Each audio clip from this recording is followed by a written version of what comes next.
Welcome everyone to day 3 of our season 3 B-League playoffs. I'm your host Jimmy. On the desk here I have Wes and Ippy with me. How you doing? Excellent. I mean, I'm ready for more B-League, more eliminations, I suppose, right? Yeah, for sure. If we can take a look at our bracket here, you already saw it during the countdown. Last night we had to say goodbye to our first two teams, Nightmare and Gerald Fan Club, or whatever the new name was. I'm not even going to try to pronounce it anymore. Tonight, 3 more teams will join them in the Void, and will also determine our first entrant into the Grand Finals. Any real surprises you're seeing in this bracket so far? Probably 7Ps, right? Honestly, if you look at it from like maybe coming in, people didn't have like a great expectation of 7-piece, but like once they hit that Goliath hurdle, I don't actually have Redwood Rockets rated that high in my mind because they've been on such a downward trend ever since that mid-season point. So 7-piece had the path paved for them to get to the upper final spot, and they took it. They took the advantage of it, and they made their way up there. So I wouldn't say much of a surprise as it is just like they took the spot they were offered. Yeah, for sure. So up first, our first match, as you mentioned already, Redwood Rockets. They're going to be in our first game. It's against Heartbreakers. This is an elimination match. Let's look at the teams a little bit. Oh, actually, let's go take a look at our schedule first, I guess. Any matches you guys are like really excited for? For me, it's definitely Atomic 7-piece. As I said, that match will decide who's going to be in our grand finals tomorrow. Yeah, absolutely. That's a big one. But I'm also looking at the next match, Hayden OW team versus Goliath. These are two teams that were in the top 4, I believe, in the regular season. Having to, battle out in the lower bracket, it's going to be a real clash of the titans, I think, that one.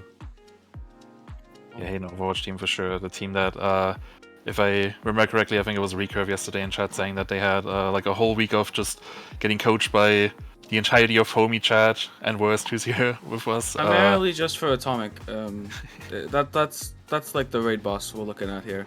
That will you lost be my them, so close. Close match. Yeah, close match. It was a close, yeah, definitely. Kind of the stance going into it is into the playoffs in general is like Atomic is that final boss who I expect to see in grand finals later today. Over 7-piece, unless 7-piece pulls out some craziness. Now, if 7-piece wins that match, now I'd be shocked. I'd be absolutely flabbergasted because all information given to me prior does not point towards 7-piece winning that in any kind of a fashion. Atomic looks like just a better team on paper and in practice, but I mean, if anyone can do it at 7-piece with a chicken nugget song, war song buff, That was a great copy pasta yesterday for sure. I mean, yeah, no matter when it happens, be it in the grand finals or in the lower bracket finals, I'm secretly hoping for that Atomic Hayden Overwatch team rematch because that was definitely one of the best matches we had in the B League season yesterday. But yeah, looking back at this match, let's talk a bit more about Redwood Rockets. I mean, they lost to 7-piece last night and got knocked down to the lowest bracket. It's worth noting they're still down a player. Fish is still suspended for one more game, so if they win this, he can rejoin them for the next one. So I believe Spooky is back, ringing main tank for them. Definitely not a bad replacement. But yeah, as you said, their season has kind of been, I described it as an inverted bell curve. Like they started at the top, then kind of fell down a little bit, then sort of climbed their way back up a little bit, as we see here in our path to these playoffs. I mean, those 2 wins were against the last place team, so take from that what you will. But they still look like a pretty good team. Do you think they can turn this around and keep their playoff hopes alive, despite missing arguably maybe their most important player tonight? I think obviously the Rockets had a fantastic start to the season, but middle of the season is now so long ago that it kind of loses a bit of its merit, right? Where if you see this team, they're losing against they lost against Heartbreakers quite recently in week 5. They're losing against Hayden Overwatch team. Only claiming wins over Gerald Fan Club is not the best look for your team. It's going to be hard, not impossible, because Heartbreakers themselves, they're looking a bit weakened. They had a very, very close win against Nightmare yesterday. So while it's not impossible, but it's going to be an uphill battle. Yeah, I've just been corrected. Apparently Spooky is not ringing for them. Looks like they're just doing some off-rolling. Trisky's going to be playing, I believe, the main tank, or maybe Tommy's that. We'll see when we get into the match. They do a bit of off-rolling. Yeah, some off-rolling for sure. And then on the other side, as you said already, we have Heartbreakers. They had an incredibly close game against Nightmare last night. A lot closer than people probably assumed it was going to be, but thanks to Dragon Watch, they pulled up again, and with some fantastic clutch plays from him, they were able to secure the win at the very, very end. It was really close. I think it was a 99-99 overtime on a third map. Do you think this team is strong enough to take down Redwood? I mean, we had a direct matchup in week 5, which Heartbreakers won very close to 2-1.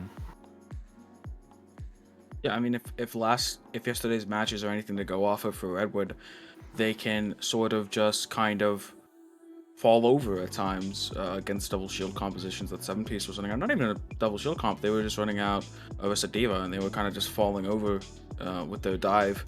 So Heartbreakers, known for the fact that they do love that Sigma, love that Orisa as well, definitely should be expecting that same problem to crop up for Redwood Rockets. Can they overcome that? Obviously, are going to have, I believe, a completely different tank line because they had 2 ringers. Yesterday it was Spooky and Kron in, who Kron is from Heartbreakers, funnily enough, who played Sigma most of the entire time. So, yeah, do with that what you will. Yeah, it's gonna be a different look for them. And I think as well, like Heartbreakers, you know they got Dragon Watch in that team. You know he's gonna be playing Hanzo, and you know he's gonna be taking over the game. Your Winston's gonna be dead in a second if they try to run the dive comp. And you know, especially if it's not like a practice tank player like Spooky was yesterday, it's not looking good. Minus one main tank. So Heartbreakers also with a ringer situation here. We have B-Ball Man coming back in for Jace, who's also suspended for 1 more game. So again, if they win this one, then he can rejoin the team. So we'll find out. And I also believe Eli is coming back as well. He was bringing the first 2 maps yesterday. Letters, as you just said, I think is here tonight. So maybe they're just gonna switch around a little bit. Maybe someone else is missing on their DPS. Maybe McGream. I don't know, but we'll see. Yeah, so both teams having to improvise a little bit, but I don't think it should hurt the quality of the match too much. This should be pretty exciting. If you're Redwood Rockets, you've got to stop it turning into the Dragon Watch show. You know, make sure he's marked. Don't allow him to get value, I think is the name of the game, if they're going to win at all. Yeah, Correct me if I'm wrong, but is Heartbreakers the highest seeded team coming into this? Or Redwood is 2, Heartbreakers 4. Yeah. Okay, Redwood is 2. Okay. Yeah, Heartbreakers was the number 4 and Redwood number 2. So What was Redwood number 2? I believe they have first map pick, which I personally have no idea right now which it is. I believe we're still sticking to the same format, so it should be hybrid first, if I'm not correct. If I'm not incorrect. So, I guess what do you think? Which map will they pick? Because Not Hollywood. I mean, yesterday we saw Heartbreakers lose their first map on Iconwall, so maybe Redwood is gonna go for that again. Actually, unironically, go Iconvolt against them. Heartbreakers, I believe I've only seen them play it. I mean, this is more so Atomic was absolutely dreadful on Iconvolt, but Heartbreakers did full hold them like way long ago. But I mean, besides that, Redwood looks. I don't like their attacking comp chances. They run the dive comp on Hollywood. I don't like that in the Heartbreakers. I don't think it's a good chance. Your only other option then is Blizzard World. Maybe you're running out on Blizzard World, but I would just say take the safe Iconvolt. But if you're not confident running Rush because you have different tanks in, you don't know what's going to happen with your tank line, what they're going to be comfortable playing, what you're going to be good with playing. Maybe it has to go Blizzard World, but I would strike Hollywood off and then keep very good big consideration on Iconvolt. Yeah, I think Blizzard World is like a good shout. Like you've got a mix of that sort of like you can play Rush into the map, and I think like despite you not being practiced at it, Rush is such a simple composition to just like run out with. You know, we see the B League Rush all the time. You know, they'll just run down mid with it, even if it's not the most optimal. It can still be done, and that will win you a point or two. I think Heartbreakers will be able to pick that apart, really. Yeah, I just looked again how that week 5 match went. It was Ilios' first map, which Heartbreakers won, then map 2, Hollywood, which was a win for Redwood, and then map 3, Havana, which is kind of like the home map for Heartbreakers at this point. I feel like they've almost... actually, we can probably see. Let me see. We have this very handy tool for this, but I believe Heartbreakers are almost undefeated on that map, so... yeah, if I'm Redwood and I lose first map and I have the map choice for Escort, maybe don't pick Havana. It would be my advice. Yeah, we're still getting teams ready. We're still waiting on one of the teams to ready up. Map 1 is actually going to be Hollywood, so not a big surprise, as I just said. Well, but Redwood won that matchup against them, so I can see why. They did, but they also lost to 7-piece yesterday on Hollywood. I've also seen them lose like the last 5 games that weren't Gerald Fan Club, so. I mean, take with that what you like. I mean, the thing is, yeah, they beat it last time they played, 2 months ago, and it's well, does that really count anymore? And it's hard to say. we'll see how it goes. Also, we have our player camps coming back if our players actually turn them on. So what are your preds, guys? What do you think? How's this gonna go? Oh, if it's not Heartbreakers 2-0, I'll be quite surprised. Redwood Rockets, the tanks that are filling in, they've got to be star quality, really. Got to see something out of them that we haven't seen before. What do you think, Rost? Heartbreakers in 3. I say Redwood in 2. I'm gonna say Redwood 2-0. Well, the teams are ready. Let's get into it. Redwood Rockets versus Heartbreakers. Winner stays alive in our playoffs, and here are your casters versus Nippy. Well, everyone, welcome as we get into the second to last day of the playoffs for B-League and the culmination of Season 3 of BPL here for all our B-League players. We're coming in here. We've seen many teams fall already. We're going to add more to the pile here as one of these teams is going to be going home, either Heartbreakers or Redwood Rockets.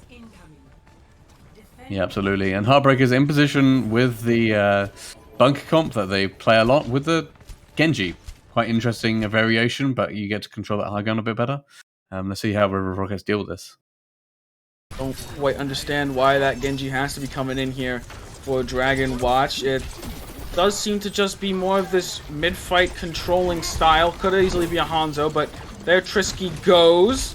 Jumps up, gets pelted down quite quickly. A tick is almost given over to Dragon Watch, showing off why they're on that Genji. Absolutely executes Dong Waggler with a tick already given over for free. Eventually, Heartbreaker's gonna have to send someone down at this point. Most likely that Diva, could even be the Orisa, but still, no one going to touch that point. Finally, Kron makes their way in. Gonna take a lot of damage for it. Can they stabilize around it? Eventually, some amount of push has to get made here. Dragon Watch goes deep for the pick, but gets traded out by Tommy. And now Trisky is going to be the first to fall, not able to press that Q button just fast enough. And Tommy is going to be on this outside trying to section off McMeem. And with that charged up 100 energy, he's going to do just that. This is going to favor Redwood a bit here as I still have presence on this point. And the respawns are going to come in. Someone's got to jump down and touch this point. And it's just been back and forth so far. But eventually, battle attrition should go the way of Redwood, especially once this grab comes out. And Trisky is in. This should just be it for this point. Yeah, absolutely. And despite the first picks for Heartbreakers there, you see just cleaning up the remaining members. It's not capitalizing on the objective fast enough, I think. Sure, you got the one pick, but you're not then taking space off that pick. You're not, pushing into Redwood Rockets on the offense, and they can just sort of stay there, chill out a bit, and eventually, build up quite the ult bank that Heartbreakers really going to struggle with to come back from. A little bit of a cleanup picks there, and I think something interesting we've seen here for Redwood, interestingly enough, is because they have a different tank line completely from yesterday. Yesterday running a Winston Diva, and what ended up happening was Spooky would jump and he would instantly die. Mainly aided by the fact that the enemy composition also had a Hanzo in it, so a lot more upfront damage could come out. But now Trisky finding a much better way of surviving than their counterpart in Spooky did yesterday. Yeah, absolutely. The double bubble does give you a bit more protection at the cost of maybe high ground access, as you see. Everyone on Heartbreakers climbing up to try to get them.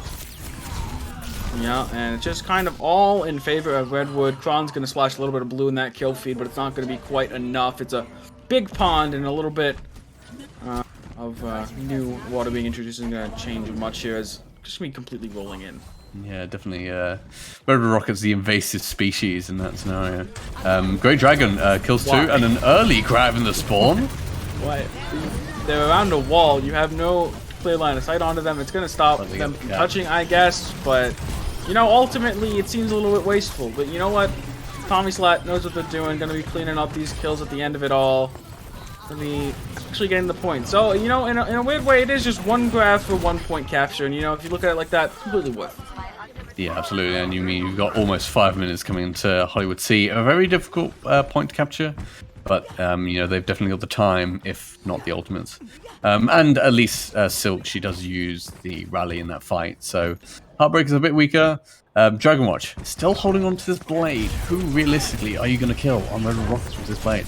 Maybe we'll see it in the fight. Here he goes. Goes in with the blade, stunned up, gets the 1/2 on the Zarya. That 400 HP character not going to go down quite so easily. Kron finally on the signature. Sigma is going to find 2 picks of their own, trying to make this fight back in the favor, force Redwood Rockets to run away. Silk, though, gets a little bit too overconfident there with the picks that they acquired, and he's going to lose their life for it. Yeah, absolutely. Now, Dragon Watch back on the Hanzo. Obviously, fantastic pick for him. He can rain in damage from long range for this. And it looks like Heartbreakers actually had the back due to being one man down. Nano Ryan comes in. High Noon does do a good job of baiting out some cooldowns there, but the Nano Ryan here from Trisky, she's just going to keep swinging and swinging and swinging, but that shield is low, and so is that HP pool. It allows Tommy Slat, when all the pressure is on Trisky, it allows Tommy Slat to just beam people down, do so much damage, basically a second DPS on the field. And now there should be a cleanup on the point. Dragon Watch on the floor, and the damage is just going to be too much here. Nothing can heal it through. Baptiste will have to go down before this point is captured. There's a little bit more healing than they would have liked here, as even McMeem is making this a little bit too, making them sweat a little bit with the picks that are coming through. This could potentially be holdable. With this High Noon, they have to just run away. Someone killed Lucio on the point if you want to cap this up quickly enough. The Tracer recall should be forced quite shortly. They've just done an amazing job of stalling this out. This could potentially be dangerous, but the wall is all she wrote in terms of capping. Yeah, it was a good stall, but when there's still 3 minutes on the time bank, that really does speak to how fast Redwood Rockets were able to capture that point. You know, able to push in with their rush comp, you know, against the double shield, not very mobile.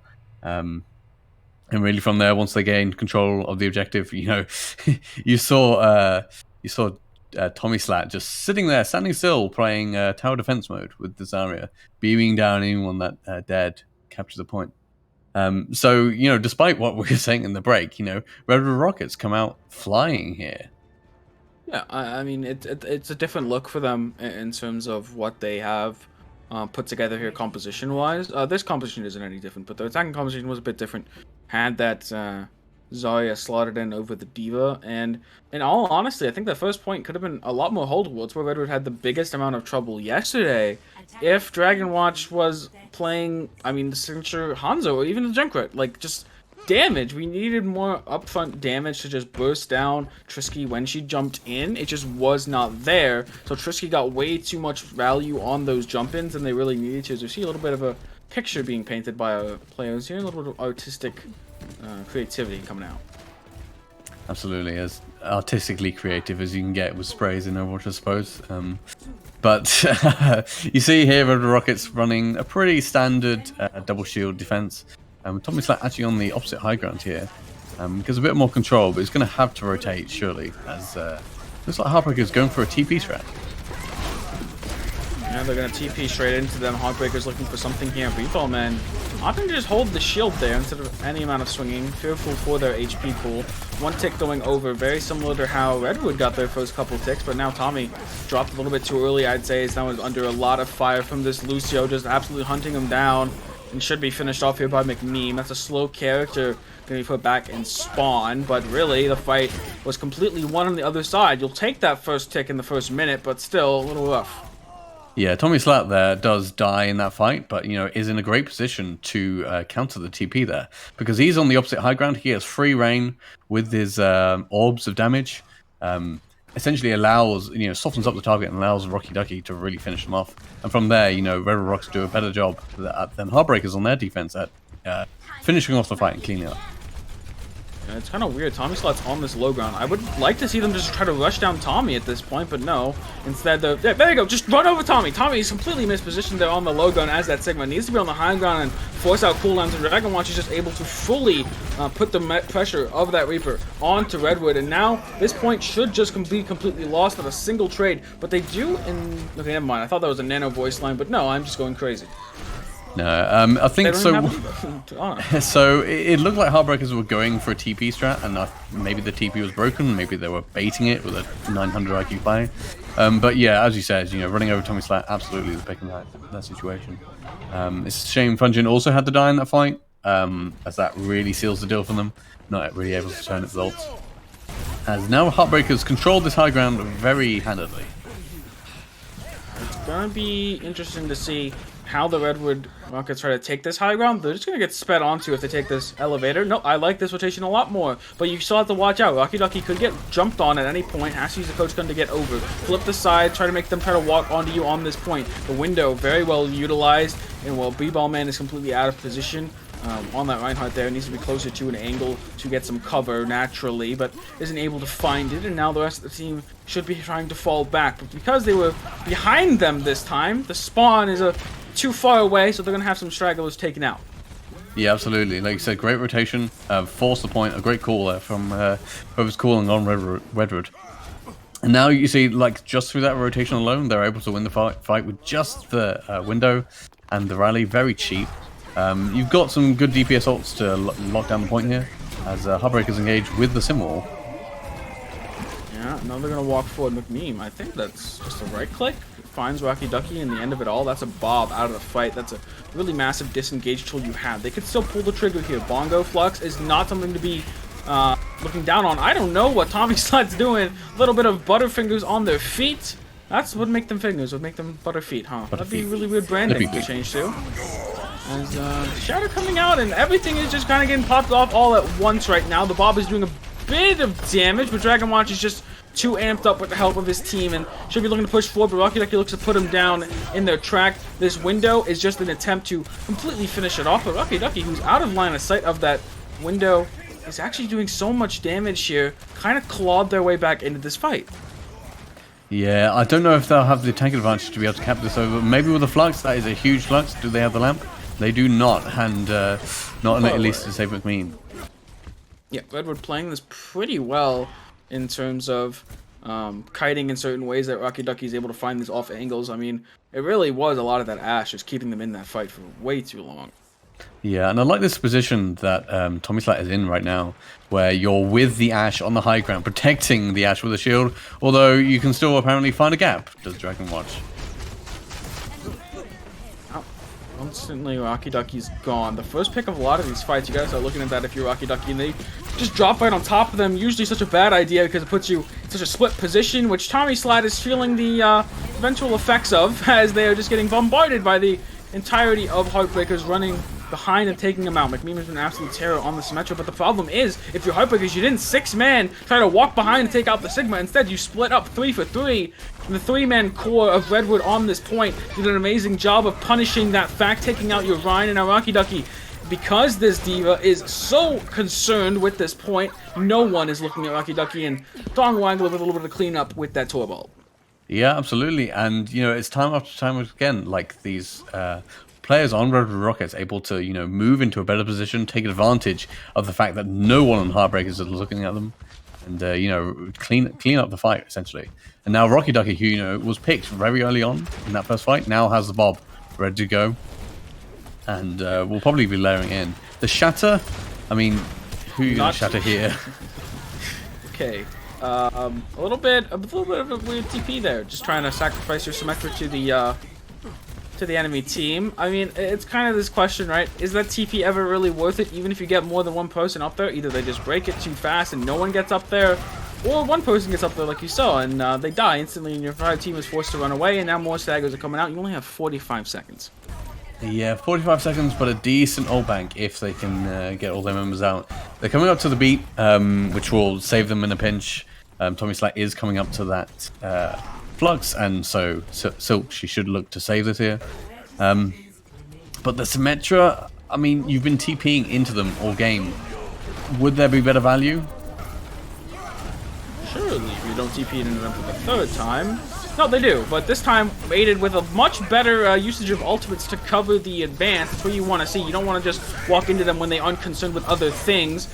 The Shadow is going to get invested here. How long can B-Ball Man really stay alive in this fight? Not that long. It's so back and forth right now. A checkerboard in that kill feed, and it's going to be Trisky under such immense amount of fire. You've gotten this to 0. That's the best you can ask for really as a defender without actually holding it, so you'll have to take that as consolation.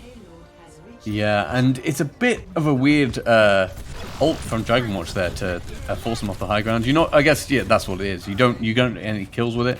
You force Redwood Rockets off the high ground and take them on low ground, which they win the fight. That's, I think, a lot better and, you know, clearly much more successful than trying to TP into them.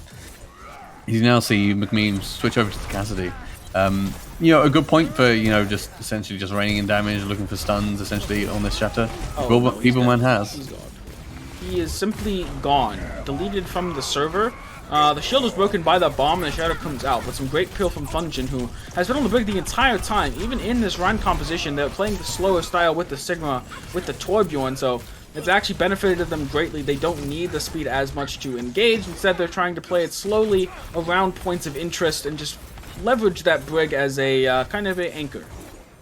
Yeah, and every time I see Heartbreakers go for the engage, there's always a Redwood Rockets player just to their left or just to their right, able to sneak around and rain in damage from behind.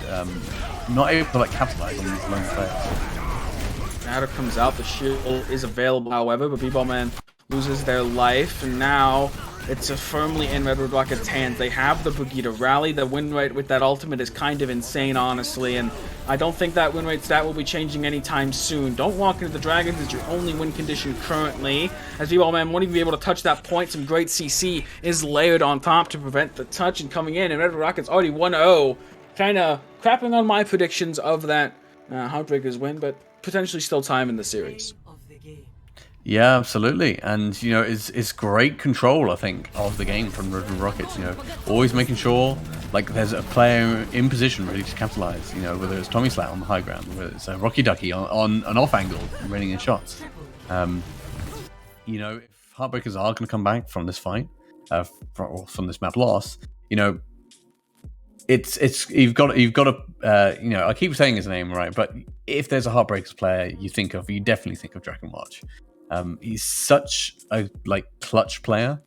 I want to see Heartbreakers try and put him in better positions to win, because we saw kind of weird dragons out of him.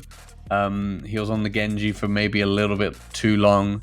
Why not play a Orisa and go for a sort of bunker comp style and organize pull dragons? That's something I should expect them to be able to coordinate. That might seem more success. Yeah, looking for some more success, like you said, on this next map, which is going to be that escort. And if your Heartbreakers going down 1-0 in the series, you have an old favorite to walk on back to, and that's going to be Havana. I believe I was told by Jimmy before the match that, or in the pre-show, that undefeated on the map, basically. Haven't dropped Havana once, mostly off the back of, like you said, Dragon Watch's Hanzo. They love running a double shield on that point. Probably going to see much of the same, because we saw a similar composition here in Hollywood. I doubt much is going to change, but what do you think Redwood Rockets' reaction to that is going to be? I mean, it seems that Tommy Slat is such a very comfortable on the Sigma. I expect Redwood Rockets will be able to run a sort of double shield of their own on the defense. At least be able to mirror what Heartbreakers run. It's just a case of if Rocky Ducky can, stand up to, say, Dragon Watch in that fight. That's going to be the matchup I'm going to look for. And you speak of the devil, it does look like Havana is where we're going. Shocker that the team that's undefeated on an escort map that they have a great sample size on would go to that escort map, but it's just how it is here. That's just going to be what's going to bring them to victory, hopefully, in their eyes, I assume. Trying to tie this up 1-1, look for that third map, which will be a control map. We'll see what that is if we get there after this one. Remember, everything until that losers finals and grand finals is 1st to 2. So no 1st to 3 just yet, but that's going to mean that Heartbreak is on the brink of dropping out of the entire bracket here, because loser does go home, folks. Yeah, but if you are Heartbreakers, this is definitely your map pick. So we got some stats. Thank you, Solomon. Heartbreakers is 3-1 on Havana, and Redwood Rockets is 0-2. So if this is the map, there's any map to come back on, it's Havana. Any time for a comeback, it's now, is what a great caster, that's not me, said, and everyone loves that. But we're gonna be seeing here. It's going to be interesting, right? Because you have some options. If you're Redwood, do you mirror the double shield? Are your DPS strong enough to go up against McMeme and Dragon Watch, who are very strong DPS in this league? Do you just want to run the rush because you believe that you can use it to bypass the double shield? It's a lot of questions to ask yourself going into this map. Yeah, absolutely. But, at least I expect Heartbreakers to be running like their very readable style of they're going to play a bunker comp and they're going to put Dragon Watch into positions to win, and they're going to be providing him the signal shield and every kind of resource that he needs essentially. And there are a few tools to break that, like you said, like the rush. Maybe they try some weird TP strats, maybe Redwood try it out, and they saw it on the previous maps, so maybe they've got some ideas brewing. No. But yeah, I expect it's not. I don't expect a full hold in this map really. I do think both these teams, especially on this map, have the ability to bring out whatever they need. Yeah, I mean, looking forward here to the streets of Havana, Cuba. Very beautiful map, as most Overwatch maps are. It's very interesting that like you don't really think about it a lot because you play the map so much, but there's a lot of really nice, beautiful details about everything, especially that it looks a little wonky from that angle, but the spraying of the water out there is pretty cool. I mean, environment artists will always lament the casters and the broadcasters that show the art from the angle that it was not supposed to be looked at, like doing a flyby high above the sky where you can see there's just no floor in some of the areas of Havana. Oh well. As you see, looks like we got Redwood Rockets lining up for the rush defense. I guess it's going to make sense, hold them at the doors. But what on earth are Heartbreakers running out on? Yeah, it's gonna be interesting to see. Looks like some hog shenanigans on the menu, but the Mei looks to put an end to that. The wall out of the spawn. Hog is looking behind, but it seems that Fungin spotted the hog. Hook gets no value. Time for you to swap off is what I would say, but they seem committed to this. Still haven't hit it, but despite the fact that they don't basically have a tank in this fight, Thong Waggler does go down first, so they've lost a key member of the spawn hold instantly, and Dragon Watch with a really nice flick there on the Fungin. That's kind of incredible right there, and now you have Trisky going a little bit too far into their enemy spawn, and you're going to have the spawn hold crumble in just over 40 seconds. Yeah, it's a decent spawn hold. I wonder if the Roadhog is just psychic damage, in that you have to force Redwood Rockets to turn around and look, oh wait, there's a hog in the back line. Even though the hook goes wide and the hog gets 100 damage total, able to pick off the remaining members of Redwood Rockets zone.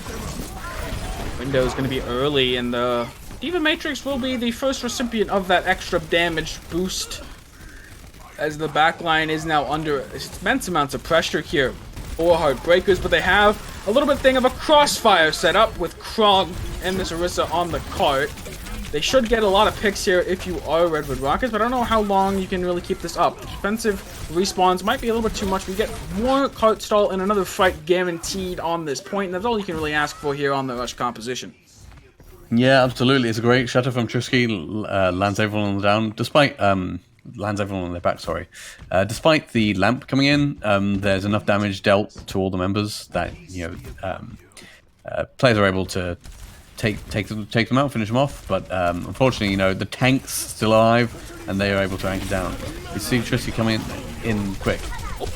Tommy did a little bit of flanking right there to eat up that dragon and stop the combinations. Not going to stop all these arrows from Dragon Watch hitting the marks as more and more people start dying to these projectile spam coming out. In fact, everyone is going to meet their match by an arrow or an orb of some kind. And that is what we like to call Hanzo Diff. Absolutely, and it looked like such a good start for Redwood Rockets as well. They invest the Blizzard, they invest the window. Get 3 picks right off the bat, but Dragon Watch replies with 2, and able to pick them apart. And you're seeing why Heartbreakers chose this map. They're so well practiced at it, as they missed the pull on the barrels there. But it's going to be tough for Trisky to run in here. Shield's already broken. Yeah, and the Blizzard's going to be used to buy even more space here. It's very odd running the Mei with the double shield. Normally not something you see. Mei wants to be up in people's faces. And you don't normally do that on the double shield, but the bomb to the backside is going to find a lot of value here for Tommy. is going to clean up with another kill onto this Hanzo as well. And it's basically the Tommy show right now, the only one getting an immense amount of value. Another pick going their way, but it's a 1v2 on this point, and all you have to do is just sacrifice yourself to get the stall and the time down. Yeah, and it's a similar thing to what happened on point A, where although it looks like Redwood Rockets are winning the fight and they can get, down to a 1v1, 1v2, the spawns are better for Heartbreakers, and that means they can get their reinforcements in quicker, and suddenly, that's turned from an even fight into a disadvantageous fight. Trisky, holding on to the Shatter. You've got 2 shields and a wall to go through, so I want to see some magic. No magic here. Simply, oh, never mind, some magic. A flashbang is going to stop that gravitic flux from going out, but still, the intended effect still occurs as everyone on Redwood is now back in spawn like they intended with that flux. Yeah, absolutely. And it's looking so rough for Rook as well. They've been holding on to these ults for so long, not really in an advantageous place to use them. There's no way they're going to try and touch here. They are. Not touch. It is simply not cool. You even had Trisky there. Wait a second, but still. Gonna throw the Shatter out. That's a Sigma on the floor, but the Blizzard here for Heartbreaker should just seal the deal. I mean, you forced out some ultimates. You got some time off the clock. I think that's the best you're going to get. Dragon Watch actually going nutty on this Hanzo, this map, and that's kind of why you see them pick this Havana. They do, in fact, love Dragon Watch on Hanzo. Yeah, absolutely. The trans just to secure it, really. Not the biggest value, but just gets you the fight win guaranteed. As even despite that, they still have such a better ult bank than Redwood Rockets. But it's Havana third. Havana third is such a difficult point to cap normally. There is a potential to go for a comeback here, as Tommy Slack is now switching over to the Sigma. But if this point does get captured, that's basically the gold star for Havana. As Trisky dead again, not something you want to see to start out your fight, your recontest fight, to burn more time off the clock, but somehow Silk does find themselves recipient of a singular bullet to the head, and it takes their life away from them back to spawn. And now everyone on Redwood is now just splitting off from each other, and it's going to be quite dangerous, to say the least. The Lettuce has got 2 picks just with the wall, and essentially walling people off, and Bunny not able to jump around the wall to lamp to heal whoever's trapped behind it. Great focus fire from Heartbreakers on the trap players. By Stratocaster. Tron going a little wide with that ultimate there. That Flux is not going to find a single person, so going to get cancelled out. And that's the recontest fight they needed. And now we are in the gauntlet of third point, aka one of the worst chokes in the game somehow, in a game full of really bad choke points. So, can they get through it is the question. Yeah, it's going to be tough. I think Redwood Rockets, the swap onto Sigma has been definite value for them already. Already got after the flux in just 2 fights. You got a bit of control now, and you've got this window to try and push them out. Yeah, and that's not going to be a good start to cap in this point here if you are Heartbreakers. Going to be sent back to spawn right where they came out of, not 10 seconds ago. So they're very, very comfortable, very familiar with that spawn point by now, and potentially could be sent back again to just go and see the scenery again. Yeah, Bant swaps over to the Ryan to mirror actually, and it's a bit of an overinvestment from Trisky with the Shatter. It does mean that there's actually an even ult bank here. The Blizzard a bit more powerful than the Flux, but not if Heartbreakers can escape. Yeah, the Flux is quite good though, but Dragon Watch is doing Dragon Watch things. 3 picks in this fight, and man, sometimes you get a fight and you're just like, man, we have Dragon Watch on Hanzo. This is our fight to win no matter what. Yeah, absolutely, and it looks like an almost guaranteed victory. Dragon and the window just to make sure, but is anyone even going to be able to touch this point? Maybe the May is going to touch. Should be instantly executed. But no, gets a couple seconds of life right after, but now it's just kind of stalling here.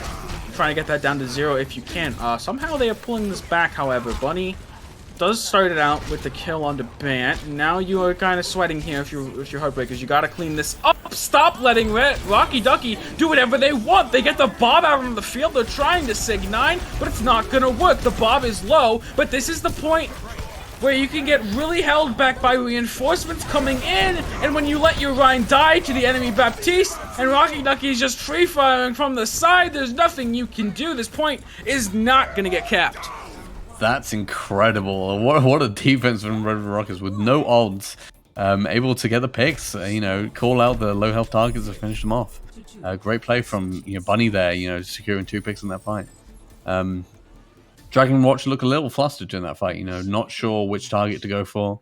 Perhaps that shows more about like the calling structures of these two teams, where Redwood Rockets is a bit more focused. Heartbreakers not playing to their usual strengths here, maybe. But still, almost a full cap on Havana, still absolutely defendable. And, this is Heartbreakers' almost home, second home, if you will. They'll know exactly the compositions they need to run on the defense, which I expect to be like an Orisa bunker comp. Although I say that and Bance on the Rhine, so what do I know?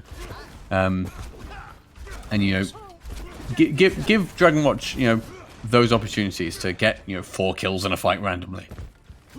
This reminds me of what Redwood was running, this composition here from Heartbreakers. It was what Redwood was running on their defense yesterday for this map when they had Kron in, who was the off tank for Heartbreakers. So obviously wanted to take a little bit of that style. And now we're going to see basically mirrored compositions here, except that Hanzo for that Cassidy. How do you feel that matchup goes just with the players in general? I think if you're Dragon Watch, you absolutely run the Hanzo over the Cassidy. Heartbreakers are the team that slot Hanzo into compositions that you don't normally see in him and make it work. So, I have absolute trust in them. Gotta watch out if you're Tommy again. Are you doing the most amount of value you can by this off angle? You're so far away because you don't want to be in any danger.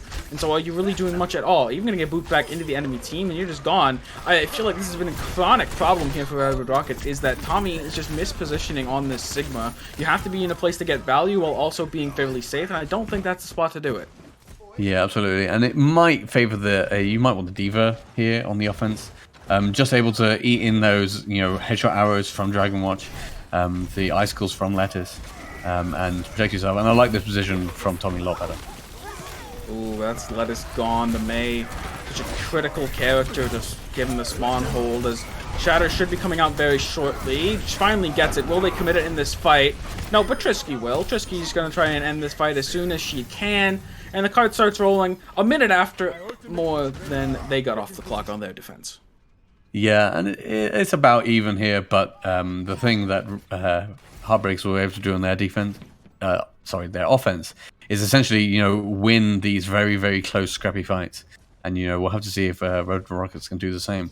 As now you see everyone on Redwood Rockets pushed up very close, with the window, actually, in a very early window. Are they going to get value out of it? Well, no, but the Verdict Flux is going to first come out here from Tommy. It's going to force out a lot of damage and a lot of cooldowns trying to keep Bent alive. Does have that Shatter. That's the key to look out for after Kron throws out their Flux, perhaps. Or just do it in the neutral fight. Now Tommy's trying to eat right in front. Oh, the wall. Their own team wall blocking off their Shatter. That's not what you want to see. Beat's finally going to get invested here from Bungeon, and that's the go sign for Kron, who wants to get that Flux going, get that value going. And now Lettuce, and Freezy everywhere. Everyone's just throwing out ultimates whenever they can, whenever they got the opportunity to do. And in the end, Redwood is going to come out ahead right now. It's just Lettuce on this point. The 3v1's not going to go their way, and a myriad of particle effects results in a cap. Yeah, absolutely. And, Double Blizzard on the battlefield is just a sphere of no player can be here at present. And, I think the one thing that won that fight is essentially when Heartbreakers split up, they split up individually. Whereas Redwood Rockets, they were pushed in sort of duos and able to win those kind of duels, essentially. But Heartbreakers able to get a quick kill onto Drisky and Dongwaggler. A quick defense here. Yeah, and going to be trying to hold these choke points as much as possible. It's on Redwood now to try and break it out. This is where Dragon Watch is most comfortable, right? He has so many angles to try and shoot from. Can they displace him? Yeah, you see Tommy Slat alone on the low ground here. As it looks like they're all of Redwood Rockets going for a flank. Challenging the high ground, using the wall. Save them! Save Bent! They don't save him! He's gone! He's deceased. And now they can finally start moving this cart whenever they feel like it, whenever they want to send someone back. But they feel like they have to win this fight first. But if you're taking so long just to win the fight, not pushing the point, there we go. Finally gonna do it. This is gonna force some more cooldowns out. Tommy's looking for the flank again. This is so massive. There's gonna be so much damage coming through here for Tommy. Along with that freeze, it's just free cart push happening and some ult charge. Yeah, such a juicy position for Tommy's Let. You can almost see the grin on his face as he essentially, able to rain damage on every single player backing up into that small choke point. And now you've got control of a very good point, although Tommy's Let needs to get out of there quick. Well, they are going to be backing up here. I don't know if fighting here is the best thing, but oh, Trisky with the shatter! Oh, Trisky making some claims here for baby. Best off-rolled main tank in B-League right now. Absolutely playing her heart out despite it not being her main role. Absolutely, and I was saying just before that what a powerful position that is to hold, because it's so difficult to come back in for that if they're full holding. Tommy's Let backed off correctly. Do not stand in front of the window, please. It is very dangerous.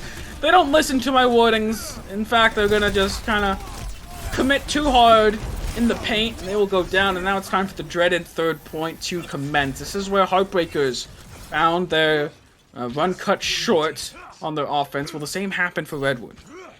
Yeah, Redwood coming in with definitely a better advantage than Heartbreakers did. More time, more ultimates. They've definitely got the tools to be able to win this fight. But Kron has the flux. If Kron has a big flux, then it could all be over. Beat is available, however. Is there anything else Heartbreakers have? It's gonna have to be that bongo. Gonna be committed late. Their lamp is gone! They should just get run over at this point, and that's exactly what's gonna happen. The Bay Blizzard will be committed, trying to secure this fight as much as possible. Don't want to get bogged before this choke can occur. But what does Heartbreakers have coming out here? Two very powerful ults, and Redwood committed everything. Yeah, and Trisky died at the last second there. Dragon Watch taking them out. So no ultimates, early bongo. This could be a recap here. Oh no! I don't know if you have to commit that fast, Silk.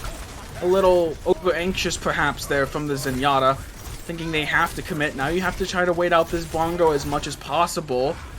Try and get its effectives now. Shadow's gone! Your main healing is now gone. You only have Zenyatta. It's your time to push. You have the advantage. You have to be decisive. If you finish this fast enough, you can take this 2-0. You can beat Heartbreakers on their best map, potentially. But the Blizzard is massive, and more kills will have to come out. The Shadow puts Zen on the ground. They get past the Dragon, but this window is so good. The lamp has to break, and Dragon Watch has to be dealt with. Finally, it occurs. But the picks, the rollouts are going to come in. Bunny's under so much fire, and Tracer gets the recall off. It's a 2v2 on this point, but the reinforcements are in spades for Heartbreakers and not really all that fast for Redwood. Should be the end of it.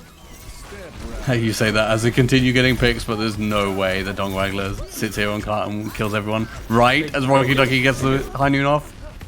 They simply are dying. They are simply dying. The high noon does a good job of kind of zoning them to that one position. They don't want to try to use abilities to do damage because it's going to move them around. And now Redwood have pulled this fight from the brink to 2-0 here, completely in the face of my predictions, but they really turned it up. And Trisky, who does not play main tank, might I say, did an amazing job in terms of just absolutely doing so much work for them, even getting play of the game at the end. There's what did I just watch? I don't know what I just watched. I just watched two people hold cart for about 20 seconds alone without dying, and Heartbreakers fall on their best map, probably in BPL, and they are now out of B-League on their best pick. That is Redwood Rockets' first win on Havana, and what a style. Trisky on main tank. You've got McMeem holding down the fort. I thought as soon as Bunny died on the Redwood Rockets offense, I thought that was it. I thought that was fight over. There's no way they can come back with absolutely no healing on the board. Unbelievable play from Redwood Rockets today. Yeah, sure. I was sure if you wanted to say something, but great showing from Redwood. Dominant duo from them, and yeah, as you said multiple times already, despite their roster issues that they had tonight, Trisky off-rolling onto the main tank, probably one of the hardest things to do if that's the role you're missing. You know, usually your main tank is kind of the person that leads the fight, leads the team. That's kind of the playstyle you establish over a season. To then come in like so late into playoffs and having to flex to that role, but she did fantastic. That looked like the Redwood Rockets we've seen in the beginning of the season. Like, just a very dominant team, very aggressive, very decisive in their team fights, and they move on. So I was gonna ask, like, why do you guys think they won this match in such a decisive fashion? Was it just they were like so good, or was it maybe Heartbreakers were looking a little weaker than usually? Well, it's the end of the season. It's time to taste some things that I haven't said the entire season. I think the biggest problem for Heartbreakers is the fact that they rely so heavily on one player to do things for them. And some fights, yes, that player kills 6 people, but a lot of the time you're going to get neutralized. And if you're generally pigeonholed into certain compositions, certain playstyles, because of one, your carry player having certain playstyles and certain characters they like to play, so you have to play around them. And then 2, your other pieces have certain playstyles they like to play as well. So when you get certain maps that are good for you, or certain teams that have good playstyles that you match up against, yes, you're going to do very well. That's why you saw Heartbreakers go on a pretty good streak in the regular season. They ended up ending 4th, but at one point they were first. Like, it was 4-2 or whatever. They were first. Like, they had good matchups against people, and Dragon Watch was doing a lot of stuff. The issue is, though, you end up getting to a point where teams figure you out and you have to adapt stuff. But you can't adapt anything because your playstyle is basically Dragon Watch, go kill people. Yeah, I think that's a good point. It's kind of like it was the matchup of 2 teams that have been figured out over the course of the season, because they were, as you said, kind of playing relying on like one specific style. For Heartbreakers, it was just one player with Dragon Watch, and for Redwood Rockets, it was mostly just the comps that they were running. So it was interesting to see how those would do in a direct confrontation. Like I said, the regular season match was much closer than this, but it was still a good match to watch. If you can take a look at our bracket here, with this win, Redwood, they actually move on in our losers bracket. They're gonna face whoever wins our next match, which will be I believe Hayden Overwatch team versus Goliath. For Heartbreakers, however, that is the end of the road. They're eliminated in round 2 of our playoffs. Definitely one of the surprises this season. A lot of people had them really low on their radar coming into it, but then they just kept on winning those important matches and finished the regular season in 4th place. I do believe we have a couple people from them to interview. I think I see Lettuce, Jace, McMeme, and Strato, and Silk. How you doing?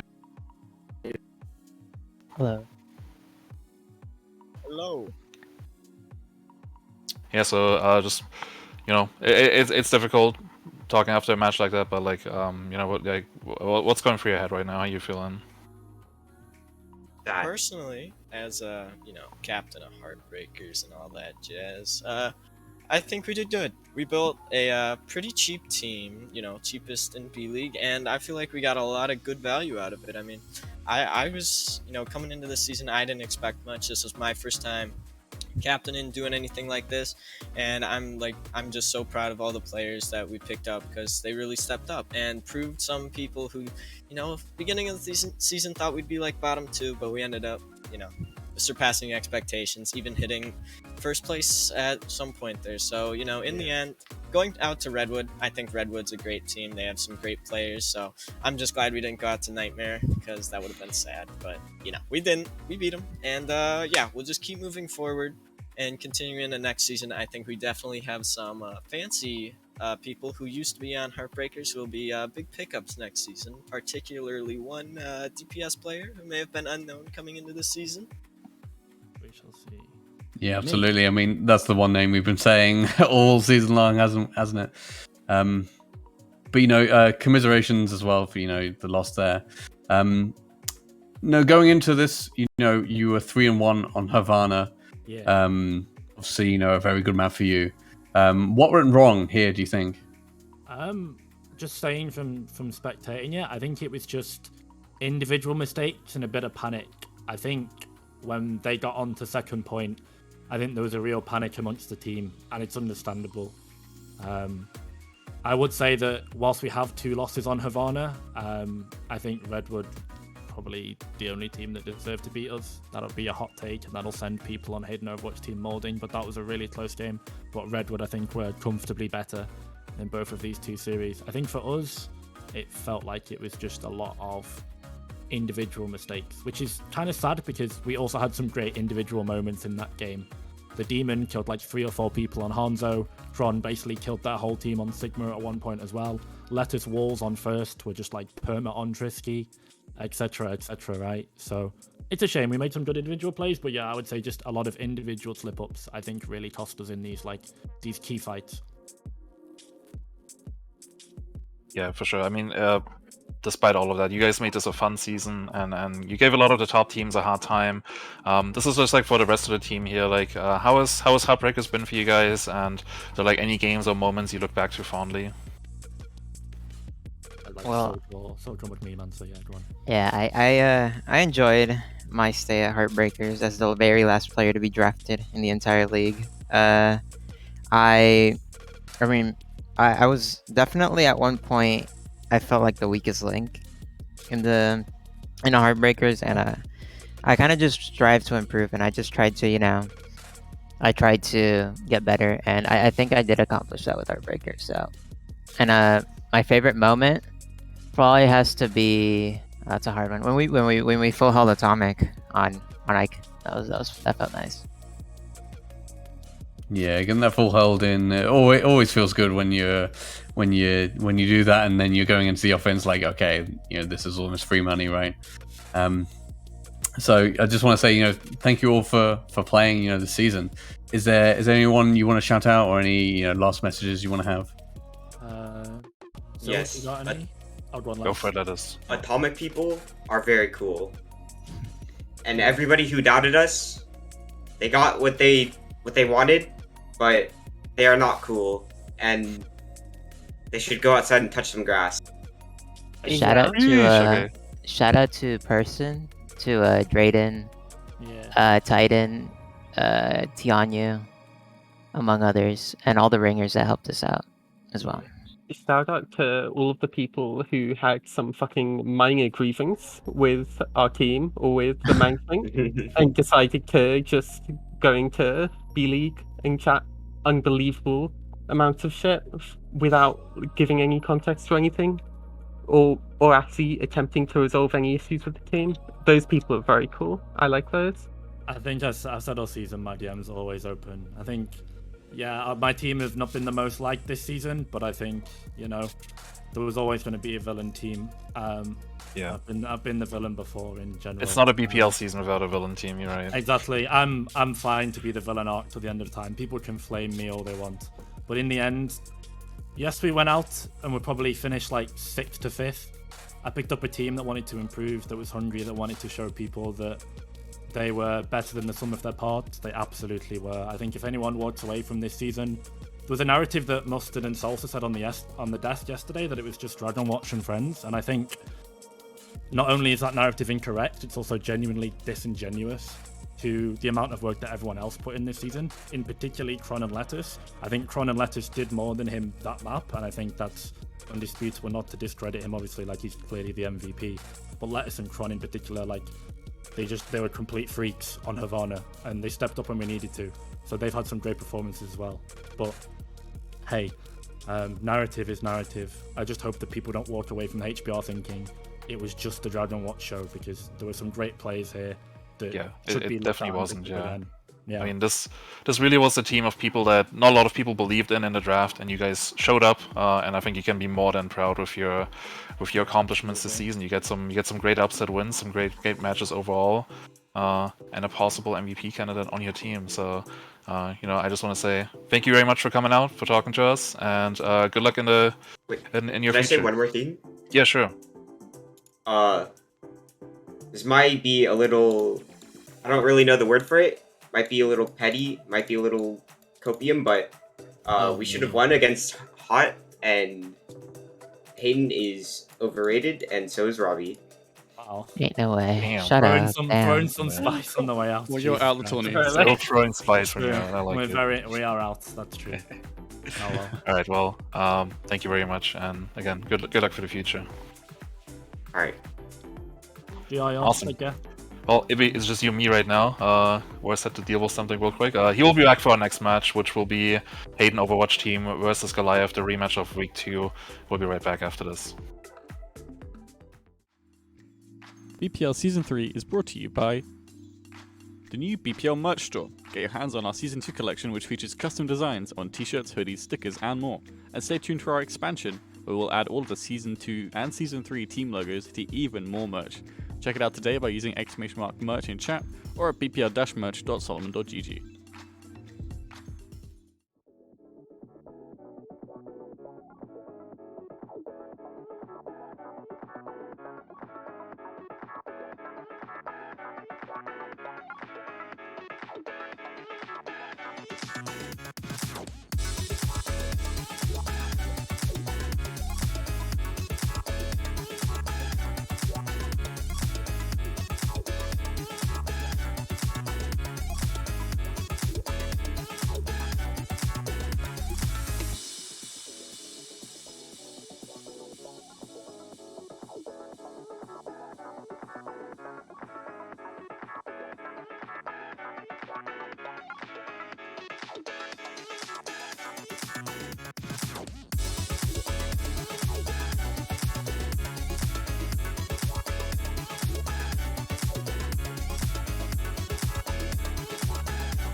back, everyone.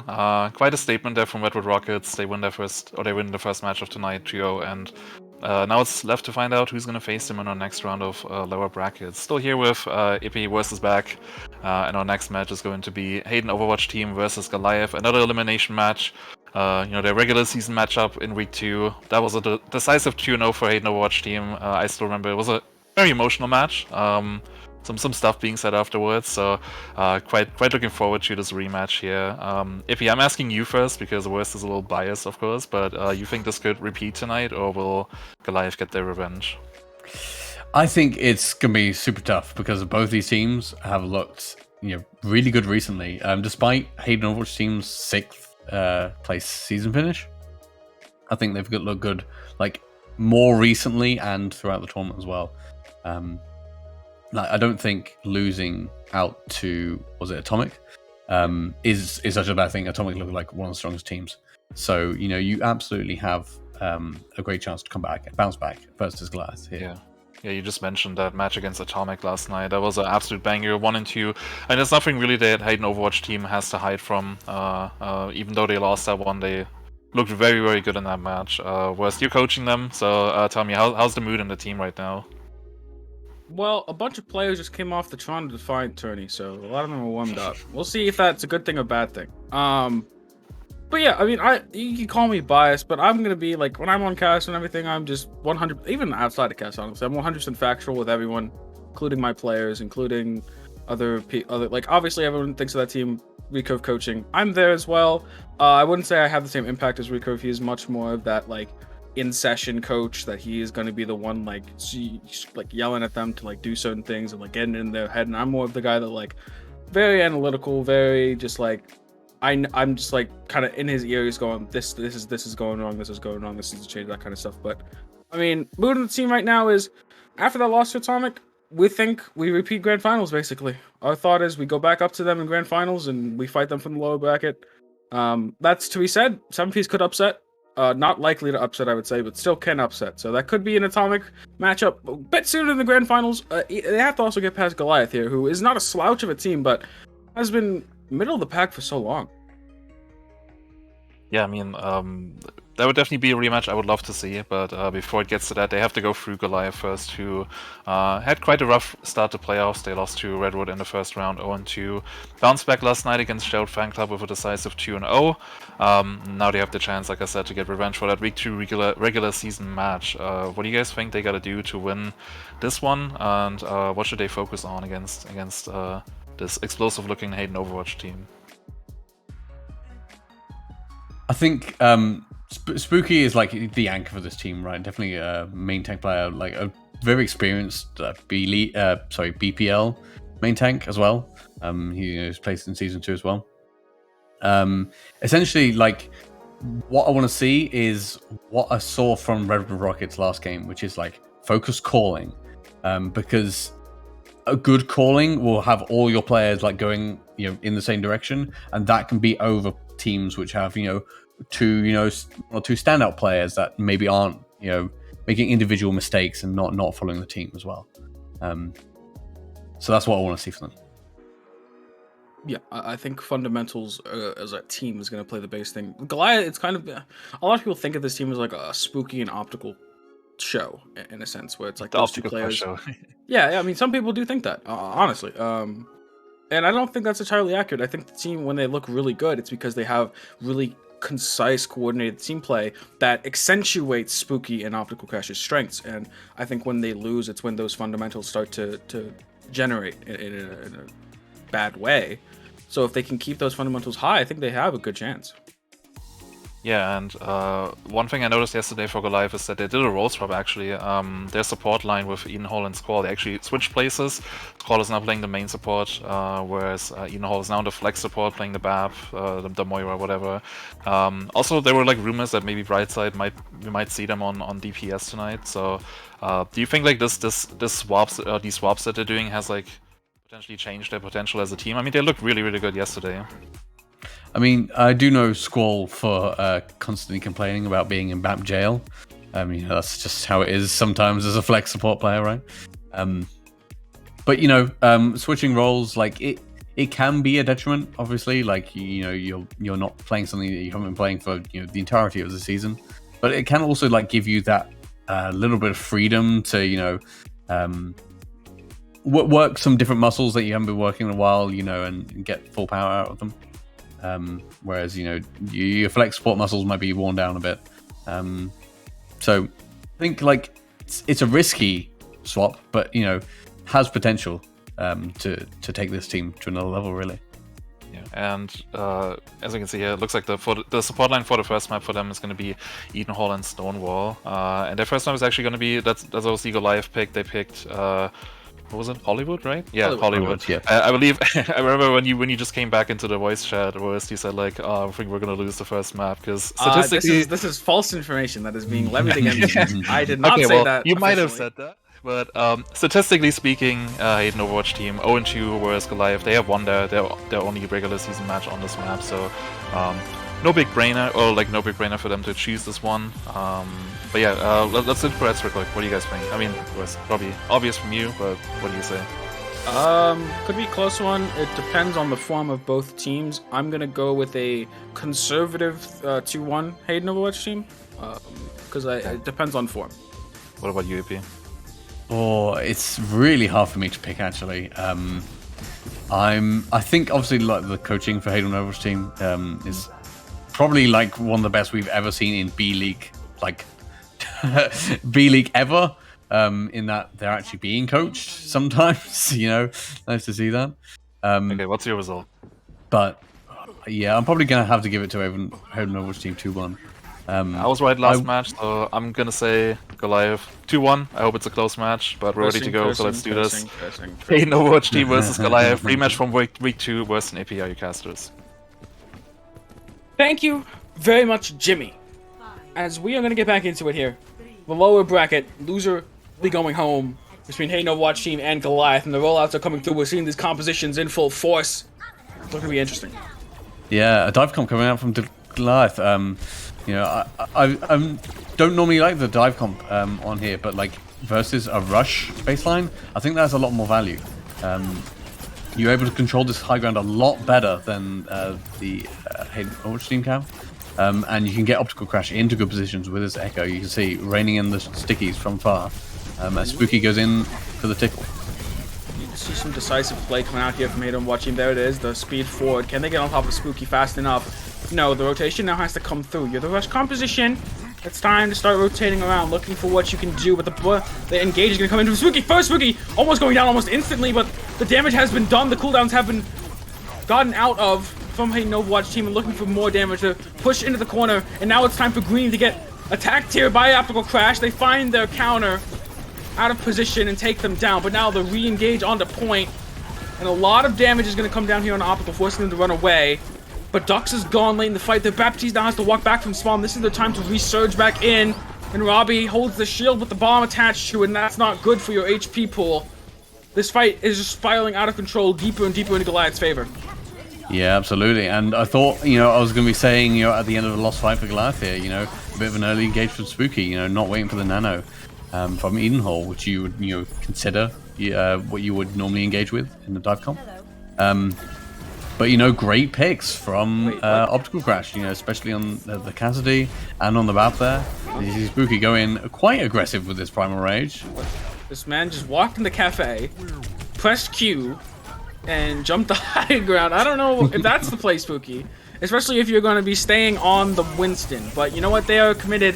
They're now coming through. Dux is so low. Some peel has to be on the order. But the beat is just perfectly timed right there. Going to keep them alive. And now the high ground is going to be resecured. But it's going to be Hayden Overwatch team looking for the push. Oh, but the disengage. They get split a little bit too much. And the copied bomb here is just too much damage on the field. Too much nuclear explosions in Overwatch's team's face. Yeah, I think personally, any amount of nuclear explosions is probably too many nuclear explosions. There's a limit. There's a threshold. But it's great ult build from Optical Crash there, building up to the duplicate fast, able to use it, copy the diva, and sometimes you just get those picks. And now Hayden Overwatch team, they're going to have to come back in, take away this high ground, but your comp makes that quite difficult. That said, they have got the ults, and they're engaging with the bomb. Does it get in one? I mean, Stonewall, that's one of the best picks you can get because there's no res coming through, and now a decisive engage onto the D.Va. This is what happened last time, though, on your first defense at first point. You got picks, but you traded out for it, and it just spiraled out of control. But that doesn't happen this time. Robbie's also going to take out Ian Hall. There's no healing on the field, as the Mercy just now getting back. And nice defensive play. Now they're going to try and post up on this corner. Yeah, absolutely. But, like, it's the high ground I want to see Goliath try to take away.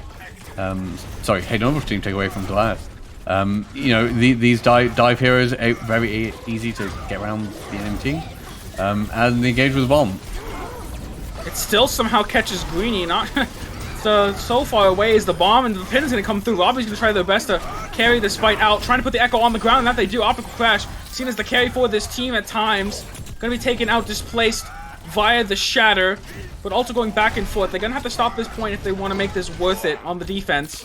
You might lose out in the long run, but at least you got the time going down. At least you'll have another fight is what you should be thinking here. And possibly even Robbie getting out.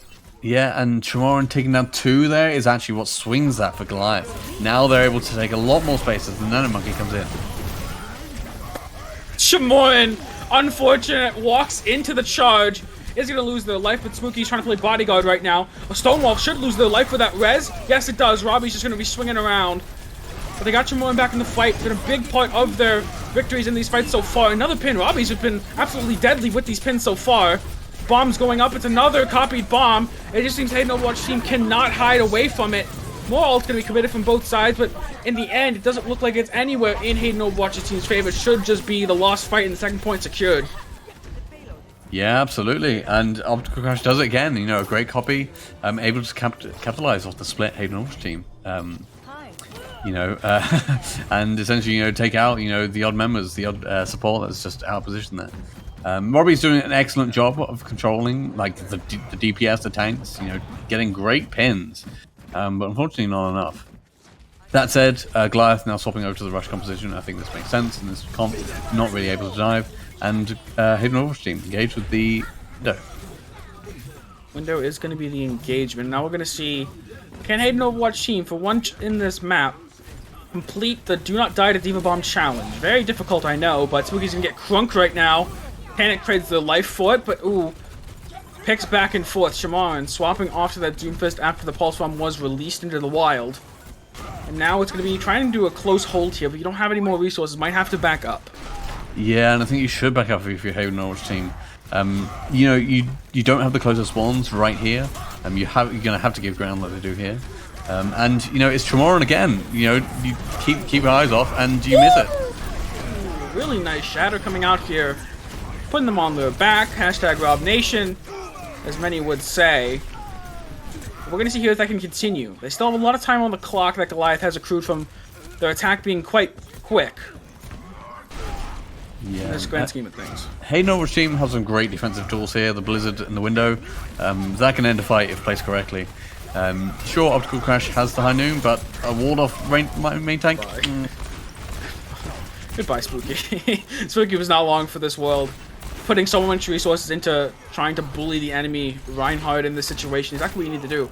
How do you think about the Zarya pick over the D.Va?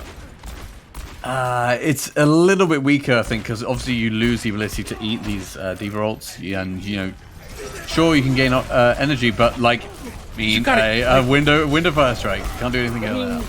You could do something about that if you had a DM, perchance, correct? It's kind of one of the biggest things about D.Va in this matchup is that window fire strike, such a deadly combination.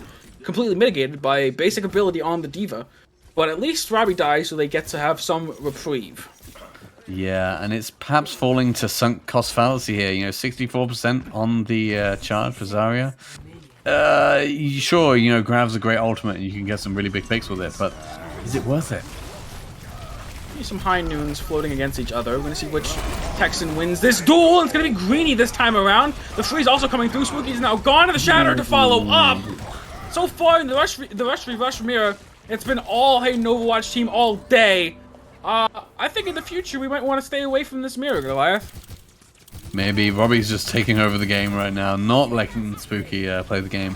And, you know, it's great rules from the Tonic B as well to, you know, make Spooky's life hell. And here's another one.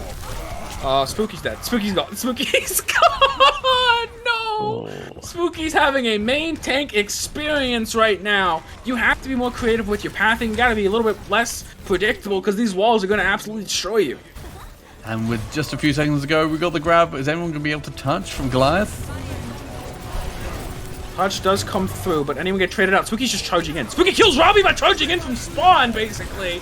Absolutely incredible. We're gonna have the B2 re-engage with the grab. Could be coming out at any point, trying to clean this up. Zarya will die for it. Brightside is now gone. But the fight looks completely in Goliath's favor. The beat's gonna get invested a bit early now, but overtime spawns are gonna allow them to have a pretty good chance of capping this fully. Yeah, absolutely. Brightside gives the life for the grab there. Able to finish off once Spooky charges through and swings the hammer. But now they're going to have to deal with these daggers. Got a touch. The charge coming back in from Robbie this time. Spooky is the recipient. And the shadow coming down because of that charge. These Ryans just are taking out each other at every opportunity. And Optical's going to have to do some hard carrying here if they want to get this stuff done. Finding from Greenie's looking to shut it down. The DM should be well timed, but it's not. And the Blizzard to follow up, that's just all she wrote. This point is not going to be capped today. And now it's the road has been paid for Hayden Overwatch team to complete this map and win the map, but they have to get past the first 2 points to do so. Yeah, absolutely. And you know, there's a different universe, right? Where Goliath don't play Zarya and they're running the D.Va the whole time. Sure, they don't get that one grab, and you know they're able to at least push the cart to nearly the end from that. But you know, is it worth it playing 2 minutes of Zarya just for that? Not sure. And, you know, I think, you know, it's just a result of swapping off the double bubble composition. Halfway through, you swap your Ryan, but not use Ari, and then you're kind of running away. You know, you do that occasionally when you do comp swaps. Well, they were on D.Va and they swapped back to Zarya. Were they on D.Va? Yeah, they were on D.Va. Okay, well, never mind then. I don't know why they swapped off to Zarya. I don't know. No, they just like Zarya, apparently. I assumed that would be the logical explanation, but no. They were on D.Va and then they swapped. Okay. Yeah, that is a bit odd. But I mean, you got the cap further enough. Not the full cap, but like very close. And you know, as we saw from Hayden Overwatch team, that is absolutely holdable. Now it's up to Hayden Overwatch team to come back and try and do something about this double shield composition. I think I like the double shield defense on first here a lot better than the rush. Because normally the rush pretty weak until about third point. Whereas the double shield I think is stronger on first and second. And so if you eventually lose first point, you know, you've got something to fall back on, you've got some good ults to rely on. I mean, optical crash on the Echo, that is something I think you can rely on. You know, broke open the offense, let's see what we can do on the defense. I'm going to go in for a rotation around the world here. Past this mega health pack. Optical and Chamoran are the keys to breaking this back. And Optical unlocked the door right there. Could even see a push come through here for Goliath. But nothing too committal just yet. And a good disengage going to be coming out here for a Overwatch team. Don't want to lose anyone else. Yeah, and I think that's absolutely the call, because there's no way you're going to rotate through this point with a BAP alone and the rest of the team, you know, in that mega room. So they're going to have to try again, make sure Ducks is better positioned and not picked off by Optical Crash here. Same rotation should come through. Now it's on to Mr. Beastburger to try and deny the stickies coming through and taking out Ducks. When will the push come in? It's already been a minute. The time is only going down. It's never going to go up for you here unless you cap this first point. So that's the plan. So underneath, they're looking to get on top. Somehow the Orisa is frozen right there, and they're already in. They're just completely blindsided by this rotation, it would seem. They lose their D.Va mech, though, so Optical could do some amazing things here on this Echo. Copy's already come through, however, and looking for the res right in front of everyone. Gonna get booped off with the Copy bomb in the back, and we must die to D.Va. D.Va bomb. It is the absolute necessary thing to do, and not even a tick is accrued so far. Respawns could come in, but Shamon's absolutely farming right now on this Tracer, and that's not the look you want to see. It was looking so good for Hayden Overwatch team there. It's such a great rotation, fast through Cafe, you know, able to take Goliath off guard. But it unfortunately just falls a bit flat. You know, Goliath still able to keep standing with the res coming out as well. Sure, the old bank's looking better for Hayden Overwatch team, but you know, time's running out as they actually go on a different flank here and might catch Brightside off guard. Yep, the Brightside, it's just been a thing since that last match as well. The Sigma is just absolutely mispositioning right now. You can't peek at all. There's a window in your way. Even at a half skull, you're gonna die. I don't know about that one, Eden. I don't know about that one. And now, in front of this window, Optical is gonna look for some more. Should get taken out, but they have a pocket in Stonewall, but not gonna last too long, and they get past the first point, and it's on to smoother sailings, but actually could be rougher waters, as second point is even less rush friendly. Yeah, you got to find some way to challenge this high ground. Try to get to the elevators quickly. I just want to say in that fight, you know, great capitalization off the out of position bright side. You know, able to win and turn that fight. Unfortunately, as well, Eden Hall peaking the high noon a bit early. A couple of individual mistakes, perhaps, but you know, Goliath still in a good position here to hold. You know, a second point. They've already got the high ground. They've got the flux. They've got the bongo. Great ults to be able to win this fight. And here's the flux. They do have that beat. They're going to actually commit it. Don't know what the bomb was for. Potentially would have been thrown up, but got displaced by the flux. The bongo is going to allow Optical to even be more deadly. I don't even know how you can do that. So deadly on this Echo the entire season, really. Now you amplify it by so much. And it's just going to be this rush getting poked out. Beastburger potentially even losing the mech. They're going to be trying to charge onto the Sigma, who did fall down. It's going to be Tanic, a little bit out of position. The Shadow comes through, but it doesn't actually hit anyone. But that fight should still be over. Unless some picks come your way instantly right now. And shattering this Echo is not going to lead you to that. You crush the Echo copy. That's not going to kill him out in the long run. And not looking amazing here on the second point so far. Yeah, it was a bit weird of an ult investment from Hayden from Goliath there. You know, the flux used, immediately countered by the beat. The bongo used, not really able to extract the most value from it. But, you know, Optical Crash able to build up to the duplicate very quickly. A good duplicate target immediately finishing off the low health Mei. And from there, essentially just clean up. As you see now, Goliath still in control of this high ground. Hayden Watch team still on the rush. No Symmetra of any kind of mobility to try and rotate them into position here. Sure, Dux has the window. But, you know, you've got to get into position to use it. And if Tanic gets hit... Oh. Splitting is not the play ever, but Chiron messes up his wall climb. But now Beastburger is in a bad position, doesn't have the help of his team, is too split away. And this is something we've seen time and time again from Hayden Overwatch team. Certain players are just splitting away. Chiron jumping into the fray. Don't know if that's particularly what you want to do, but Optical Crash is going to do it for you anyways. The picks come in and the Dragon's effective.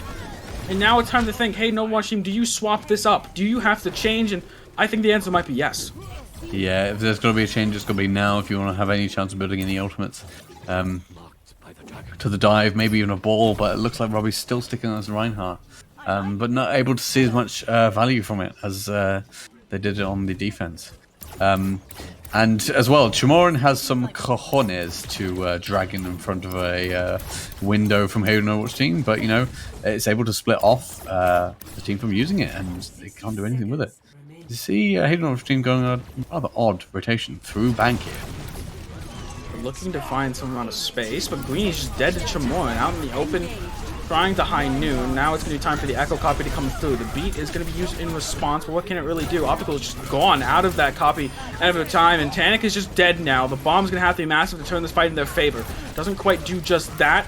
I don't even think anyone really took damage from that at all, but Optical is one shot, does finally get taken out, but Dux is gone. The Shadow on the backside, though, does a lot of damage. Robbie is looking to turn this fight on their own lonesome. Baptiste is one shot and finally happened. They've made headway on this point. They lose their Diva mech, but it's time to just keep this alive on the point. Don't die to the Diva bomb is really the key. But Optical's back, doesn't have a copy, no ultimates really available anymore for Goliath, but you can't make this fight last too long or else it could get dangerous. Optical needs to die as soon as they touch that point, and that they do. Finally, second point is secured, and this is where they've looked the best in this Rush mirror, but is it too little too late? You're going to have at least one good fight here as it looks to clean up Spooky. Actually, looks like Spooky might actually get out. A bit of a mistimed pin there from Robbie. Now, Hayden Overwatch team coming up to the Blizzard fight-winning ultimate for sure. They're going to be close on the rest of their ultimates, but it's just a case of, like, can they survive long enough? You know, they've got to play slow here if they can. Try build some of that ult charge and then go in with a better ult bang than Goliath. It's just patience, really. Don't eat the dragon a little bit too fast, but Spooky having a bit of that main tank experience once again. They're gone. Windows up though. Can they push past it fast enough? That they do. The shadow comes through as well. Looking to end this point right here. Picks are going clean. It's so clean. You gotta prevent any trades from going back and forth, and that they do. It's done, but can they stop the recontest? The high noon a bit too early. Not gonna get the most value you can, but the ball does run out straight into it. Chamoran is gonna Optical is actually gonna be looking for the kills here on the Doomfist. Can they prevent it? The dive coming to the backside, and that they don't stop the picks coming in. The res even going through for themselves. Speed is going to try to keep them in this fight as long as possible. But how long? The bomb comes through, so much damage as well. The crush on Chamoran! That's exactly what they need to keep this fight heavily in their favor. The respawns could have made it deadly. But Hollywood looks to go the way of Hayden Overwatch team, starting this series off with a 1-0. And that's what you want to see if you're Hayden Overwatch team, because going down early in a series is never how you want to start. Yeah, absolutely. It's a great blizzard into the window of Goliath, actually. Not able to use it, actually frozen the Baptiste, able to finish that off, and essentially once you got down your main healer, it's just a matter of time until the rest of your team kind of crumbles around them. Great play from Hayden Overwatch team. Was looking like a rough start for them, especially on that point B. I mean, that was a long point B. Coming into the last fight on C, really able to keep that momentum and able to win that out, so congratulations to them. So we move on. Goliath's map pick here, as we wait to see what that is. It's hybrid. Now if you're Goliath, yeah, it's escort, sorry. That's what I was thinking. I was thinking payload. But I didn't say the word payload. There's a payload and hybrid. I said hybrid. But that's fine line. We just play hybrid. It's fine. We'll play two hybrids. We just play hybrid for the rest of the time. But escort. What do you pick into Hayden Overwatch team? A team who seems to be much better at running the double shield than you, and you only run rush. Yes, Goliath is much better in that double shield. Sorry, I had the teams the wrong way. Yeah, I'm gonna work this out. You're better in double shield than them. Not Havana. Not Havana, exactly. Not Havana. Dorado, maybe, possibly, potentially. Dorado much less favorable to those rush competitions, especially that second point is brutal for rush comps. So I think we could possibly see a Dorado coming out here. What's the other? I just completely blank on the Rialto. So word from production, from Jimmy. Rialto is apparently their best choice, being 2-0 on the map, and Hayden Overwatch team are 0-2. Well, yeah. But statistics always don't always tell the biggest story, right? Because as we saw from our last game. Yeah, from that last game, did not go statistics wise, as my brain fails me once again.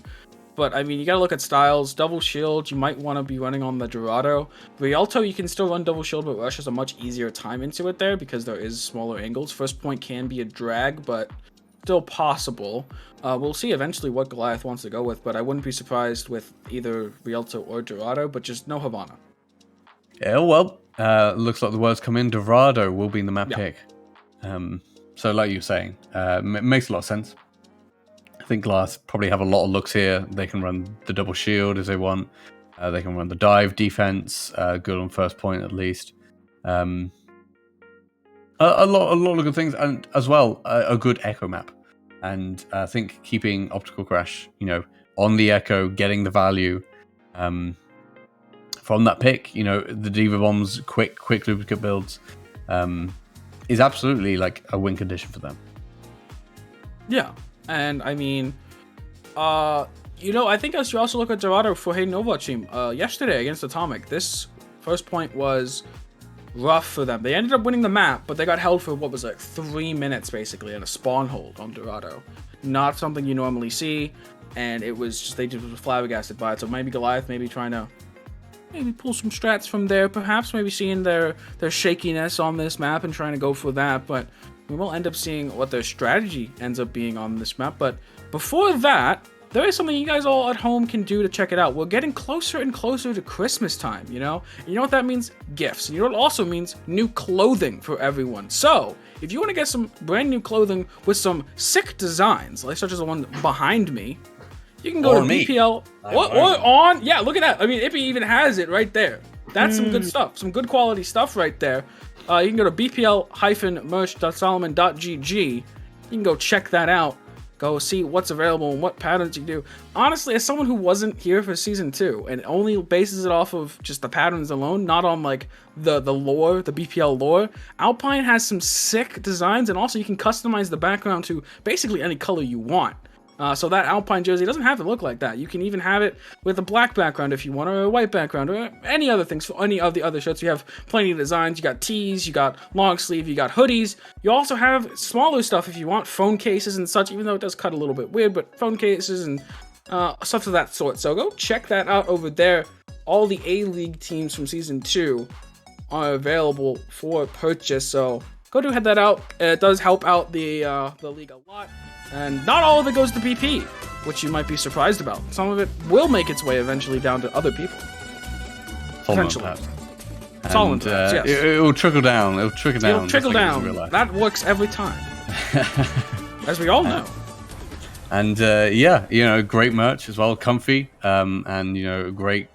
I'll shout out Tim again. Great design on the merch there. Really doing the team's justice as well. The Alpine jersey, yeah. Obviously, that is absolutely the pick for. I don't know what the team is, but the jersey, you know, the design looks cool. I mean, I've heard some bad things about that, but I don't care. The jersey looks sick. If anyone else from BPL ever sees me on the street, like, oh, that person has no idea. Pepe laugh. Yeah. They have no idea what that means. I'll transcribe a meme for you, if you will. Alpine shirt. People who know, Mr. Incredible dark face. People who don't know Mr. Incredible lit face. That's the meme. So make that somewhere and post it for me. So you 3 stars. Free laugh stars at my on the meme. starboard. Laugh at my meme. Literally 3 stars on the starboard for everyone, if you want to go and do that. Optical crash on, or at least teasing the Farah here. Makes sense. Recurve is coaching them. That's always the joke, isn't it? But you know, it will have good control of the high ground here. Let's see what he can do. And now we instantly realize there's a Pharah, and now we must be completely aware that the Pharah is going to absolutely rock us if we do not look at them. So the looking has commenced already with the Gurgler, but they have to be more concisive. They're actually just going to have to back off here as they took way too much poke than they expected. We're looking for Greeny in the back, who's super low. Spooky gets frozen up, but there's no follow-up. They're so split right now. Greeny's all the way back in the choke while the rest of the team is trying to push forward. It's just completely split right now, and eventually someone's gonna have to make a decisive move, and right now it's gonna be the Gurgler trying to shut down Optical as much as possible. Their impact has been limited, but they already have the barrage. Do they keep track of this? Do they understand the barrage could already be on the table? And this Optical crash is actually backing off, hopefully not to swap here. Like, the barrage can absolutely get value. Even with the Gurgler, you know, doing the correct job of marking the Farah constantly, making sure, you know, getting the least value possible. And, you know, that frees up Greeny to get the pick onto Jamoran. And essentially stops that push. Then it strikes. But, you know, Goliath coming right back in with ult advantage, and you see Optical Crash going for the sneaky play. The Among Us vent strategy is sneaking around and engaging make now. Those references as the dive coming in on the backside. It's going to be massive. Is the DM there available? It is! Oh, perfectly timed there from the Gurgler to shut it down. The bomb comes through as well once the mech goes away. Really well played there from Hayden Overwatch team on the peel back from that barrage. Super well timed, and now it's time for the High Noon to seal the deal for this Pharah Mercy as Greeny takes out the flying combination, and they're set up for a pretty good hold this first point. Yeah, absolutely. Excellent play around that barrage as Greeny survives with an excellent lamp from Dutch. Well done on that as well. So that lamp getting huge value, not only protecting against the remnants of the barrage, but also the pulse bomb. The Hayden Overwatch team building up the ults as well. It's going to be pretty tough for Goliath here. Now, does Robbie just push forward and shatter this? Yeah, he does. Yes, he does. He goes through, just goes and shatters him, puts him on the ground. They even commit the Blizzard. I don't know if that's completely necessary there, but they want to just really secure it. I was going to ask, like, well, who does he shatter? I guess everyone when they're done with the res. Yeah, absolutely. And it does mean that Hayden Overwatch team's ult bank is reduced to just the window, really. Not the strongest ultimate against this team. Spooky now swapping over to the ball. A very mobile target. It's going to be very difficult to get value with that window. But bright side with the bomb, is this going to get value? We've done it! The Not Died Diva Bomb Challenge finally complete here for Hayden Overwatch team. We're going to try and hold this card a little bit longer.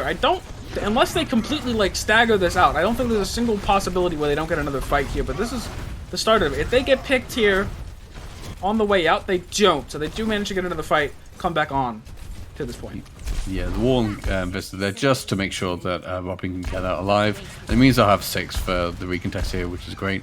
But yeah, Dux uses the window, and you saw they immediately had to back out. The Greenie, the hit scan, not able to get value out of it. As Spooky goes in with the power drive. Bomb does find the enemy Diva mech. Now the Gurgler running around trying to get a safe remix position. I don't know if that's the play into a shield and a potential new Diva, trying to catch it out before the remake comes through. But Rhine Shield will do enough for a little bit of amount of time.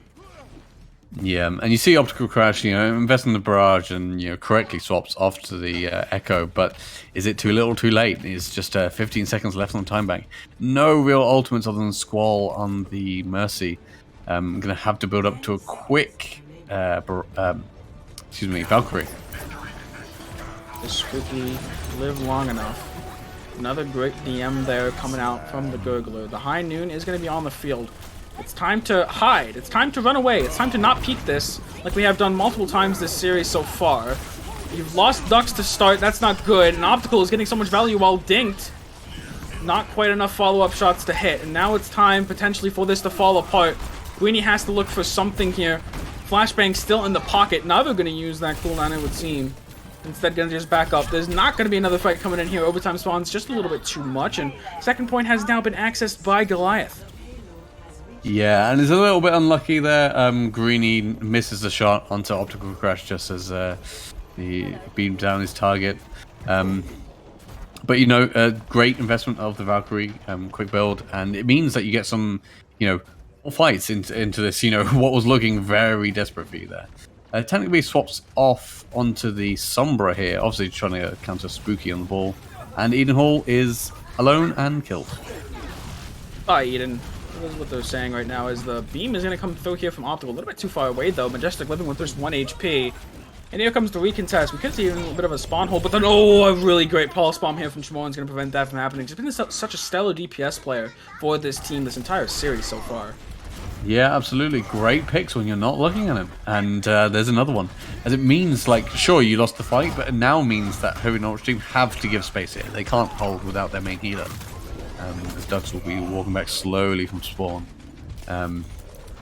But the ultimates for Hayden Norwich team, much better. Coming up to 5, but they're not in control of the high ground. And giving the high ground away for free to Optical Crash might be a disaster. There's the bomb, and Squall is the first to fall. You've lost your ability to pocket Optical any further here, but does have the copy. Robbie, don't walk into the mine. It's very bad area to walk into. They're just putting so much pressure onto Robbie right now, but the High Noon is going to try to save them. But it's not enough. The ball should die here to the High Noon, fully charged up, and Optical does have plenty of targets to choose from for their copy, but they could die before it even comes out. Finally, flicks onto the Diva, presses that Q button, and 600 HP out the wazoo right now, but they're going to recontest with some more ultimates in the bank.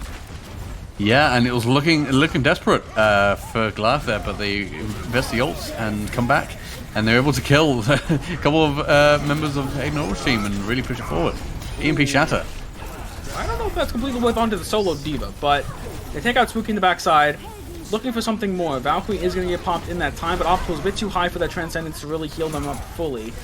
Now it's time to try and prevent any kind of a resurrection to occur, and it's time to save Robbie. It's time to save Robbie and touch the point. That's also a pretty good thing to do right now, but this bomb could be in the backside. It could be super massive. There's nothing to stop it from going down, and in the last seconds, again, the point will get capped here for Goliath.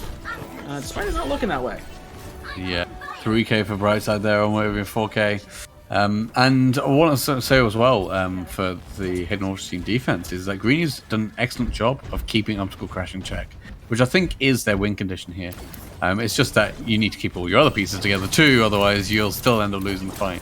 As you don't want to get Gurgler staggered here, and that's kind of what led to their fall on point B.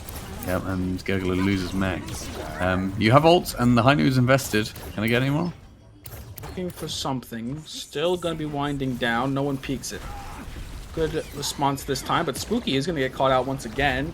Something we've seen consistently. That ball has not been living very long. Now it's going to be on Chamoyan to find this pulse bomb, and it does. It finds Gurgler before they can get that remech back in, and the Copy is still available. We can see a full cap here despite almost getting held on first. Just how the snowball rolls sometimes, but Tanic takes out Shimon on the last point and looking potentially to stall this out.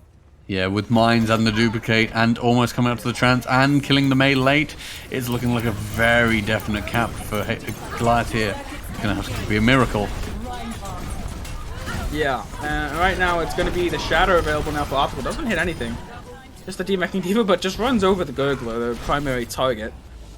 And they are going to cap with 13 seconds. Not something you would have seen had, I guess, that first point held gone through. Yeah, and it was looking like that throughout the match, right? Like capping point A in overtime, capping point B in almost overtime, and suppose capping point C in almost overtime. And I think what won that for them on C there was picking off these members of Hayden OW's team just alone, picking off the Gurgler easy, and then immediately responded back in kind with the pick on Spooky, but they still invest the ults, and Spooky comes back late with the mines. Yeah, it's crazy. Goliath seem to win more when they're down more players. Their first fight elim rate is probably in the negative, where they don't lose when one of their players get killed, they instead win. Yeah. Looking good for them to finish Dorado out here, and it's going to be on Hayden Overwatch team now to try and make their way through. They're going to be running out on this. I was tempted to say double hits game, but the Tracer doesn't really count. Going to be having that Soldier looking their eyes to the sky for a potential Pharah coming out here, and that's exactly what they're going to find. It's going to be a Pharah comp for Hayden Overwatch team to start this one out. Yeah, absolutely makes sense picking this. I definitely think you've seen Tennant play this map a lot, and he knows plays the flex DPS, so the legs pick absolutely makes sense. And I want to see Optical Crash, mark Tanic as much as Greeny was on the offense, and Majestic is actually the first person to get a pick on the bright side. How did that happen? Bright side? What happened? I'm confused. You're a diva. You're literally a 600 HP walking tank that also can fly, has DM that disables all damage for like 3 seconds. I don't know how that occurs. I don't know really how that happens, but it's on Optical Crash to keep Tanic being in check. Or maybe just Robbie going to the backside. It seems like these tank players can just not get enough of that spawn room right now. But it's going to be a fight for the high ground, and right now it looks like Hayden Overwatch team is trying to tip the scales in their favor. Oh. Yeah, great pick from Greeny onto Chamoran there. Chamoran doing work, always in the off angle, like raining damage in. But Goliath have kind of tentatively been holding the S key for about 5 minutes here, being pushed back slowly by Hayden Overwatch team. If Soldier had 5 more bullets here, Optical would have killed Tanic 7 times by now. It's really crazy how low of an HP they're living with. But now the high noon, ooh, that's attack visor is going to come out.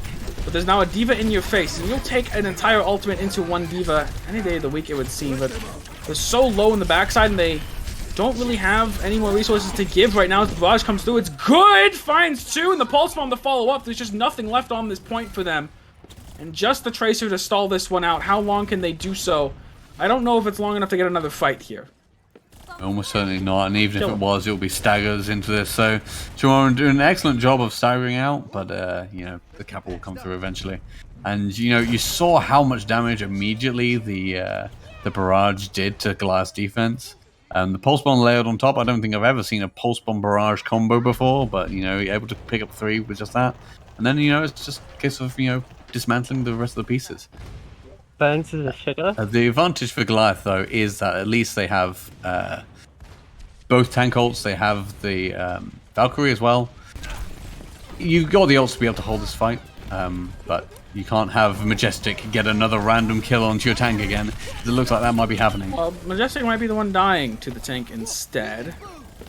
And right now, they're going to just be playing this kind of passive style, waiting for Tanic to get some value before they ever commit on anything is kind of the game plan right now.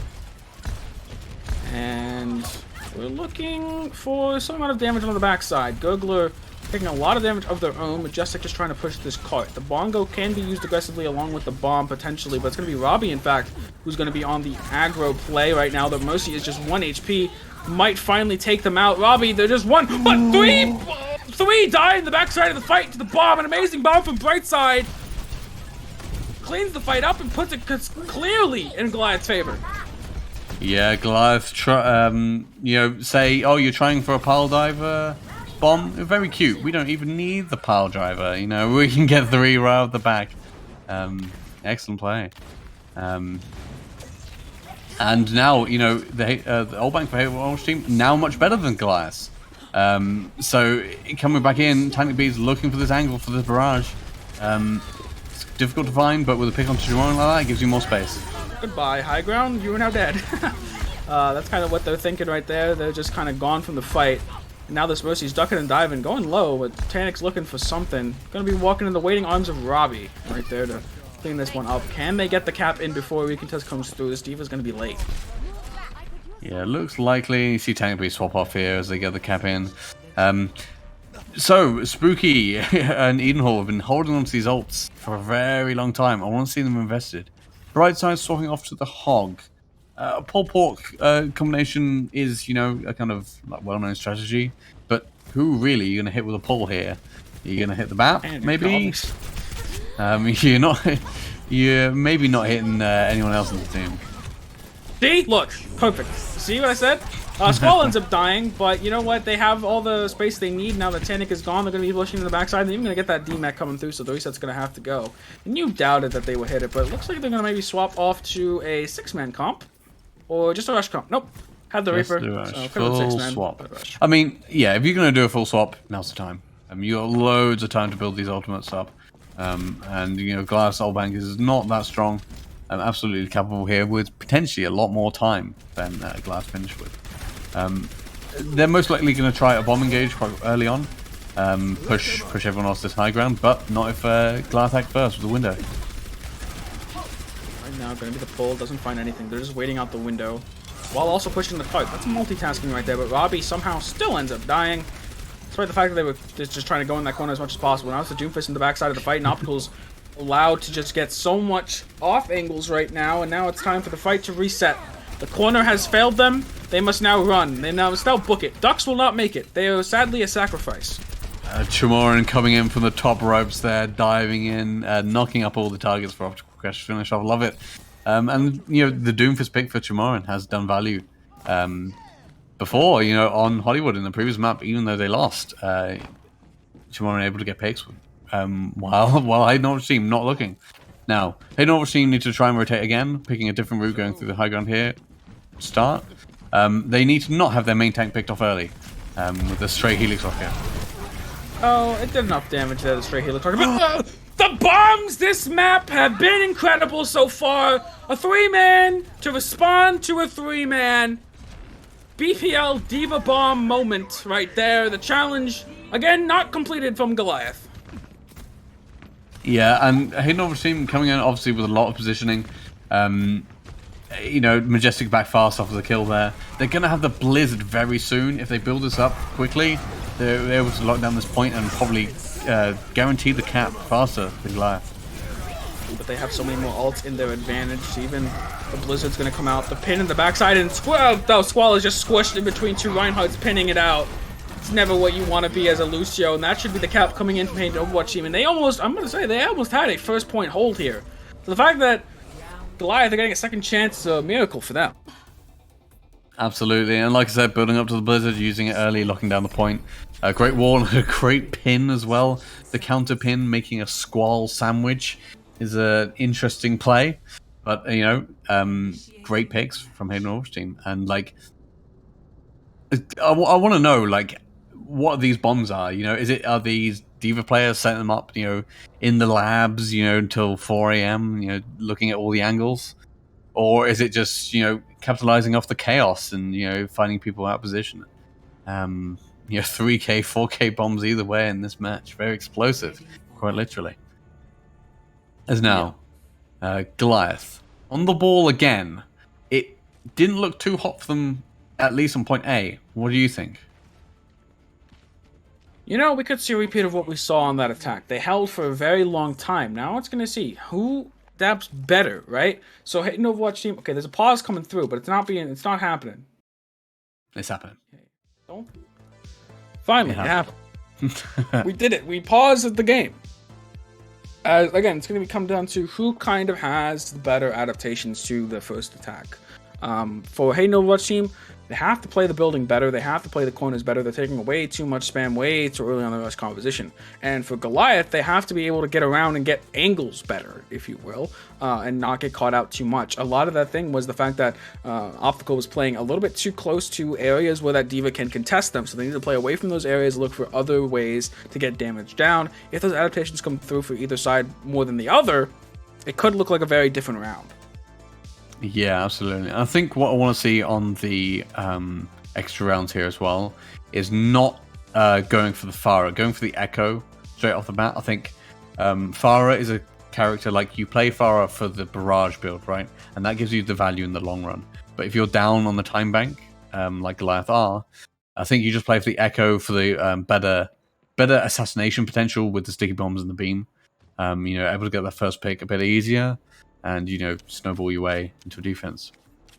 So, Hayden Overwatch team. Rush defense, again, holding close.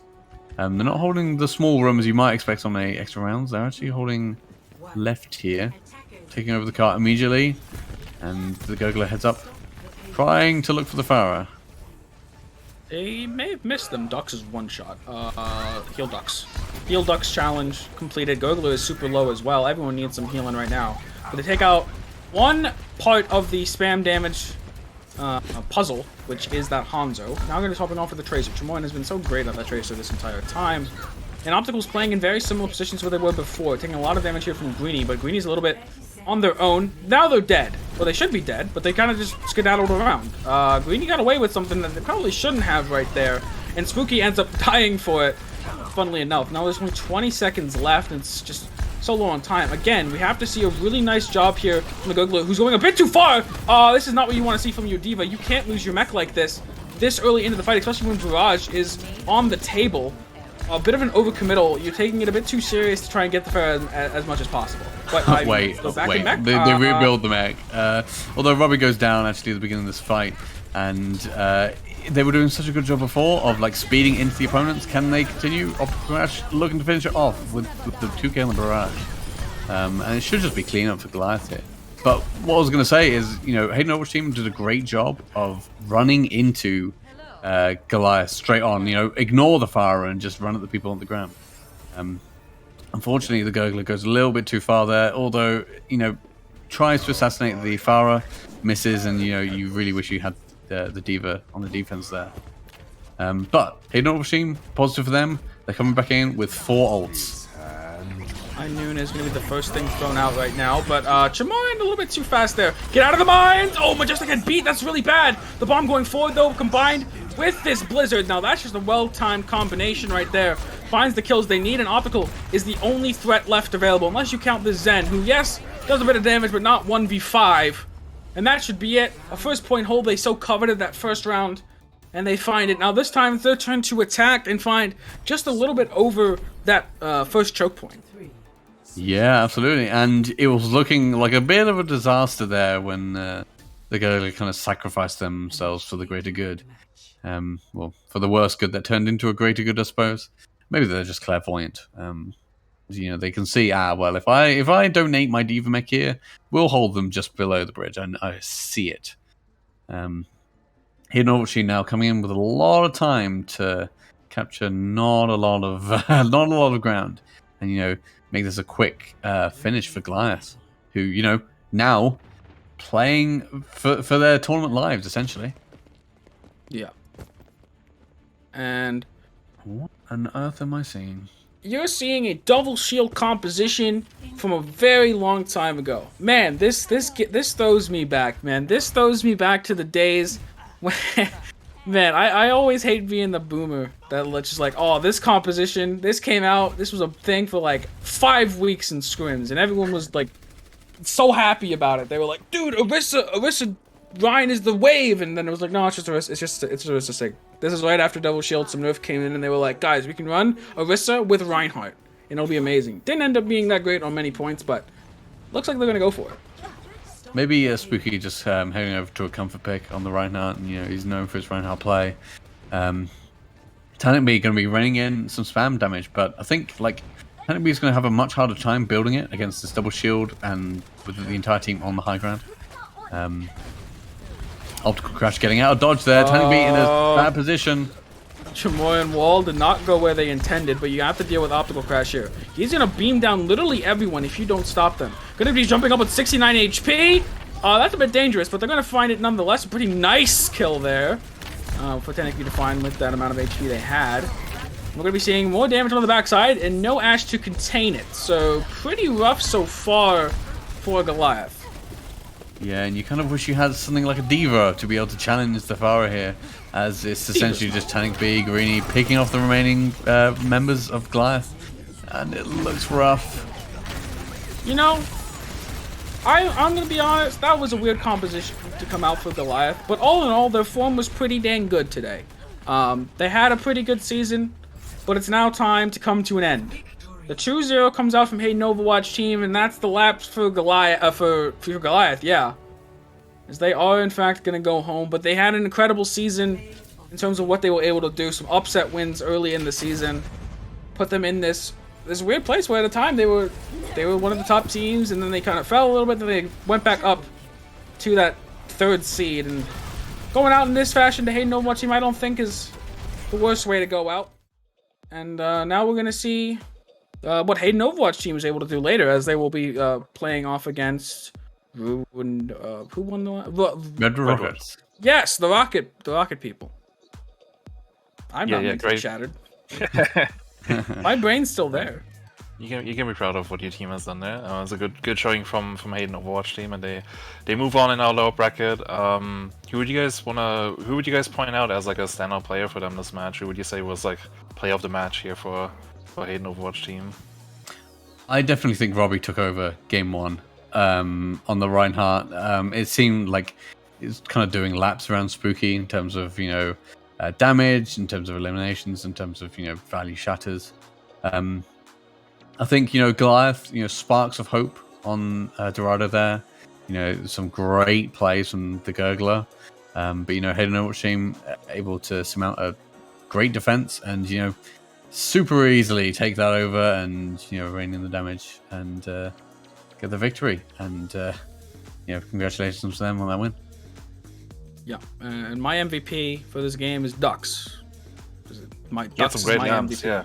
Dux is actually crazy because he plays both flex support and main support very, very well. I think one of the more underrated players just because it's Dux is a meme.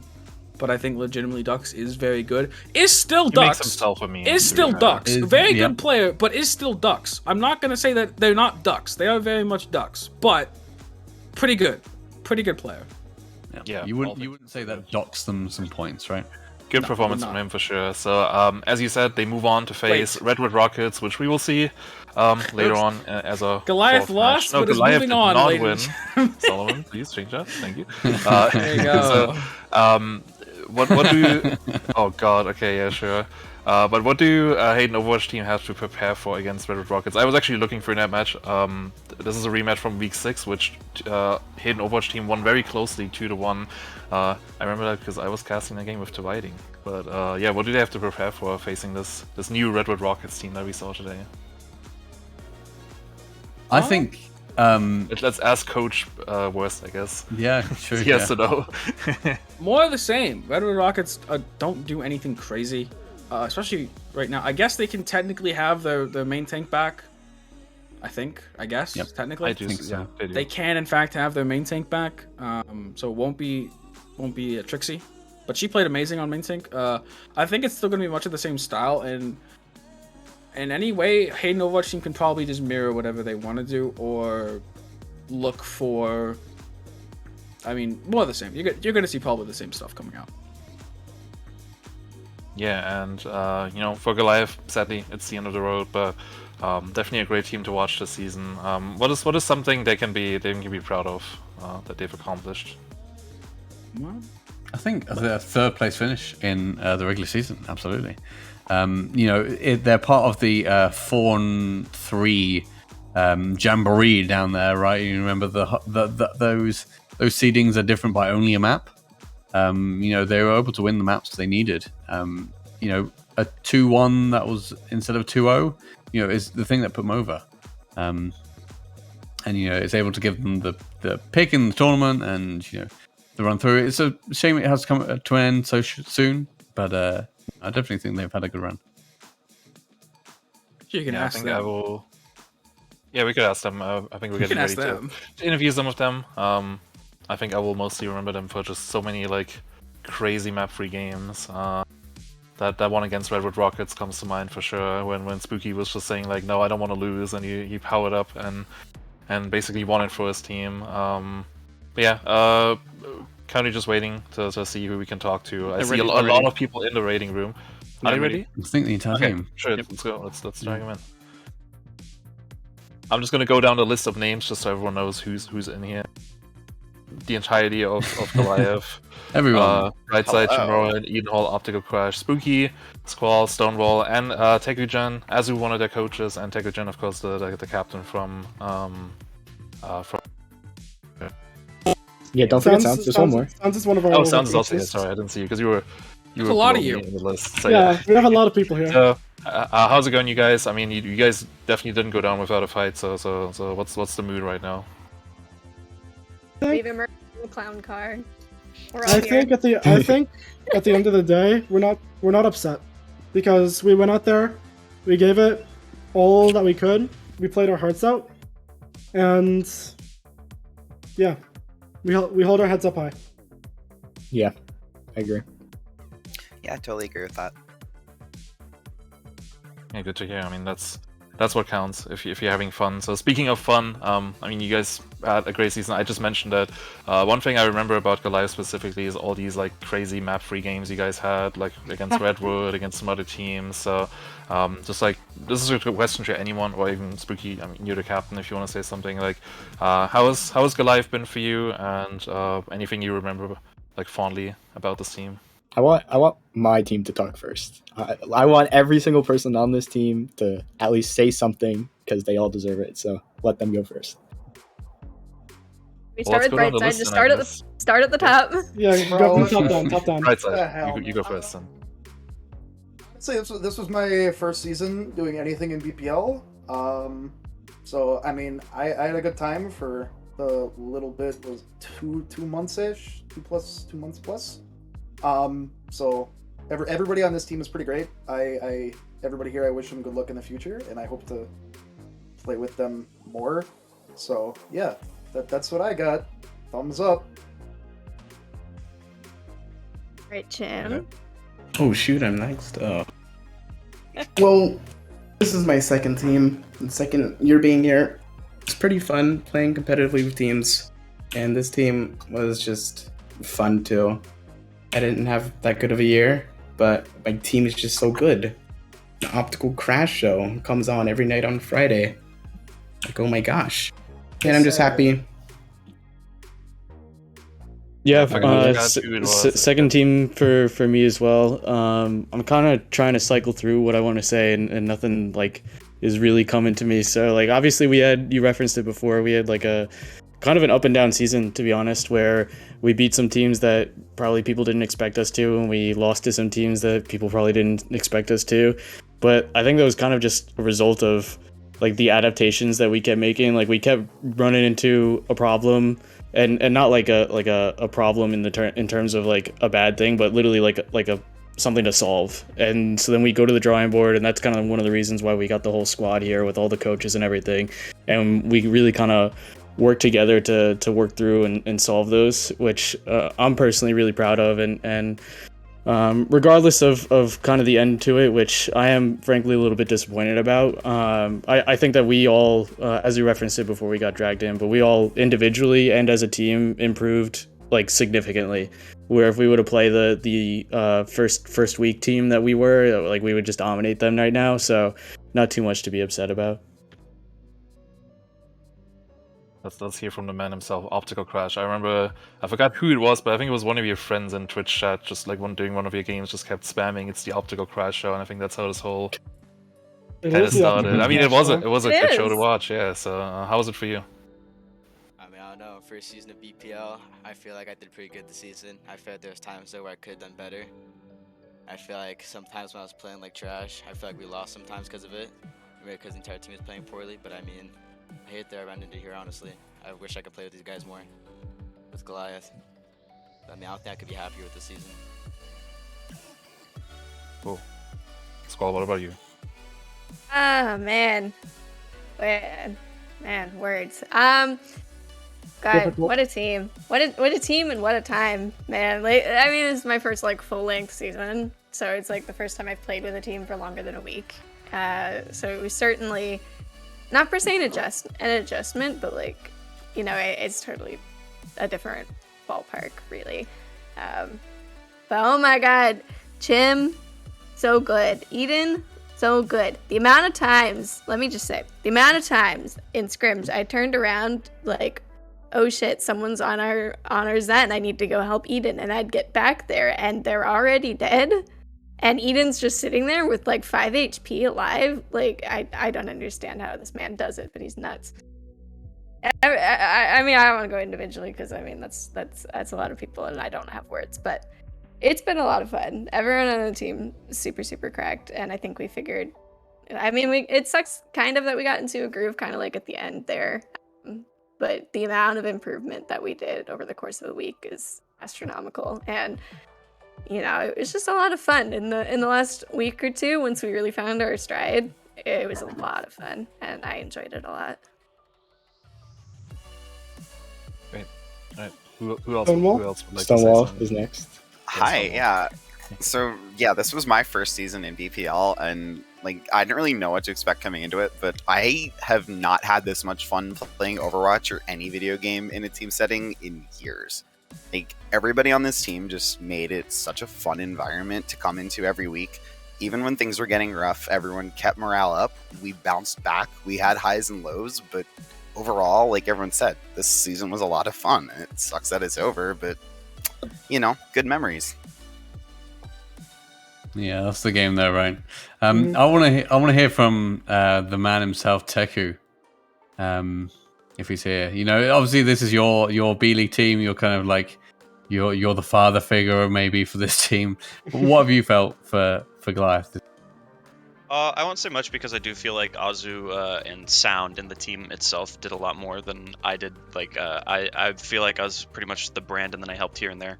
But all I'll say is like, I won't lie, things were a little rough coming into playoff week.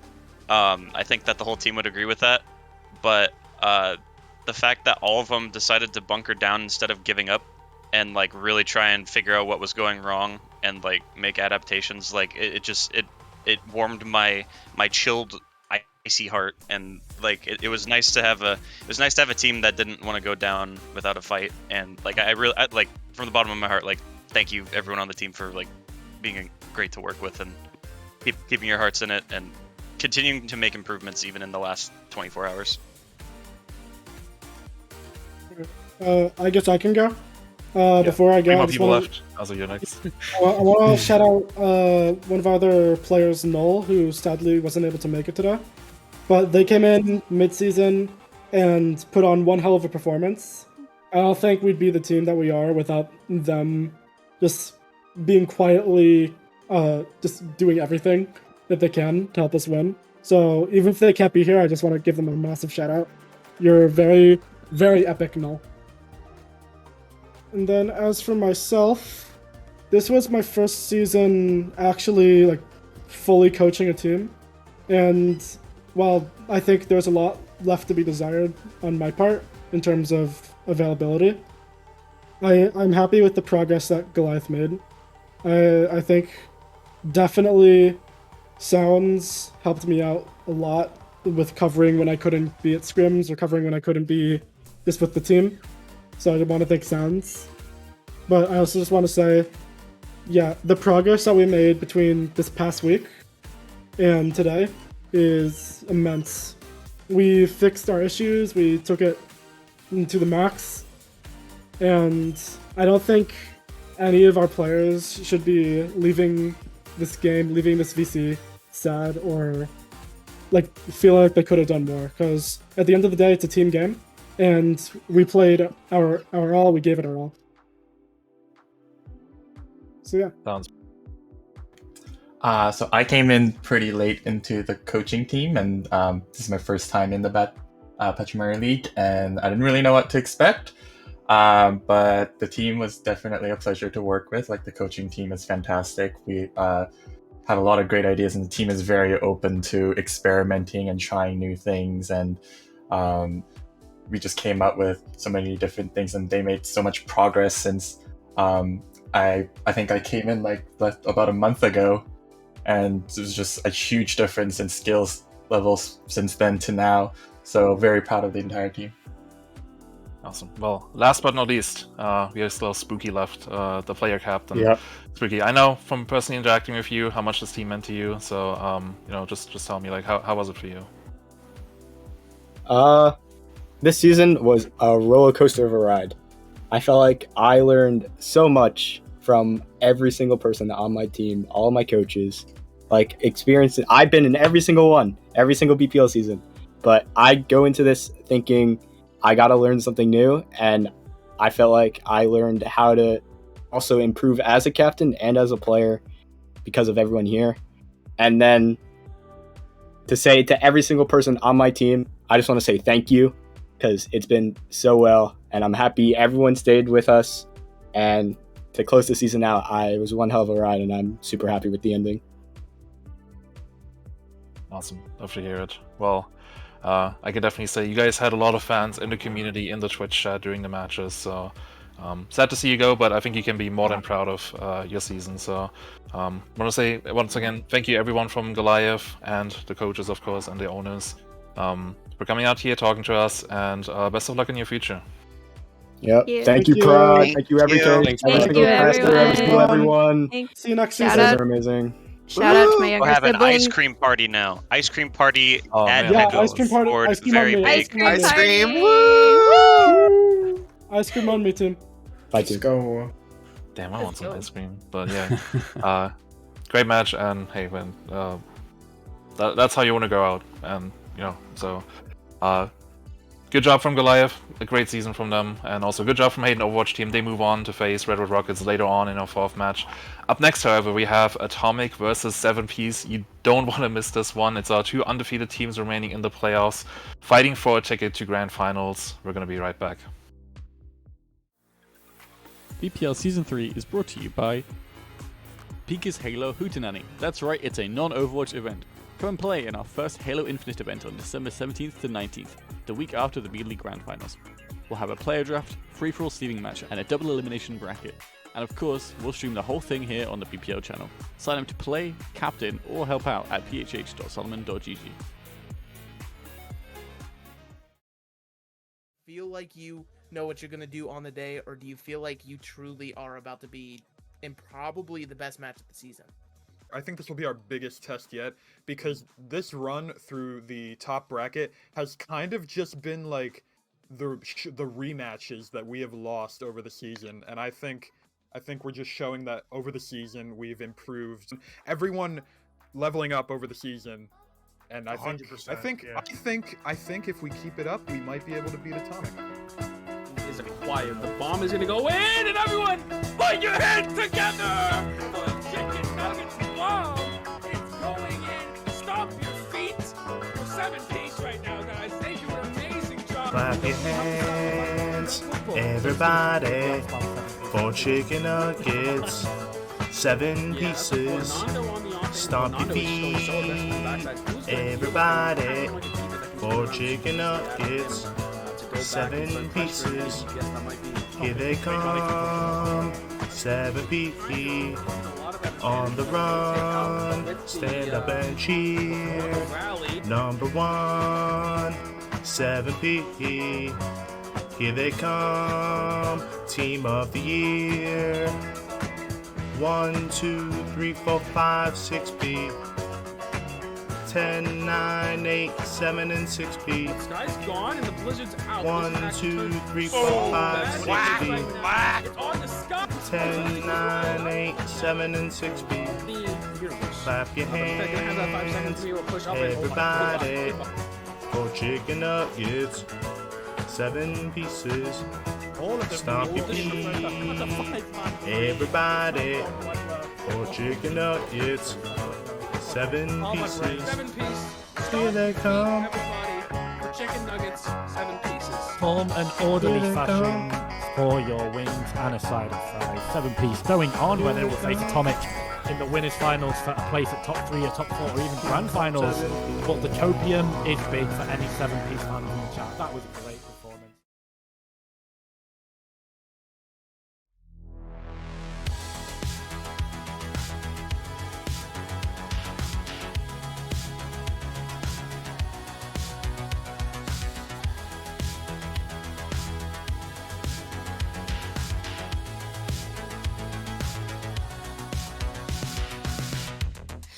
Minute by minute we count down. We're heading for it. The turn of a page and the chapter is gone. It's gone. So you go your own way and I go mine. Two different stories. But do you believe all is said and done? I don't. Just make me believe in love when you're gone. Forever after.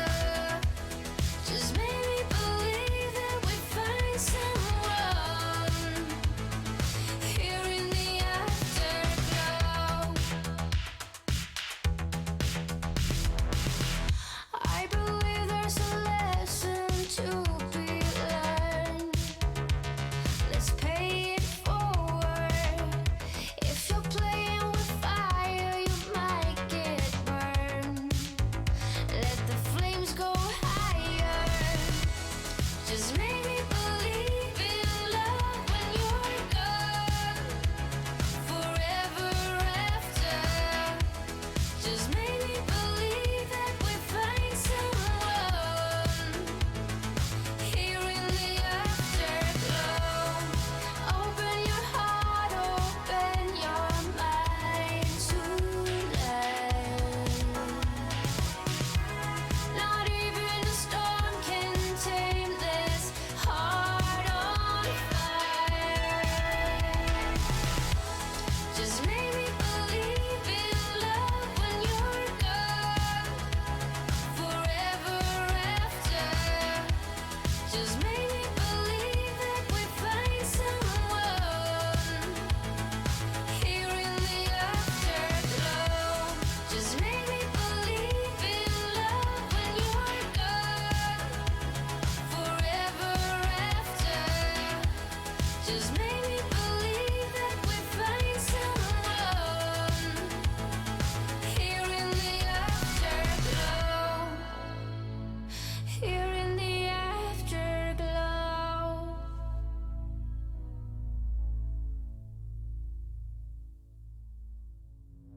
He got it out for me, you know.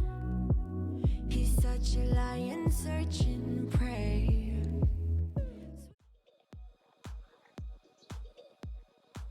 We're here.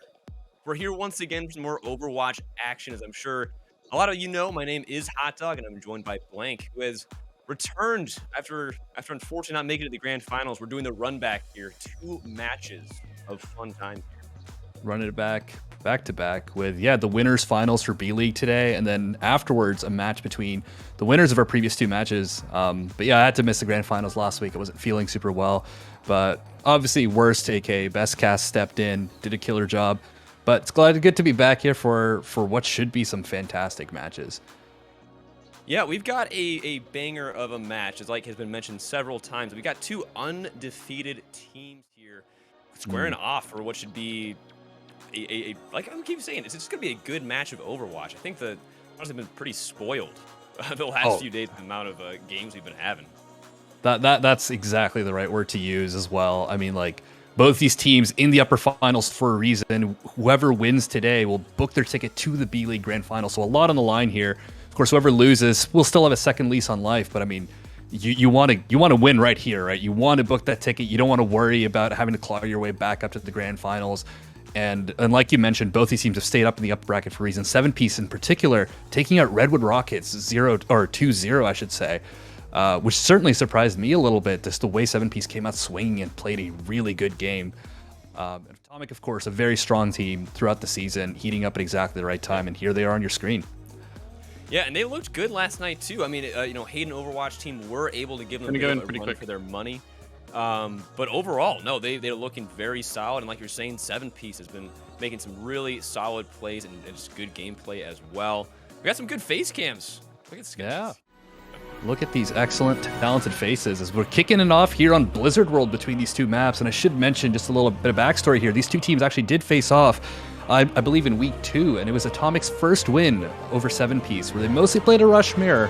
7-piece stayed pretty dedicated to the Doomfist, if I remember correctly, and Atomic were able to eke out a win from there. But it's been many weeks since then, Hot Dog. I think these teams have won a lot more games, learned a lot from things that weren't going well for them. So this is them at their final forms or so, we'd hope, as we're locked and loaded and ready to go already. Yeah, and it's looking, yeah, I'm excited. We've had some, again, just a good Overwatch in general, but Blizzard World has really shown a lot of teams as they try and figure out ways to kind of crack these points. I know, like I said, even last night when Atomic was running that double shield, trying to figure out a way to dislodge them can be so important, and being able to just control these points for as long as possible is just obviously key in general. But I think if you get a good hold, especially on the first point here, that can absolutely snowball into a 0-point kind of round for the attacking team. Absolutely. And I mean, this is definitely a map where first point holds are like fairly common. I'm not going to say they happen all the time, but it is not at all a surprising outcome. Teams have really figured out how they want to play defense on this. 7-piece, of course, with a classic double shield comp with the Tor of the Hanzo, as much poke as you could hope for. And Atomic are going to choose to meet this head on with this Rhine comp they're running. Yeah, Cartoon Blade is trying to keep them away from just not unable to kind of walk in, but it looks like they actually TP'd up to the high ground potentially, actually forcing the defending team to just back down to try and just peel away from this suddenly attacking Reinhardt. And now they're in a very odd spot here. Suddenly, instead of defending the point, they are attacking Orisa, trying to get some sort of just momentum here as 7-piece is kind of on the back foot. 2 ticks almost there for Atomic, and yeah, they're just forcing them back. That was a really incredibly smart rotation there, and now the picks are coming in, and it looks like here Atomic very smartly played on that first point. That was absolutely brilliant there as Doc, the star hits cam player for this team, just cleans it up there. I mean, 5 minutes and 30 seconds into time bank, I don't think it is physically possible to have a faster time bank. With the teleport, I mean, 7-piece completely caught off guard, just immediately jump off. A tick is taken before they even know it. I think the only thing they can be happy about is that Just has a window already loaded, and there's a huge pick from Bordando already. Perhaps 7-piece can capitalize on this and really gain a foothold on this high ground over here. I mean, I think you got to walk in and just get some sort of just presence on this point. I feel like, okay, I guess, you know what, I guess it makes sense. I'll give him that, getting, well entrenched here on this high ground is a good move as well. And especially with that window, that definitely looks like a very good spot in Bordando. It's another pick. They have no Lucio on the side of the attacking team. They're probably going to have to back up here. I'd like to kind of walk in here and actually get a pick on Cartoon Blaze. Sigma all popped in here, able to get 2 picks as well. This looks like a reset for the attacking team. Absolutely. A heavy investment there from Atomic, but, I mean, it gets the job done. Actually, as I say that, not actually that heavy, come to think of it. I thought they paired something else with the Flux, but no, it was just that Khan had already gone down, and the first person to die up in that Flux before even hitting the ground was the Baptiste, and that definitely signals the retreat for the side of Atomic. But still, they're probably not too pressed about it. Of course, they would have liked to have the sound barrier perhaps for that Flux, but now it means they can use it for this next fight. Perhaps outlast some of the other ults that 7-piece have got going. But they've got 4 minutes to figure something out. How do they choose to approach this high ground is the question. It looks like this teleporter is the answer. Yeah, I think just walking in would absolutely do the trick. And Cute White Boy has an Earth Shadow locked and loaded. They have to walk back to the point as they invest in both field as they nearly fall. Unfortunately, a DMET comes in for Interflux, and Ben can come in with this Sigma, being very aggressive, finding Doc. That is not what you want to have happen, and it might be another reset on the clock here for Atomic, and they are just losing time here. They had obviously they still have a great time bank, but there's 5 minutes on the clock here. And yeah, just a slow fight as Sky gets another pick on a Lucio and Atomic. They either need to just kind of just decisively get a pick or just kind of reset here. And now it's like another ult engage from Benkan. I mean, now it's almost like over-ulting on the side of the defense. A little bit. That was a really strange fight because Atomic were clearly down too many to try to swing anything. They did not have the tools to swing that fight, barring some miracle never before seen in Overwatch. I mean, there was just 3 of them on the point, basically no supports, if I'm remembering correctly. But they just kind of stuck around there, and I guess they can be happy with that because it does get the flux out of Bean Can, and Khan still has his sound barrier available. So back then, it looked like the teleporter was spaced pretty well by 7-Piece. So now Atomic trying a different approach, looking like they're going to come up the stairs here, if anything. C-Dub is probably looking for a shatter here as well. Oh no, they teleport straight to the point? And an aggressive sound barrier. They do have they're going to engage with that Simult and with the sound barrier. They're going to be very tough to beat. White Boy, though, under a lot of pressure, and Megan falls. And that is a gigantic Diva Bomb. That gets 4 people and a turret. That's huge. The turret has fallen along with the other players. I mean, that'll do the trick for sure. Interflux has just come alive in the past couple nights. They had some awesome bombs as well in last night's match.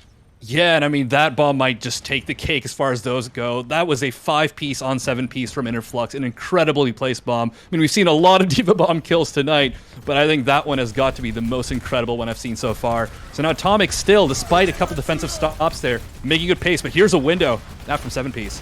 I mean, that's all you got to do, right? Just press Q, and now immediately Cartoon Blaze is just able to pipe down this damage, these bullets, kind of forcing them out. And it looks like they're actually going for a side attack here. I really like this Atomic trying to just keep the pace up, even when they can't go down main one. And White Boy able to get one person down there and gets pinned out of their Sky very low. And White Boy just trying to put so much damage down. Nothing doing, though, as Sky falls. A Siren being the hero that they need. Variety is just pumping in this damage as well on the Symmetra, getting so low. Last night they did mention that his Symmetra was very good, and absolutely we are seeing it here.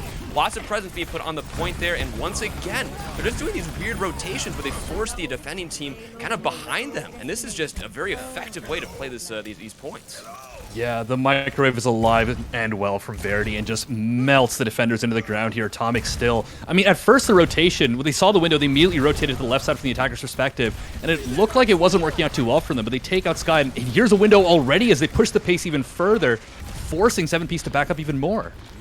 Just look at these varieties just pumping in there, and the Dragons will meet those as well, trying to split them up, and nothing seems to really be happening. They are brought very low, unfortunately. The Siren was there with the involved field, but it does not do enough. Sky was able to find Variety. They are down a DPS, but Interflux looking for more magic and was able to find Bordando. That's another pick. It looks like Freya does not want this fight to be over for 7-Piece, engaging with the beat, and Doc looking for somewhere to just pump this damage in, but White Boy says, no, I will do it for you and get Sky. Now, here we go. This is going to be the final stretch here for Atomic to get into this point. Bit of an ult fiesta there, but Atomic did not want to give up on that fight, and it does pay off. They're still in control of this payload. Here's a high noon from Doc right in front. The wall does go up, and there's an opposing high noon from Cartoon Blaze. He's looking, does not get anyone, unfortunately, and immediately, just under so much pressure, White Boy throws in the shatter, gets so many people. A pick as well. Freya falls, but Bankin finds a pick. There are no Lucios on the side of either team. Osiris invests the window, trying to make something happen here as Variety gets 2 picks. This is exactly what you want to have happen if you're on the side of Atomic. The Cassie falls as well. White Boy has become unleashed, just holding left click, raining it down damage, and now Atomic walking it in. That was a very good attack. 3-0 so far. Good job, Atomic, making it happen. Absolutely, and with time to spare, 1 minute and 23 seconds, which, as we know, on Hybrid is so important, but great stuff from Atomic there. Just, I mean, 7-Piece 2, putting on an impressive defense. It's pretty clear why these two teams are in the upper bracket of B-League over here, but still, at the end there, though, the main thing I want to zero in on is you can't leave the sim alive. I know that's easier said than done in like this the chaos of this sort of this rush mirror in that sort of stall situation. But that sim will scale damage so quickly, and we saw that right there with 2 quick picks. Even after Khan goes down on the side of Atomic, and C-Dub on the Ryan barely has 100 HP in a Dream just with a Baptiste behind him. Verity on the sim quickly gets 2 picks, does a ton of damage, and then C-Dub is able to come in, even at half health, and clean up the rest of the kills from there.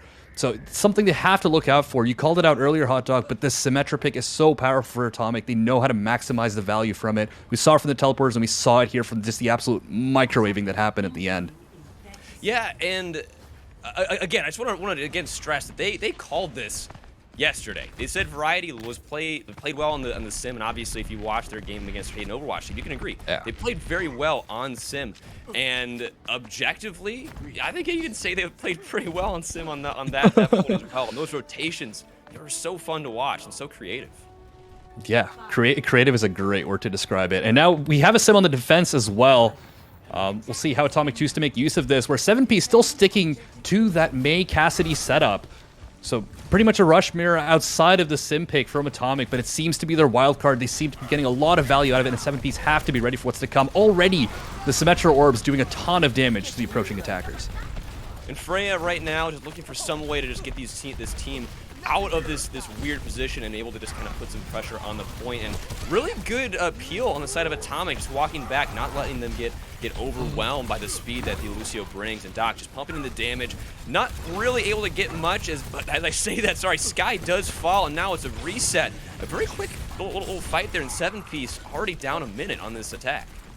Absolutely, that's pretty unconscionable. You can't lose your Rhine that early in a rush mirror. There's so many options to help keep that crucial main tank alive, and losing Sky means that there's an immediate retreat. That's a full minute off the time bank, and 7Ps don't have a lot to speak, don't have a lot they can walk away with from that besides the window of Just, which normally it seems Atomic have been zoning very well, and they have to get some serious value out of this. Otherwise, it's going to be an extended fight here with just trades in the window. But here it is. Can they get the Rhine? The wall's up though. The window down. The wall kind of gets in the way of that, unfortunately. I don't think there's really a good way to actually kind of use that window, unfortunately. And Sky falls so dangerously low. And Variety is able to get 2 picks, just unleashing the microwave. And Variety just goes, just in their face. And there's another fight win for Atomic. Man, I've been wanting to try and make that joke, that noise for so long. I'm so glad I finally got the opportunity. That was excellent. I'm glad I got to witness that live in the booth. I'm glad you were here for it, Blake. Thank you, Hot Dog. But another thing I haven't mentioned that's so crucial for the sim pick is the shield pressure, right? It's one of the main reasons that, or one of the main aspects of the rework she had, I guess, some time ago now. But it's just putting so much pressure on Sky, and it's really hard for this Reinhardt to help get 7P set up where they want to get set up. That said, though, they're coming up to the Blizzard, and that might be a strong opening for them, but look to Interflux to try and eat this crucial ultimate. Atomic have to know this is coming. Yeah, and Doc has been just launching these logs here, trying to get some picks. There have been some really crucial picks that came through. I mean, finding Sky really early in that first fight was crucial there, and now they're looking for this rotation. Let's get rid of Doc. They realize where the threat is. D.Va putting a lot of pressure on there as Hanzo just desperately trying to get some sort of pressure on the high ground now as Just puts in the window, but it's negated by a very smart wall there. Variety, very well done, and Interflux does throw in their ultimate, but no real. That took words out of my mouth. Sky gets 2 picks, 3 picks there. That is a huge fight win. 4 picks. Sky gets 4 picks there before falling. That is exactly what 7Ps need. Now they're going to put pressure on the point. D.Va only is left, and now that's a fight win for 7Ps. I am speechless. Sorry, I just let out that just a massive gasp there. That was such a heads-up play from Sky to see the bomb come out. I don't blame you, man. Yeah, and then during the remix, sees that there's an opportunity for the window fire strike. I mean, I love everything about that from 7Ps. The rotation, the setup, just taking the high ground away, much like Atomic did for them. But then the 2-piece, I saw the fire strike, 2 kills after that. I mean, the sky may be blue, but the floor was very red after that. And 7Ps now, they've unlocked the rest of Blizzard World. 3 minutes in the time bank. Yeah, Doc here again is just looking for some way to get some pressure on there. And again, the other team knows this. Atomic knows that they need to keep Doc alive, and 7Ps knows they need to get him out. And that bomb was engaged that 7Ps ultimate, but nothing really happened with it here. And now Doc once again just walking back and forth, just trying to spam some damage in there. Has Dragons ready as Atomic, again, is rotating around the point. And they actually fall. Cartoon Blaze finds Doc on the Cassidy. Cute White Boy, again, just kind of doing this merry-go-round as Cartoon Blaze gets another pick. Variety falls after they swap to the Sombra, and now that's another pick there. Atomic falling. This is not looking good here on this Streets phase.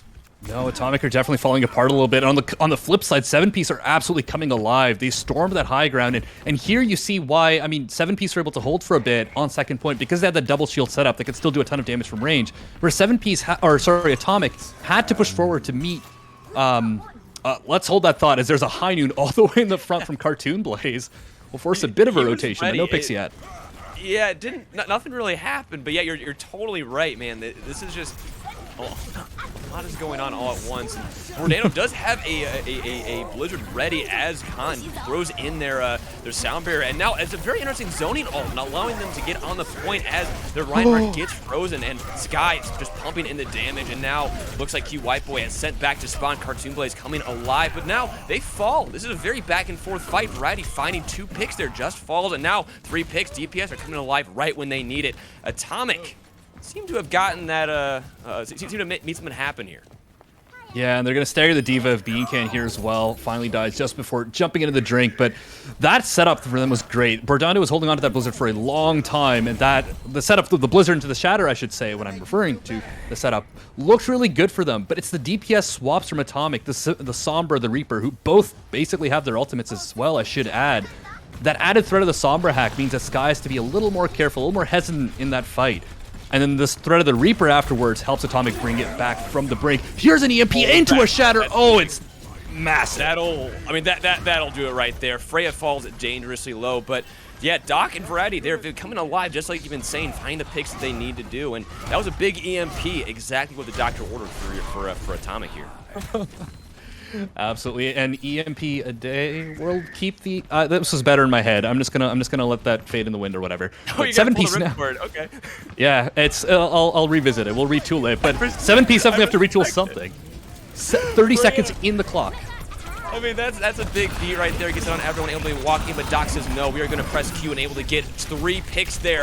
Cartoon Blaze falls as well the DMAC. This is looking very rough right now. After looking so promising on that attack, it looks like Atomic were able to kind of lock it in here.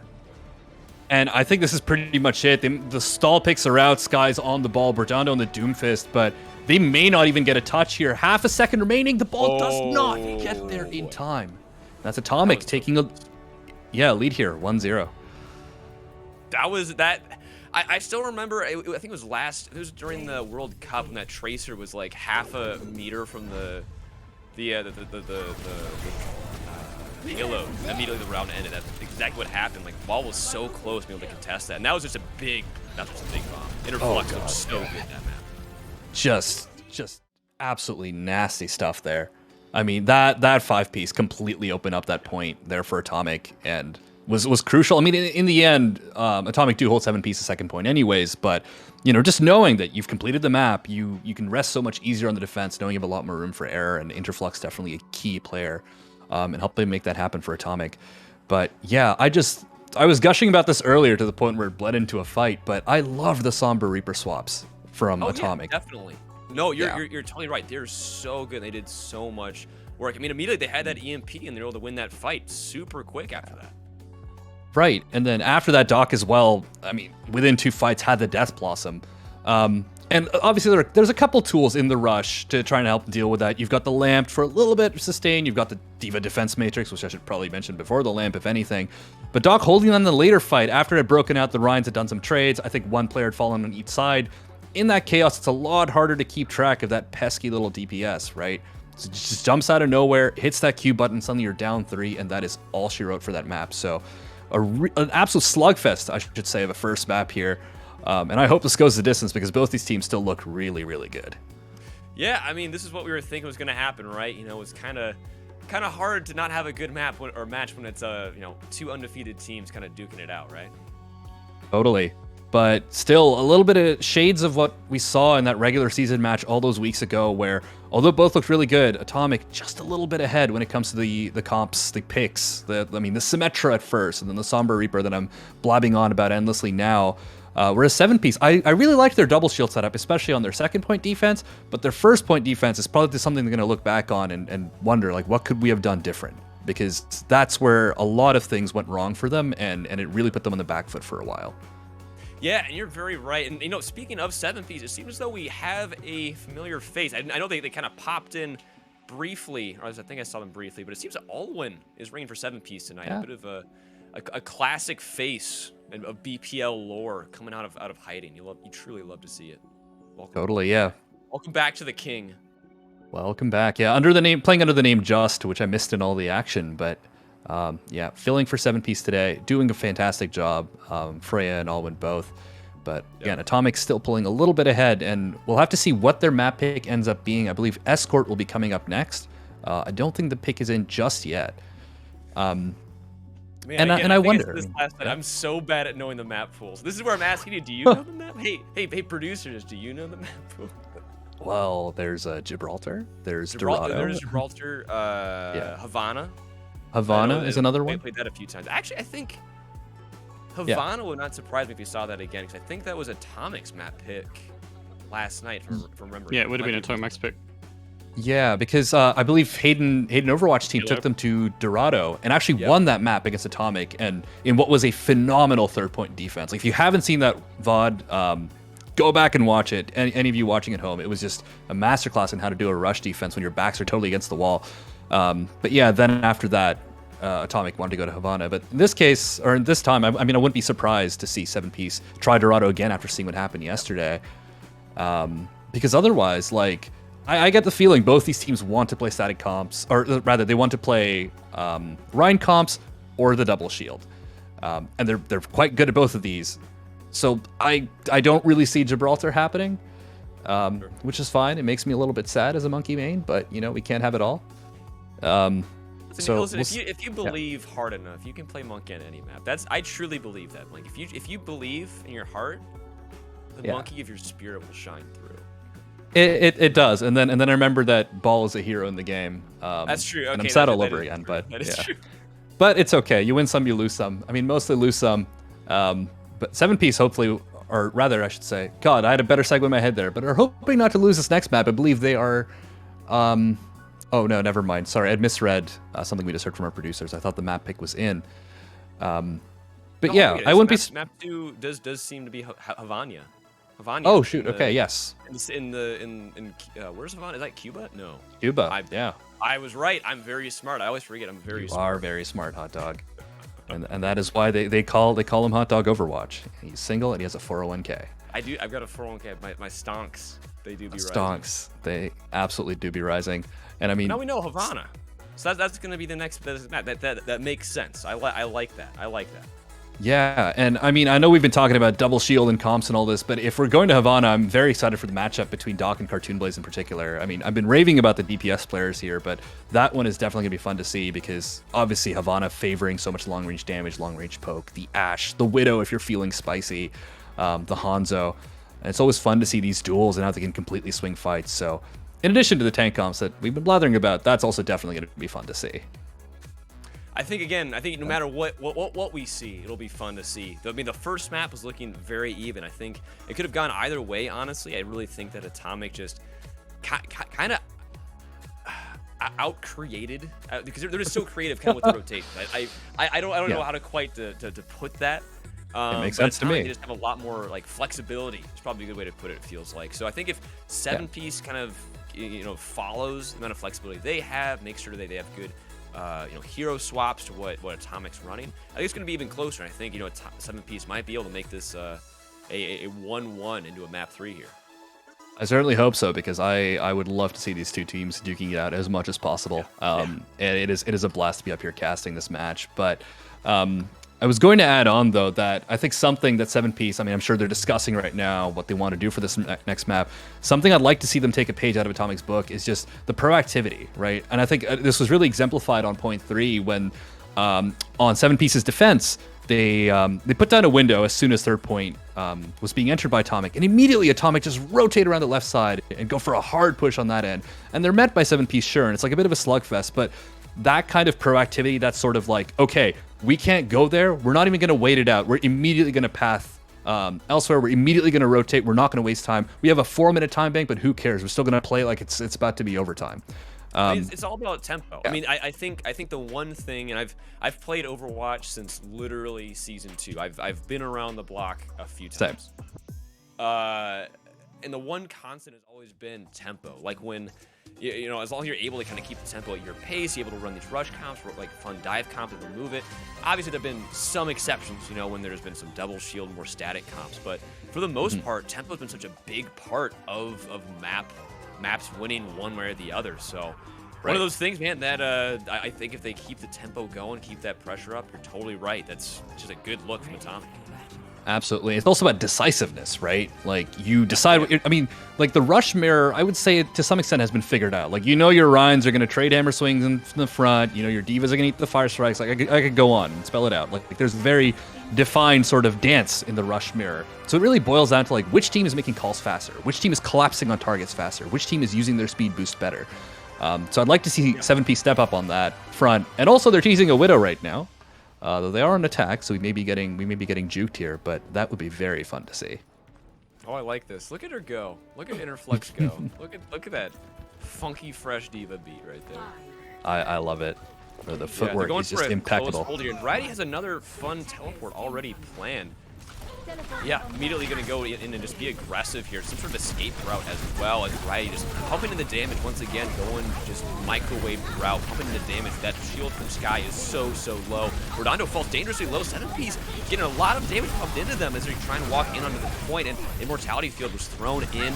Quickly falls as Doc puts a lot of pressure, and there's no Immortality Field on either side. This is going to be much more decisive, and there they go. Bridie gets 2 picks, and it looks like Atomic able to make something happen. There we go. A quick wall thrown in as well. I think they won this fight here, and they are forced back into spawn.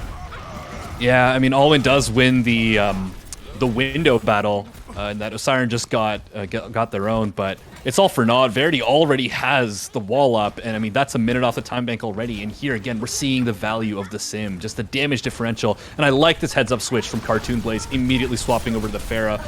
Doc will have some work cut out for them here. I mean, that's exactly what I was saying. If they can be, flexible, with their strategy, they will be much more successful. And Sky has to walk in there into this window. But unfortunately, it does not matter because Q. White Boy says press. No, you do not press on. Why press Q and you go down? Doc finds 2 people as well, and there is another fight win. Atomic looking very strong with a minute and a half taken off the clock here. I love that aggression there from C-Dub. Just seeing the pressure that Sky was under after the window was put down, knowing that shield was about to be down, and just great heads-up play from that Shatter. And I mean, 2 minutes and 20 seconds here, Hot Dog. Usually teams have gotten like the 1 pick you need to break through this. They've invested the beat into this. This has to be it for them. Yeah, both beats on both sides thrown in there. Sky walking in, trying to force Atomic back off the points. They can actually get some sort of attack on this payload gun. It doesn't even matter. Interflux finds 2 people. Doc finds a 3rd. Just falls, or Alwyn falls rather than Q. White Boy finds another. This is looking a little rough right now. I'm not gonna lie.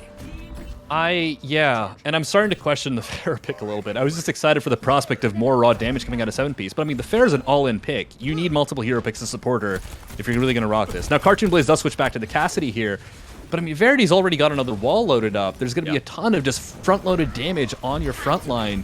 How do you get a pick here? You need 1 pick to try and break this. Could this window be the answer? I mean, the other team has also missed the windows, so it looks like it'll be kind of a stalemate. But as I say, that Doc gets a D-Mech on the Diva, and Sky gets a huge Shatter as well. That's exactly what they wanted to have happen. Now they just need to clean it up and quick as Cute White Boy finds a Lucy on the side of 7Ps, but they're turning it here. That's 3 picks falling down now. But it looks like the Maze says, no, we are going to get this fight win one way or another. But Verity says, no, we are going to say, no, we're going to win this, actually. And now, more picks coming in. Atomic is looking so dominant, but again, it's so back and forth. 7Ps, they do have the respawns here. They should be able to get back in a point theoretically much faster, and now the picks are finally coming in. It looks like, finally, 7Ps are emerging victorious with a minute on the clock. Absolutely, and it was super scrappy, but I kept saying they just needed 1 tick because the spawn advantage here, the differential is just so great on Havana. As the attackers, if you're being spawn camped, if you even get 1 person, over time with the spawns, you're going to win out the longer fight. They do just that, but God, Hot Dog, look at this time bank. They have 30 seconds to try and push it through first, and they don't have a lot of tools besides this window once more, so Alwyn's going to have to come up huge for them as Atomic approach here, and Atomic have a lot more in the tank. Yeah, and there we go. They're going to press Q. Doc wants to force them back so they can actually, keep themselves on the point and keep them off, but it doesn't matter. Cartoon Blaze out Cassie's Doc, and there's another D-Mech. Looking like Q White Boy is going to potentially fall as well. The invalid field keeps him alive, but it does not really matter. It looks like it's going to fall as well, and it seems as though 7Ps might have found the answer. I'm not going to lie, Blake. When I was watching that spawn camp for the first time ever, I was thinking, man, are they not even going to make it like 10 meters on Havana? Yeah. I had that thought, and I'm glad for 7P's sake that they managed to find a way out, but now the real test is still ahead. They're in overtime. Atomic are running back here. They've got the beat. Seedup has a shatter. And 7PS have their own. Seedup gets shattered though. Sky. And a huge inbound field as well as Rafa coming in with that beat. That is exactly what Atomic needed to stay alive. Sky falls. It is again a slugfest back and forth. Verity finds the May as well as Sky does fall from that as a beat comes in for the side of 7-piece and bombs on both sides. Interflux finds another one. Chicken falls. This is not looking good for 7-piece right now. It is very even, but potentially I think if Verity stays alive, this is going to be much harder for them to win. And now just falls. Alwyn is not in the fight, able to put any sort of damage in, and these turrets just eating them up. Not even a point on the board for 7-piece, and now Atomic are on the attack. Yeah, I mean, they do push it most of the way through first. We have seen the quote-unquote fuller hold before, but it's going to be tough for 7-piece. And at the end there, I loved the proactive shatter from Sky. Like, just predicting what Atomic are looking for, which is probably to, set up an aggressive seed-up play there. And immediately just shatters as soon as the other line turns the corner. Says, no, you don't get to do this. But in the longer fight, again, I hate to be harping on about this, and obviously it's more than just the sim, but the sim is doing so much work. If a Zarya is charged in the longer fight, they're going to, you get the idea. No, you're right. I mean, Verity has been so aggressive with these teleports, being able to put them in positions where you just don't expect damage to come from. Even before the fight started, he was already setting up that TP from across the point so they could easily escape if they get rushed on. He's just very, very well thought out and really planned these out, it seems like. Yeah, and we're finally seeing a Symmetra on the side of Cartoon Blaze as well. And this Sim May setup is definitely, I mean, this is designed to keep the rush stuck in spawn for as long as possible. But Doc is teasing a Bastion. And given that there's a Sigma on the field as well, I don't think that's just, that's just Doc doing a little bit of trolling. I like it. I don't know, I like it. I miss it. I miss Bastion. I miss Bastion on this point. I mean, it is an answer to this. I like it. I like that answer. I think that should be the best. And there's a good wall where Dondo quickly isolates the Reinhardt and now just trying to get him just dispatched, but does not matter. Looks like Doc has actually found a really good spot to be in, putting so much damage in, and now just dancing around, just trying to go back and forth in that TP, gets pick after pick.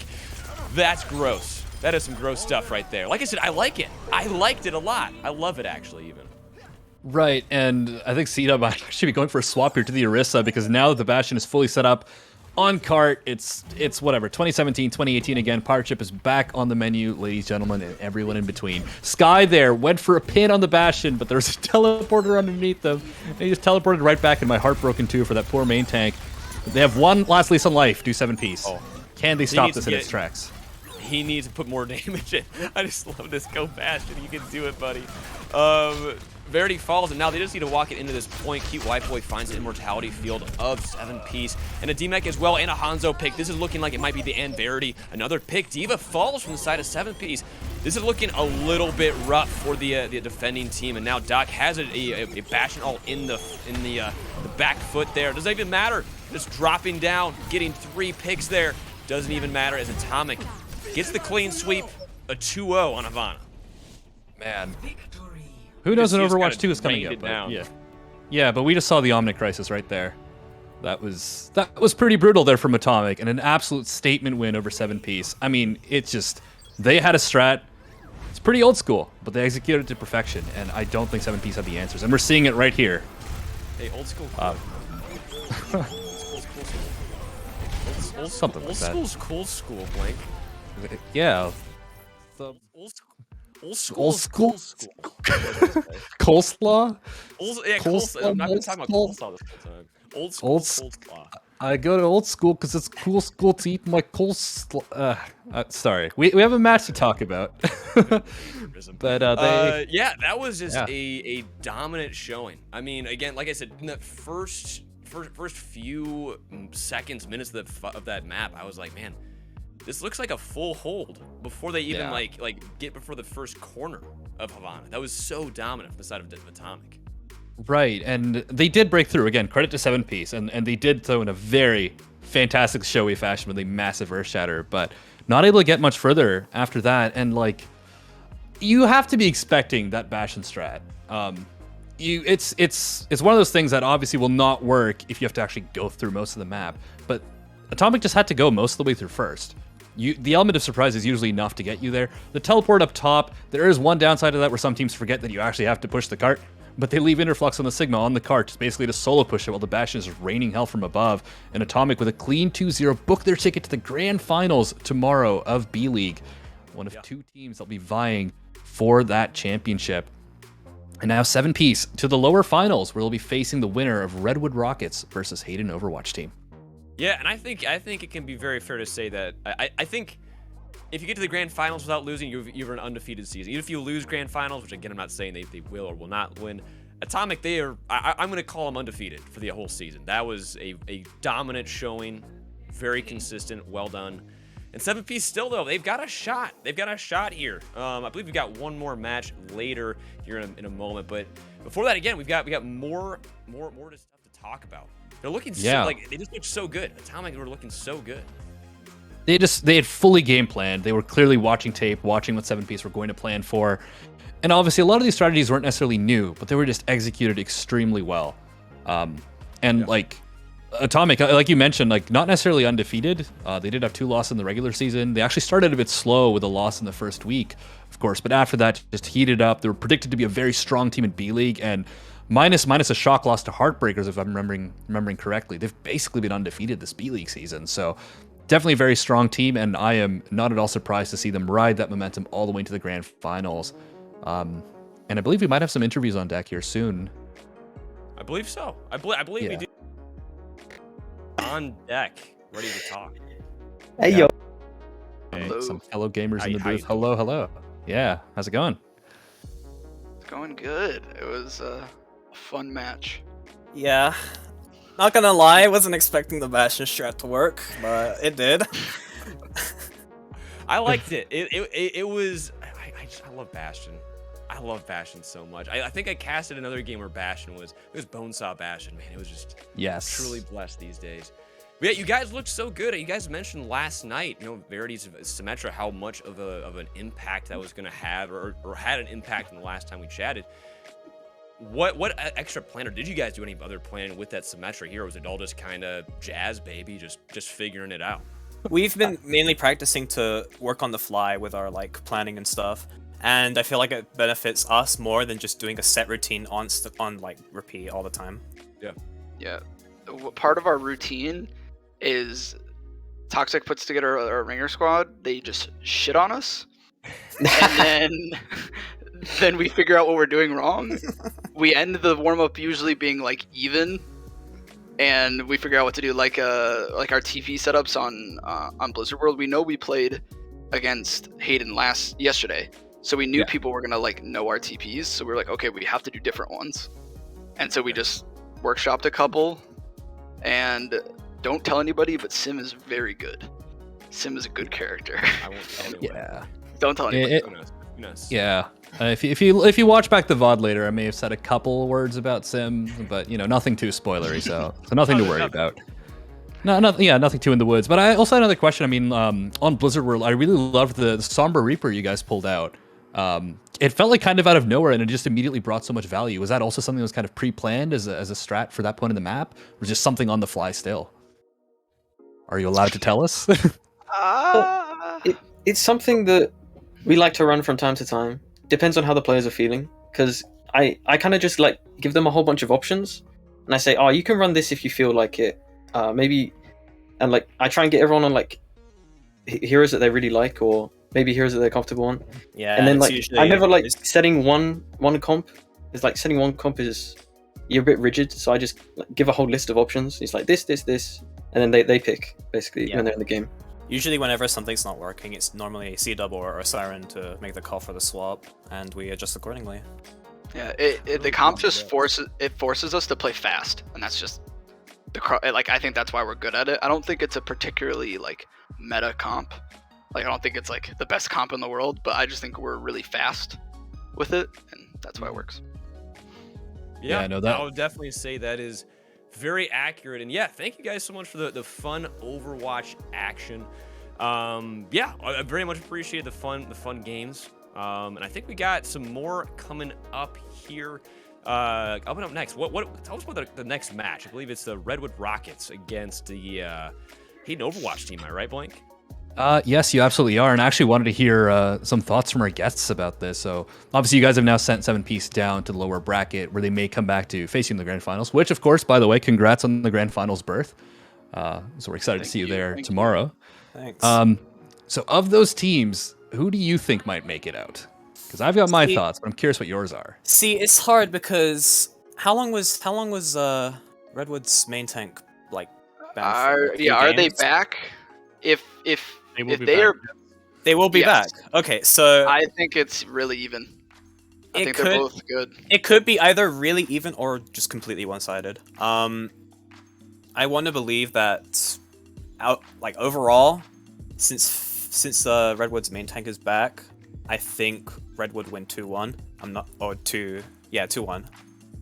Yeah, because Redwood was it's gonna be very hard to decide. They obviously went on a tale of two halves for their season because they started off 3-0, then they lost 3, and then they ended with a win. Yeah. So it's like, which Redwood are you gonna get? And I know Ahi was hitting the coaching with them pretty hard, and he doesn't give compliments often, and he compliments them. So to me, that speaks well, especially a B League player. He's not the nicest. He's a good coach. He tells it straight up. But yeah, he thinks they're a good team. So we'll see what they're like at full strength. Fair enough. Yeah, no, they've looked really good in playoffs so far. So to me, it does seem like they're definitely heating up again at the right time. But time will tell who you guys end up facing in the grand finals tomorrow. But I think that's all the time we have for interviews. And of course, we're super excited to see you guys again tomorrow and hear from you guys tomorrow as well. But congrats again. And yeah, we're going to cut to a quick break before we get set up with our next match. Thank you. Let's do it. Next match, we make it. Should be a fun one. Sounds good. So we'll see you on the other side of this break. BPL Season 3 is brought to you by ExpressVPN. Get a discounted rate on the world's largest premium VPN service with a 30-day money-back guarantee. Head to expressvpn.com/BPL and help support our shows.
We're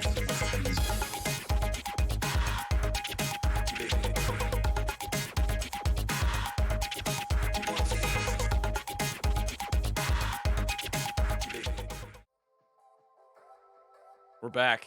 We've returned for more Overwatch action. As I'm sure you're aware if you were still tuned in from the last match, I'm Hot Dog, and we got Blank over here, commenting it up, making it happen, talking about Overwatch. What we got cooking here? We got our last match of the night, but it is still going to be a banger, and this is a very high-stakes match. The last one, of course, the winners finals. High stakes in that the winner went to grand finals, the winner being Atomic, of course, so you will see tomorrow. But the loser of this match is going home. This is it. It's for all the marbles. Whereas the winner will go on to face 7-Piece, who were knocked down to the lower bracket by Atomic in the match we just had before this. That was a lot of words, but the point is, whoever loses, this is the end of their B-League season here in BPL. So this is the time to show what you're made of. Between these two teams, Redwood Rockets, Hayden Overwatch team, they've made it this far, but only one can proceed after that. Yeah, and you know, I think it's gonna be a good match. Even between breaks, as Atomic were leaving the voice chat, they're saying, yeah, this is probably gonna be the best match of the day. And if they're saying that after the match we just had, I mean, I think that's a pretty good sign here. It looks like we actually already have our map 1 pick. We got Hollywood on deck here for the first match of this series. Yeah, and I mean, we've seen a couple different looks on Hollywood. I mean, we saw a dive coming out of Goliath earlier, whereas a lot of other teams have obviously been favoring more rush style comps. But just a full-on like Winston Diva look earlier on this map on first point, and they were actually able to break through. I'm curious to see what these teams have planned for this map. Whereas, of course, last match we had Blizzard World, and that was just, you know, Rhines swinging at Rhines. So lots, or rather, not lots, but a bit more room for variability as far as comps go on Hollywood, and I'm keen to see how these two teams play it out. Yeah, I think, Hollywood's always a fun map too. There's so much variety you can do. There's so many ways you can defend and attack. I mean, we've seen, you know, double shield works well, brawl works well on defense in the first point. Yeah, dive can definitely happen. Obviously, again, you can run double shield, you can run brawl and attack. It's a map that really favors the team that can just play well. You know, I think it's very, very even map when it comes to compositions. Absolutely. And if we compare the trajectories of these two teams, like Redwood Rockets, of course, for anyone following the season from the start, just came out swinging, just super red hot start, 3-0, but then promptly started losing a few matches, lost their footing a little bit, and are now here in the lower bracket, still fighting for that chance at the semis, and then eventually, if things go their way, the grand finals as well. Whereas on the other side, Hayden Overwatch team, they've had a bit of an up and down season, a bit of a middle of the pack team, but of course heating up at just the right time, which is why they're here today. But a key thing to mention in this matchup, though, is that Fish, Redwood Rockets' main tank, is now back in the starting lineup, and that will definitely inform how they play here. Yeah, and they're going with a Dubby Bubby comp. You love to see it. I mean, this is you saw this all the time last season. Gonna try and just engage with that Winston as he jumps in and just kind of keep him alive with the bubble. And here's the first fight. It's kind of starting out. Here we go, Monkey looking for some way to kind of drop down and get some pressure in there as a wall of engage with the defense. And Hayden finds the first pick. That is a very quick first fight, and it looks like they'll probably have to reset. Not having an off tank is not a good way to start the game. Absolutely. That wall is just so crucial. And I mean, especially when you've got someone like a Zarya trapped back there who has no mobility options, just one bubble, and then they are 400 HP of ult charge. That's pretty much it for the fight. But Redwood Rockets, I mean, they have otherwise, I mean, they need to be setting up with their Winston and their Echo here. Right? That's just the key parts of this comp. There need to be finding a target to burst down. And it remains to be seen if they're going to try forward approach once more here. It does look like they're wrapping around the backside, but Rocky Ducky's already down. Man, Tanic B is coming alive last night as well. He was just a thorn in the opposing team's side. Gurgler just falls super low, able to stay alive as the res comes through on Hayden, or on the Hanzo rather. But Gurgler coming alive, gets Zarya as well as the healer on the side of the Redwood Rockets, and it is looking like another fight win for the Hayden Overwatch team here. Yeah, this is looking really good for them. And I mean, if we're looking to look at the ult economy, basically a minute and a half in, Redwood Rockets don't have a lot going for them, and Tommy's side is now swapped over to the Diva, which I do think is a bit of a better pick here. Is in the face of some of the damage coming out, especially potentially that window fire strike, but they don't have a lot to work with here, minus maybe the primal and the copy the longer fight. Yeah, conversely, I mean, Hayden Overwatch team, they are rocking with a full deck here. They got the Royal Flush ready to just lay the cards down as Fish tries to make something happen. Engaging in, has to use a Primal Rage, gets walled off though. May is keeping them at bay. It is very aggressive here from Fish, trying to just juggle someone away, trying to make some space happen. And this Reinhardt is having a really tough time. That was actually a pretty successful Primal Rage, a lot of disruption. Don Wagler has the Earth Shatter as well as the duplicate, and there we go. This is looking like a good fight for the Redwood Rockets, but as I say that, I mean, it's still very back and forth here. Don Wagler trying to come in from the side, just trying to, again, put pressure on this Baptiste. Finally falls. Just looks like Redwood Rockets might be able to get some pressure on the point here. Yeah, I think this is going to be a fight win for them. Absolutely, and Fish ends up getting a ton of value out of that Primal, like you said. There will be a recontest here from Hayden Overwatch team, but with that purple being as juicy as it is just cleanup time for Fish. And Tanic B does get a few kills there. Are they investing in this? There's a Blizzard. It looks like they are. Tanic Beak is coming alive. That's 2 picks. The DPS has come alive. Cassidy finds another one. They've still not got a first take, but as I say that, it falls. Here we go. 30% on the board for Redwood Rockets. Don Wagler finds May, but falls to the Cassidy of Hayden Overwatch team. This is still so back and forth. They're getting as much value out of these lives as possible. Ducks gets a DMAC as Robbie finds the Tifa. That is exactly what we want to see happen. They only got 41.9% with less than a minute on the clock. I can't believe it. I think that a lot of that comes down to, I don't believe Ducks actually went down for most of that fight. And having that Baptiste alive in the cafe for that long is a ton of sustain. And sustain is what you need in a stall situation like that. It works out for Hayden's Overwatch team because now it's 40 seconds on the clock here. Fish has got another Primal on deck. He brought a lot of value last time. Can it do the trick a second time? Oh, that's potentially very huge. That is not what we want to happen. You don't want to Primal Rage them into a double kill. Don't fall. No Cassidy on the side of the Hayden Overwatch team, but the damage has been done. Hayden invests a second pound beer as well. Robbie walking in, trying to make something else happen. Gets slept. Doesn't really matter though. Tanic B has once again come up clutch. The DPS on either side, on Hayden Overwatch team rather, have been so good, so consistently. Ducks finally falls, but duck on duck violence cannot go unpunished. Fish jumps in as well, finds Robbie, and this might be the fight win for Redwood Rockets here, trying once again to just keep the pressure on the point as the duplicate comes in. There's a May on the field, putting pressure on that other May, but it is more picks coming to the side of Hayden Overwatch team. This is overtime. This is looking so close still, so long. Tommy Slat able to again just kind of stay alive, invest the Diva Bomb. This could be it, but another pick on the Echo. Hayden Overwatch team, they do not want to be denied. They're trying to keep this going. Moira and Lucio on the point, and a huge shatter. Rob Nation coming alive. This is what we want to have happen here, but more damage does not matter because it's getting healed up. But finally, Lucio falls. This is looking like a fight win, but I keep speaking too soon. Rubber Duck in the side of Redwood Rockets finds the pick. This is again so back and forth. Greeny putting so much pressure and finds a pick on Redwood Rockets. The DPS. It is still not ending. Red Rockets will not be tonight. I think finally they keep doing that. They almost have the fight, and it looks like it again so back and forth. Tanic B throws in another one. This just will not end, Blank. This will not end. No, it won't. It's just gonna keep on going forever. Overtime will never end. We're stuck here for the next few hours. Pack a sandwich. The Gurgler does go down though. And I'm starting to see the issues you were having here because it looks so hopeful for a second there for Redwood Rockets, but already Robbie has equalized. Rob Nation, like you said, continuing to deliver. The Shatter's also pretty much locked and loaded. Immediately, well, doesn't really catch anything but the ground. Ground definitely shown who's boss. And Tommy Slat with that bomb on the other side there gets a lot more value. I mean, Robbie gets a pick on the Moira, but I don't think it's going to be enough, and it's still just the picks coming in for both sides. Another DMAC! The Gurgler coming alive on the bomb. Minefield! Get them off the point. And another minefield so close. Does not matter, though, and the 2 picks on the Lucio Fungin finally gets the point on the board for Redwood Rockets. Man, I need a second to let my lungs settle, and I wasn't even doing the play-by-play. Yeah. Welcome to my nightmare world, Blank. Welcome to my nightmare world. We're both stuck here. It's like a very colorful horror movie that involves pulse bombs. You don't want to end up on the wrong side of that. Yeah. I mean, what are you gonna do, right? Just gonna pop in and just immediately get a pick like that. Pretty much. I think Rocky Ducky a little mad at that how long that took. Immediately this time being a lot more proactive with the picks. There's a coalescence as well from Redwood Rockets, having switched to the Moira just for those stall picks. And man, Moira hasn't seen a lot, but Coalescence is still a very good ultimate with a very aggressive team, so to speak. And they've already, traversed a good amount of point 2 over here, Hot Dog.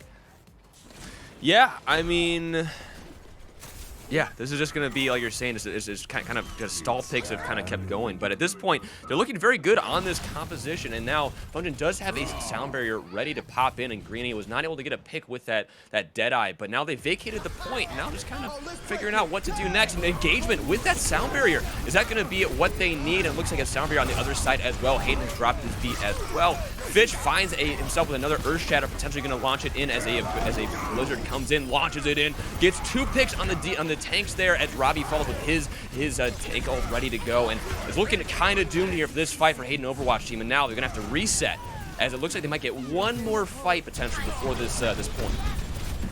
Absolutely, and I mean, I love this flexibility from Redwood Rockets. Fish on the Rhine looking just as strong and fully matching Robbie here, who has been doing an incredible job on Rhine so far. But yeah, that will pretty much be point 2 taken. The split spawns are brutal. It looks like all of the defenders were caught there, but in a way that kind of works out for them, because then they're just able to bully away the Redwood Rockets players trying to pick them off.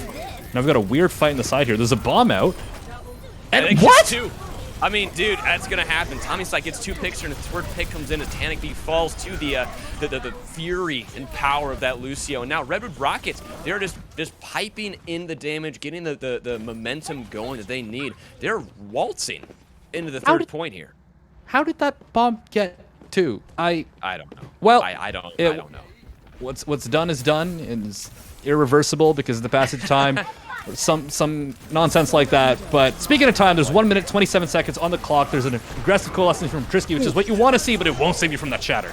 I mean, that was a very good shatter. Now it's a D-Mech on that Moy right now. Oh, a huge eat as well on the Pulse Bomb. Tanic B finds a pick and Diva as well. I mean, they're just going to walk in, and now it's going to be down to a minute on the clock here as they slowly clean up the fight. Greeny gets the pick, Tanic B coming alive, and yeah, it's a reset for Redwood Rockets. Yeah, Robbie absolutely getting the better Fish in that instance there. A massive shatter after that Coalescence play. And it's a great read from the Rhine, right? Like, you know when they're pushing with that Coalescence that the attacking Rhine is not going to be thinking about blocking your shatter. They just want to press W as hard as possible and pick you off before you have a chance to even press Q. Doesn't work out for them that time, though. 45 seconds on the clock. Oh, he actually just kind of slid that in there. Able to get a Blizzard off without it getting eaten and falling. Ducks able to get the pick on the Mei, but it looks like the Mei is taking a little bit of a snooze with that Earthshare that popped in, and Fish is able to find Robbie as Redwood Rockets pop in with a sound barrier. Fungin does not want them to die here. Greeny does not get anyone with that Cassidy ult. Unfortunately, they have to back up there. This just peeling back, trying to stay alive for this last fight. If they can stay alive here, they get one more shot at defending this point. Yeah, OT should be starting soon, but Tommy Slide does have the bomb, and that has brought a lot of value. The shatter just finds shield, and Robbie is down. Oh, Robbie Nation was not able to find that pick, unfortunately, with an Earth Shatter. Tommy Slide does find two picks, though. Unfortunately, Hayden falls. This is looking like a lost fight for Hayden Overwatch team as they launch it into overtime. And Rubber Ducky comes alive. Deadeye kill as well as just a skill kill, I'll call it. Able to push it in, and it is a 3-0 so far on this first point of Hollywood. I am loving these Rhine duels so far. Holy. Yeah, absolutely. Call it main tank bias or what have you, but God, this has been a great match so far. But also, huge props to Redwood Rockets for, let me back up a little bit. An insane defense from Hayden Overwatch team on first. Just phenomenal. Probably the best defense on Hollywood I've seen all weekend so far. But then Redwood Rockets, huge props to them for actually managing to break through, despite, it was in overtime for 3 minutes? Something ridiculous like that. I don't know how long it was. I'm sure your lungs probably have a good idea of it, given the amount of pain they might be in. But they break through, and then just right after that, they're in the driver's seat. Hayden Overwatch team, they're able to get a few defensive stops on third point. But ultimately, Redwood Rockets complete the point. Granted, in overtime, but still completing it after almost being held on first. You take that 10 days out of 7. Yes, I like that. That was a long Overwatch match, overtime situation. It just kept going on, and one of those things I think they might kind of come back to the lack of target focus. I think a lot of these teams just need to clean it up a little bit, and it is what it is. They just need to clean it up a little bit and just kind of, for my sake, maybe not have them go on as long. But again, they both look good. Redwood Rockets, strong attack, able to keep them alive, a lot of tenacity, and Hayden Overwatch team matching that and keeping it to overtime here with no time left in time bank. For sure, but now look at how different these comps are from what we saw on attack. And I love how flexible these teams are. We're seeing it here. Robbie and Co coming out with a fair tracer and a ball comp otherwise. The classic Lucio Mercy backline, which I'm sure many people have thoughts on. But Redwood Rockets with a very sturdy double shield here. It's going to be tough for this tracer to try and get some value into all of that. But let's see if Greeny can get it done. It doesn't matter if you just walk in and get them off the point. Both tanks are on the low ground right now. This Sigma needs to die. Need to take advantage of that point as Tanic B pumps in the damage with the Pharah ult, or the Pharah barrage rather. Looks like as well, Trisky able to get some damage in as well as Fungin. This is just a fight win for Redwood Rockets and Hayden Overwatch team. Looks like they're already have to get forced back to the spawn, but Barrage is online. That's a big ult for them. That is. It's going to be difficult, though, to get Tanic B in position to get it done. And that's just the main question here for Hayden Overwatch team. Can they get the Pharah there in one piece to actually do the damage? And I don't really know what the Lucio does here, but they're committing to it. Hayden's almost halfway to a beat. Perhaps it helps the Gurgler get in position to DM the Pharah. I don't really know. But if they're able to get that barrage off, this could be a very quick first point, but that's a big if, Hot Dog. I agree, and they've got Tommy Slap ready with the graph just to stop that from happening. And it doesn't even matter because Tanic B is a quickly dispatch, but a res does come in. Dux does get the res in as well, but and Rocky Ducky rather does fall to Robbie. Lots of R's in that one, and this turret is really hurt, but it doesn't even matter because there's a barrage going on underneath. It is raining just from the basement, I guess. Don't usually see that too much, but Tanic B comes alive, gets multiple picks, and then green kill. Fish falls, and it looks like this could be a fight win for the Hayden Overwatch team.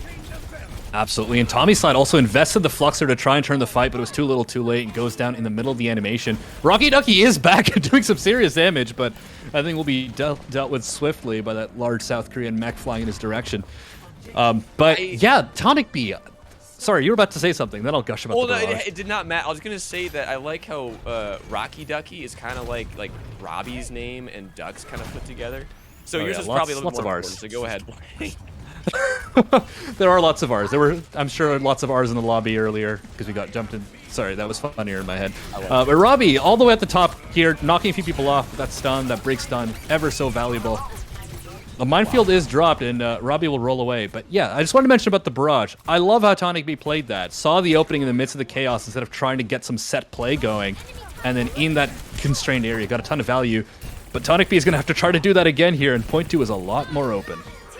Yeah, and Greeny is looking for this ultimate to pop in. He's got a tracer bomb to just demolish someone with, and Bungeon is trying to stay alive as well with this that break ultimate. Doesn't really matter. Finally falls, as well as the Ash gets picked off as well. Torbjorn falls. Robbie is coming alive here, finally able to dislodge people, get some movement happening, and I think this is going to be a fight one for Hayden Overwatch team as Tanic B just comes in, gets a lot of damage in, does not matter, only finds a break, but I think the damage has been done. Fish does find D.Va. This is again super back and forth as Greeny finds Tommy Slap, potentially not as back and forth as I thought. Greeny making the damage happen, getting the picks. This looks like a fight win for them. And here we're seeing this comp played. I mean, this is why on paper it is such a strong comp, just when played correctly, which is obviously difficult to do. Just the mobile sources of burst damage. Robbie rolls in from one direction, Tonic B's rockets from another. Suddenly Greeny's in your backline. There's just so much for this sort of defensive comp that Redwood Rockets are running to keep track of, that as soon as that starts breaking apart, it takes immense focus to just keep track of all those threats. This window, though, could help them burn down those threats before that becomes a problem again. Yeah, this window is going to potentially put a lot of damage into Hayden Overwatch team as Ducks uses their Mercy ultimate, and they were able to find Cassie with the cost of the D.Va. Just again, just like every single fight this match, it seems been very back and forth, and Greeny does miss this stick. You hate to see it. Brig is just still alive, raid bossing, forcing them back, and it potentially looks like they might need to reset here, but Hayden finds Tommy Slide, and another pick. Brig falls. Is still winnable for Hayden Overwatch team, and Greeny falls to the power, the might of Dong Waggler on Torbjorn. Looking for another barrage, gets a pick, gets another. No way. Does not, he picks himself, it seems. The res pops in. Dux tries, but I think maybe finally this fight will end potentially, but they're still fighting it. Hayden is alive, has the beat. Is he going to put it in? Is Hayden going to beat? Hayden's going to beat? All right, we're going to keep this going. More Overwatch in this one fight. Here we go. More healing popping in, just trying to get some sort of damage in as Fungin uses the rally. Both teams are so alive, and oh, thank God the fight ended. All right, here we go. Reset comes in. I mean, I got worried. Like, when you've got certain ults in your tank, any fight could be winnable, but I don't know if that was as winnable as perhaps Hayden Overwatch team thought it was. I don't think so either. Yeah, but it's okay. They've got some time in the bank here, and you know, sometimes it's about sending a message. I'm gonna fly straight in your face and use my barrage because I'm not scared of you, says Tonic B. That said, 50% away from the next barrage, so the time bank is dwindling. But who needs a barrage to get a pick on Trisky? That's huge. Yeah, I mean, that's what we want to start happening with. But it doesn't even matter. Tommy Slight gets 2 along with several more kills on the board for Redwood Rockets. They're holding strong right on the cusp of 3rd point here. Or 2nd point, excuse me. Right, that is rough. And now you start to maybe worry a little bit. Fortunately for Hayden Overwatch team, though, they have a lot in the tank going for them. We've seen the Diva Bombs tend to be very effective lately. I think there's just something in the water.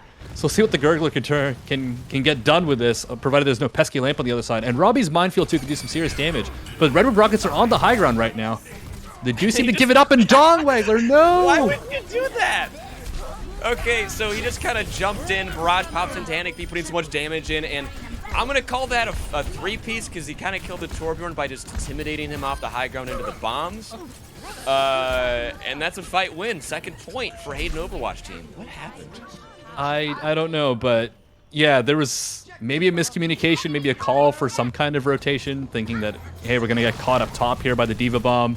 We won't have adequate shielding. We need to LOS this. I'm not sure, but whatever happens, Dong Waggler has to waggle all the way back to spawn, and it just falls apart from there as now 3rd point has been opened up, and there's a minute 20 for Hayden Overwatch team to try and complete the map. Yeah, this is looking very strong right now for Hayden Overwatch team. Again, I don't think they're going to... I think if they end, they win, they're probably still going to have an attack they have to defend against Redwood Rockets here. But yeah, they can still get a very solid attack going into this 3rd point. And as I'm saying that, Duck is just pumping the healing and keeping them alive, walking in as Sponge and invest their ultimate here. Greeny does find May. Unfortunately, is immediately negated by Robbie falling. This is looking like a Redwood Rocket win here. As I say that, Hayden, again, presses Q, invests the ultimate here. More sound barrier on most of the team. They have to just disengage again. He's a little bit aggressive with these beats, no? Yeah, a little bit. And again, it goes back to what I was saying earlier. Sometimes you swing the fight. Someone calls in comms. It's winnable. You swing it, and it feels like the greatest feeling in the world, but this time the gamble does not pay off. Yeah. This window could do a ton of damage here. They've caught the Ryan on the other side of the wall. Could this be the pick they need? Big. Fish is already down. It's huge. That's exactly what you want to have happen. And Greeny is ready to launch this Deadeye as well. So I'm going to get this Diva out of mech. There you go. Win conditions happen. Potentially, they don't die here. That would be really good for Hayden Overwatch team as Duck's immortality field does fall. Greeny trying to line himself out for some sort of ultimate here. Rig does fall. Fungin is out of the fight for Redwood Rockets. And a right click. Greeny finds Rocky Ducky 34. But it doesn't matter. Immediately, huge shatter comes in. This is going to be a fight win for Redwood here. Greeny trying to make something happen with that Deadeye. Doesn't matter. Gets walled off. And it looks like it's going to be, again, just trying to clean this up in time before the respawns pop in. Hayden Overwatch team is doing such a very good job at keeping this fight alive. They need to get a pick, one way or the other, for this to work. And Greeny does fall. I'm not sure this is going to happen for them. And they're another wall. Looking like a fight win for Redwood Rockets as well as a point win. But they're just so tenacious, clinging on to life here, trying to keep it happening. Trisky has another window ready to go, but they're not on the point. Hayden Overwatch team loses the first map. It is a 1-0 so far. Redwood Rockets. Yeah, that shatter from Fish. I mean, it was looking really, really good for Hayden Overwatch team. Fish just walks back from spawn and just mashes Q, and the rest is just history. I mean, there's no coming back from, I think it was a full-on 5-man shatter there. Was this the 2-man bomb? I was very confused about this bomb. Okay, that didn't help. Yeah, I'm still confused. Good, I'm still confused. That did nothing. That did nothing for me. Yeah, it definitely did a lot for Redwood Rockets in that it opened 3rd point for them. But yeah, I'm a little bewildered by it still. And again, I think Hayden Overwatch team might want to go back and think about, or probably will be thinking about what they could have done differently. Of course, there's still another map here at minimum. They might also completely turn this around. I will say that looked phenomenal from both teams. At the end there, Redwood did take over a little bit. I loved Hayden Overwatch team's, that's a mouthful, Hayden Overwatch team's 1st point defense. And their attack, until it ran out of gas at the end, looked very good as well. So I think everyone was on the money earlier saying that this is the match to watch tonight. It has been a banger so far. Yeah, and you're totally right. They did look very good on that defense, and it felt like they just kind of got themselves staggered. You know, May fell in that like a little saloon area right outside the jail, and then that immediately was just like, okay, now they're almost the doorstep of this next point. They can't really get a good defense going. Immediately just kept dominoing, just falling down, forcing Hayden Overwatch team to constantly be on the back foot. One of those things that, you know, I think they, you know, I kept calling them tenacious, and that is very true. They clung to life. They kept every fight going. But I think it kind of worked against them because Hayden consistently had some pretty late beats in there, unfortunately. Yeah. Because they kept thinking, hey, we can swing this. I don't think you can swing every fight. It's worth it to just say, no, okay, we lose this fight, regroup, let's go again. Stop. Right. Stop. Absolutely. And like there are other uses you could get. Like it sounds bizarre that I'm even saying this out loud, but like you use the beat when you think your fair is about to barrage. I don't know. Yeah. The Lucio Mercy still doesn't make sense to me, but I think even that would bring more value than some of the late beats we were getting. But not the scapegoat still. They're still, I think, quite in this. I really like their Ball Farah Tracer look. Overall, still some things to clean up in that comp, but like it definitely put Redwood on the back foot for a while. It was really just on third point when Hayden Overwatch team had to do the rush mirror just because of the geometry of third point that things kind of went awry for them. And I was worried at first. I was going to comment on how Dongwaggler actually had the Molten Core and could have used it on third point once Hayden Overwatch team were pushing in with the Rhine comp. Where, like, obviously, if everyone's just stuck on the ground with a slow-moving Rhine comp, that's going to do a lot more damage. But instead, they opted to switch for the Mei, but that still ended up bringing a ton of value and obviously won the map anyways. So, yeah, just bringing that up now because, yeah, the Torb, the jumping into the minefield thing was a little unfortunate.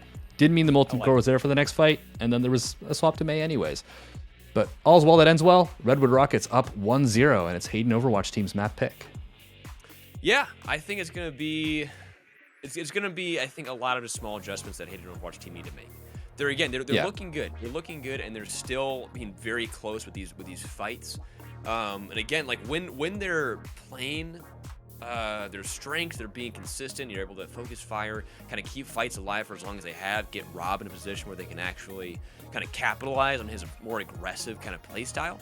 I think that's where they kind of find that happy medium. They get the damage they need to have done, they get the picks they need, and they win fights. So I think if they can again just lock in where the fight ends and when the respawn begins, I think that alone is gonna kind of swing this series way more in their favor than it was before. For sure, and I think some of it too is like it's gonna sound a little silly, and I'm sure it's not exactly this, but a lot of their play, especially on that ball comp, felt like they were improvising on the fly, right? Like they weren't coming in being like, we're going to use this ult, we're going to do this set play. It was like, here's an opening for us to use a barrage. Here's an opening for us to use a minefield. And that sort of thing will disorient a team that's trying to be like very rigid and anticipating that, oh, they're going to do a set play to get this bomb in position or whatever. But there comes a point where when you're sort of improvising plays that, I mean, there is a reason you do have to fall back on set plays sometimes. And so if you do pre-plan some of your plays in advance, some of what you're going to do as a team in advance, that helps you break through situations like what we saw on third point there.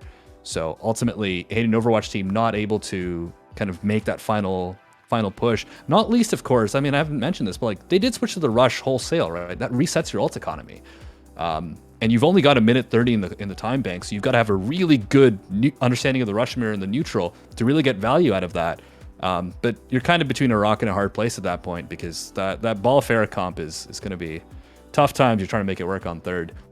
But all my monologuing aside, looks like map 2's in. I absolutely, I totally agree, and we'll have to see if they can maybe turn their luck around as we go to map 2 in Dorado. Yeah, I like Dorado. Dorado's a good map. That's a fun map to watch and also to play Overwatch on, I would say. I think we're gonna have more good matchups here walking in here.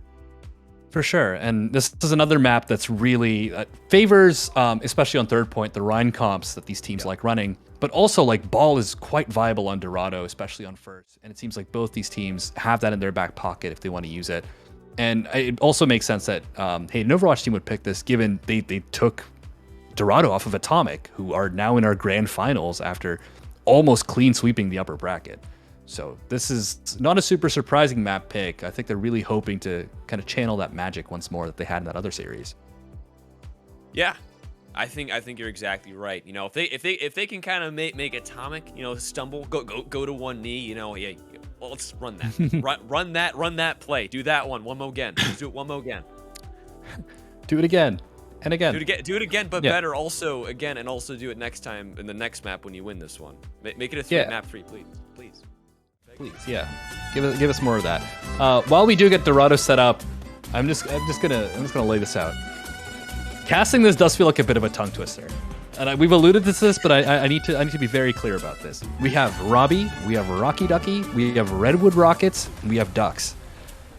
Yeah, At I minimum. feel like they meant to do this. I feel like they knew that like I somehow they were trying to get back at us or something. Like I don't know. This feels like it was like premeditated. Yeah, well, whatever it is, it's working. Though it is worth mentioning that Hayden Overwatch team are now in the attack as well. Not that changes our tongue twister plight, but it is relevant information. I would say so. You know, we're still in the thick of it. I would say that's an accurate statement. Mm-hmm. Truly in the thick of it. And we got Ahi spectating. Here we go. That's when coach is pulling in. That's when you know you gotta. It's serious, really yeah. The gauntlet has been thrown. Yeah, that's how you know it's serious now. But as far as comps go, not too different from what we saw on Hayden Overwatch's. I keep wanting to say Hayden Overwatches, because there's Hot Dog Overwatch, and something that belongs to Hot Dog Overwatch is Hot Dog Overwatch's blank. Not me blank. God, sorry. This is. Why don't we just? You know what? These are real names. These are real names. I don't get it. We don't need gamer names. Yeah, God, yeah. But either way, Hayden is a real name, and Hayden has an Overwatch team, and they are running that ball comp once more into the double shield of Redwood Rockets.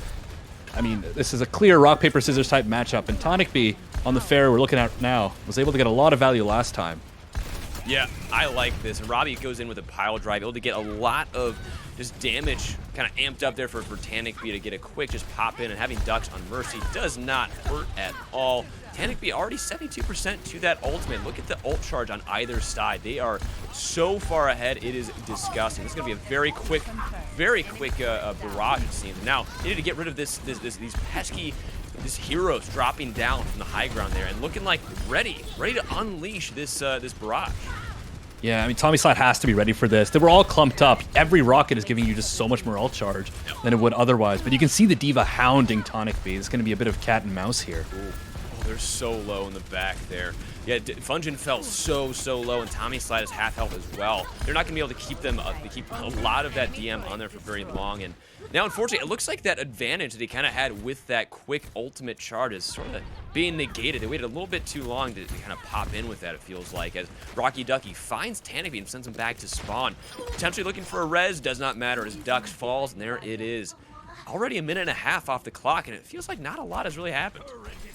Yeah, but a lot has happened on Redwood Rockets' ult banks. If we have a look at those, they used nothing. Just in the neutral, off of picks, standing, tall together, clumped up. Tonic B got a barrage, but where are you going to use that ultimate? In the face of everything that Redwood Rockets have piled up. It's got to be a huge engage from Robbie that really displaces someone on this defending team, because otherwise, Hayden Overwatch team might be in trouble. Yeah, Rocky Ducky fell dangerously low. They were able to stay alive, and Fungin uses their Inspire. Oh my god, not the Inspire. Their Dangle Ultimate. That was the word I'm looking for. The rally. Dongwangler looks for some place to pop that Q, and Fungin able to walk in. Tries to pop in and almost falls to Greenie's ultimate, but it doesn't matter. Tanic B finds 3. Falls to Rocky Ducky 34, and Tanic B is in spawn, but so are most of our compatriots. Ash ult invested as well, as the DPS on the side of Redwood Rockets are kind of coming alive, but I don't think it's going to be enough. Trying to find a DMAC on this D.Va is going to be key, and as well as finding maybe that little DPS as well here. Greenie trying to put a lot of pressure on the Ash, not really able to find them as Robbie finishes the job. I like it. It's pretty anticlimactic, but it gets the job done, and that's all you're looking for. It's going to be a recontest here from Redwood Rockets. They have the ults to do it, namely the Bongo, which has been dropped. There's also a Molten Core out here from Dongwangler, so press Q, throw the kitchen sink at it, hope something sticks, and it does. It looks like Hayden Overwatch team, their offense will be repelled just short of first here, although it's pretty costly. Like, look at their ult charges here, Hot Dog. Yeah, Hayden Overwatch team, they've got the Hayden sound barrier ready, as well as Gurgler on deck with that bomb. This is going to be kind of their only shot, I think, to win this fight, or this point. They need to make this count. Right, but they know that Redwood Rockets have basically nothing in their ult bank, so there's the aggressive beat. I actually quite like this. Maybe it would have been better if they were a little bit more forward, but we'll take that. The bomb should be up from the Gurgler. Will there be gurgling tonight? Oh, there will be! A huge 6-man barrier as well as a 3, make it 4, make it 5. Gurgler gurgling him up. Getting all gurgled on the other team. Is that a bird? Is that a bird? It is now. It is now. Even if it wasn't, it is now. Hashtag get gurgled. It is done. A 5-piece from the D.Va, and that is second point unlocked for Hayden Overwatch team. Yeah, I like this a lot. Robbie's on the high ground, making it tough for Redwood Rockets to really do much. And they're going to try and rotate here, and potentially this could be a huge fight. And there's no DM now down. This could be gigantic, and now they're going to toss it in. Maybe not. Standing B, I thought they were going to press Q. Looks like they're going to back up and just kind of fall down the low ground. Yeah, perhaps thinking that Tommy Slat might just fly right back and try to eat up that Blizzard, expecting it to come out. Comes out pretty safely here, does lock up most of Redwood Rockets. The rally is out from Funtin. It's quite inspiring, but it might not be enough to keep the rest of them alive. That's Rob a Nation fat chatter. Coming alive, pressing Q right when it needs to. Rob Nation is right there. Let's get some Rob Nation in the chat. Yeah, here we go. Another fight win. Hayden Overwatch team walking it in to point the second point here.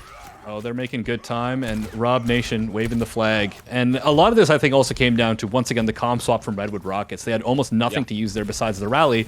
That's not really going to save you from a Blizzard and a Shatter. Ducks with that window as well, trying to keep the Redwood Rockets at bay, but this is still very winnable for them. They need to walk in, find some way to get some damage on the point for the Redwood Rockets to get some sort of just presence there. May is on there trying to stay alive as Greeny is just kind of doing some rotating, some business in the back line there. Now going to go for this Baptiste. Right click finds him. This is going to be a fight win potentially for Hayden Overwatch team. Greeny comes alive. That's a second pick, and that's a third pick coming through for Hayden. This looks like a fight win for Hayden Overwatch team. If they can just clear off this last tank, this last pesky just pool of HP, they'll be able to walk in and get that second point on the board. Yeah, and isn't Lucio Bap just such a better backline? Like, that forward window from Ducks, like the constant value of the speed boost, moving not just Robbie, but also Tonic B, who's now switched to the main, got a ton of value in the early fight there with 2 quick picks and the wall as well. Hayden Overwatch team on this rush are just firing on all cylinders. They look fantastic, and they've got the ults to keep that momentum going. And they're going to need it here. If they can get some good time here, they're going to be able to make it a 1-1 in the series as Robbie launches in, presses Q, gets just the initiation that this team needs to get more momentum on the point. Greeny cleaning it up on that D.Va pick, and now it is looking like they are in spitting distance of point number 3 on Dorado. Absolutely. Tommy has to be ready for this Blizzard. Greeny will also be going to the high ground ostensibly to look for a high noon from up top, just zone the defenders off here. A wall as well, and an early Blizzard.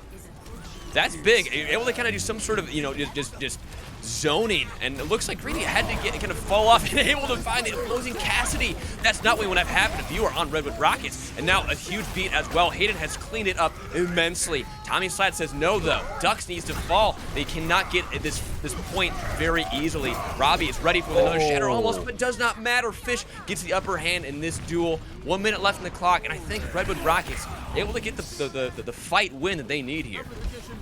Yeah, a great recontest there when it looked like all was lost. There were just 4 quick picks essentially on the side of Hayden Overwatch team. But yeah, Fish also hits a crucial shatter while super low on health. I think it was like 100 HP or something on that Rhine, but ends Robbie's reign of terror for that fight anyways.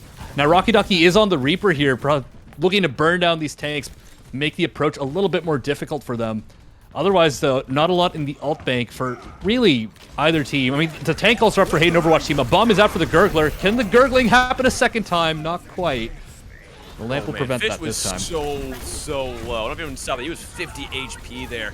And now it's going to be a little bit of a silly little fight here. A little super back and forth. 2 picks fall in on the Hayden Overwatch team. Looks like they're once again forced back into spawn. There's only 10 seconds left, though. They need to find a way to be able to recontest point here, or it's going to be onto the defense for them.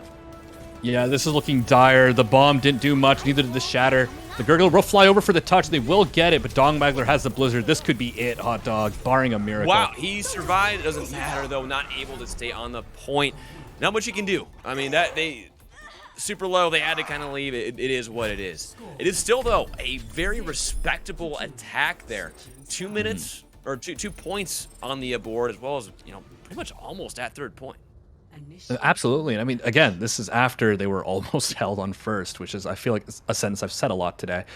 But at the end, they're like, they did what they could, but when they lost the previous fight and used both tank ults and weren't able to capitalize on that, it kind of put them in a pretty rough position. And that, on the side of Redwood Rockets, it's essentially kind of a checkmate position, right? Like, what are they going to do? They're going to try to send one character, it ended up being the D.Va, of course, the mobile tank, makes a lot of sense, to go in, but immediately you have like 3 people from Redwood Rockets freezing her down, trying to get her out of mech.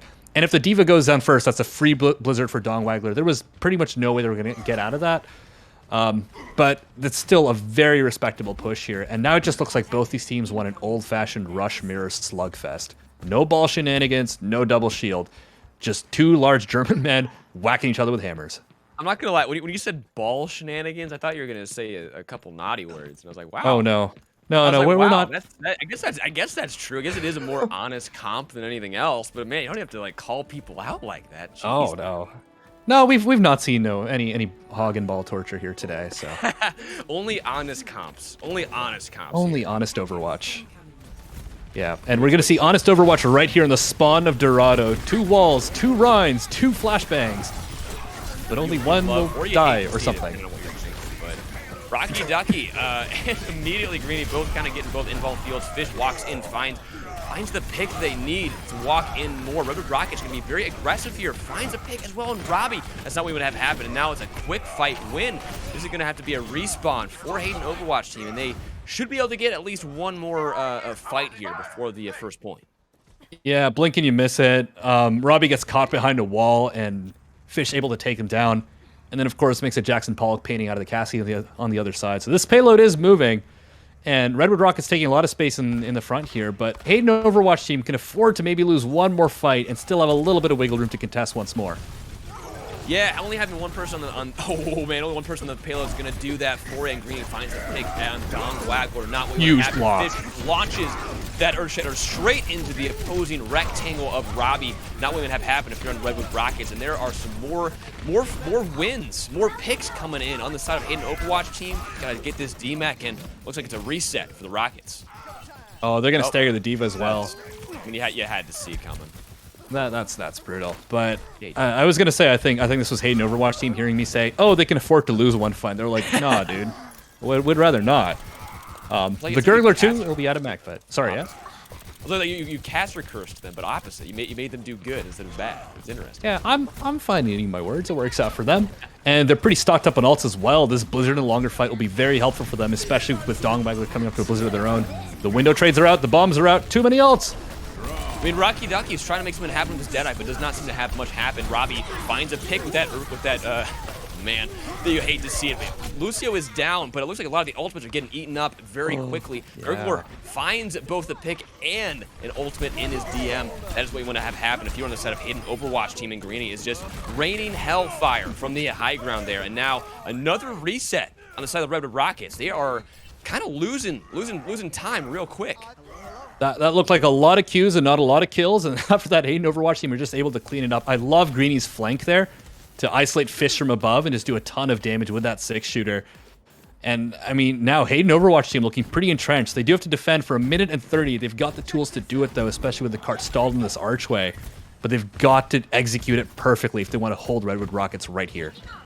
Yeah, and I have just been notified that Greeny did flash them out of beat, so that is another ultimate not on the board for Redwood Rockets. You don't want to have that happen. Launching in the bomb, unfortunately not get anyone. Looking for just some damage with that remake kill, does not find anything, but Robbie coming alive. Rob Nation is waking up once again. Another Earthshatter popped in, does not get anyone on the side of Redwood Rockets, unfortunately. Fish is so low. The other team has to back up, and Greeny launches in the Deadeye, doesn't get anyone, but I think the damage has been done. Zoning them off the point. They are looking very strong right now into this final 45 seconds. Doesn't matter though. Don Waggler says no, this fight's actually not over, Chris. You have to actually keep talking, Hot Dog. So now they're just walking it in, very close to this gate.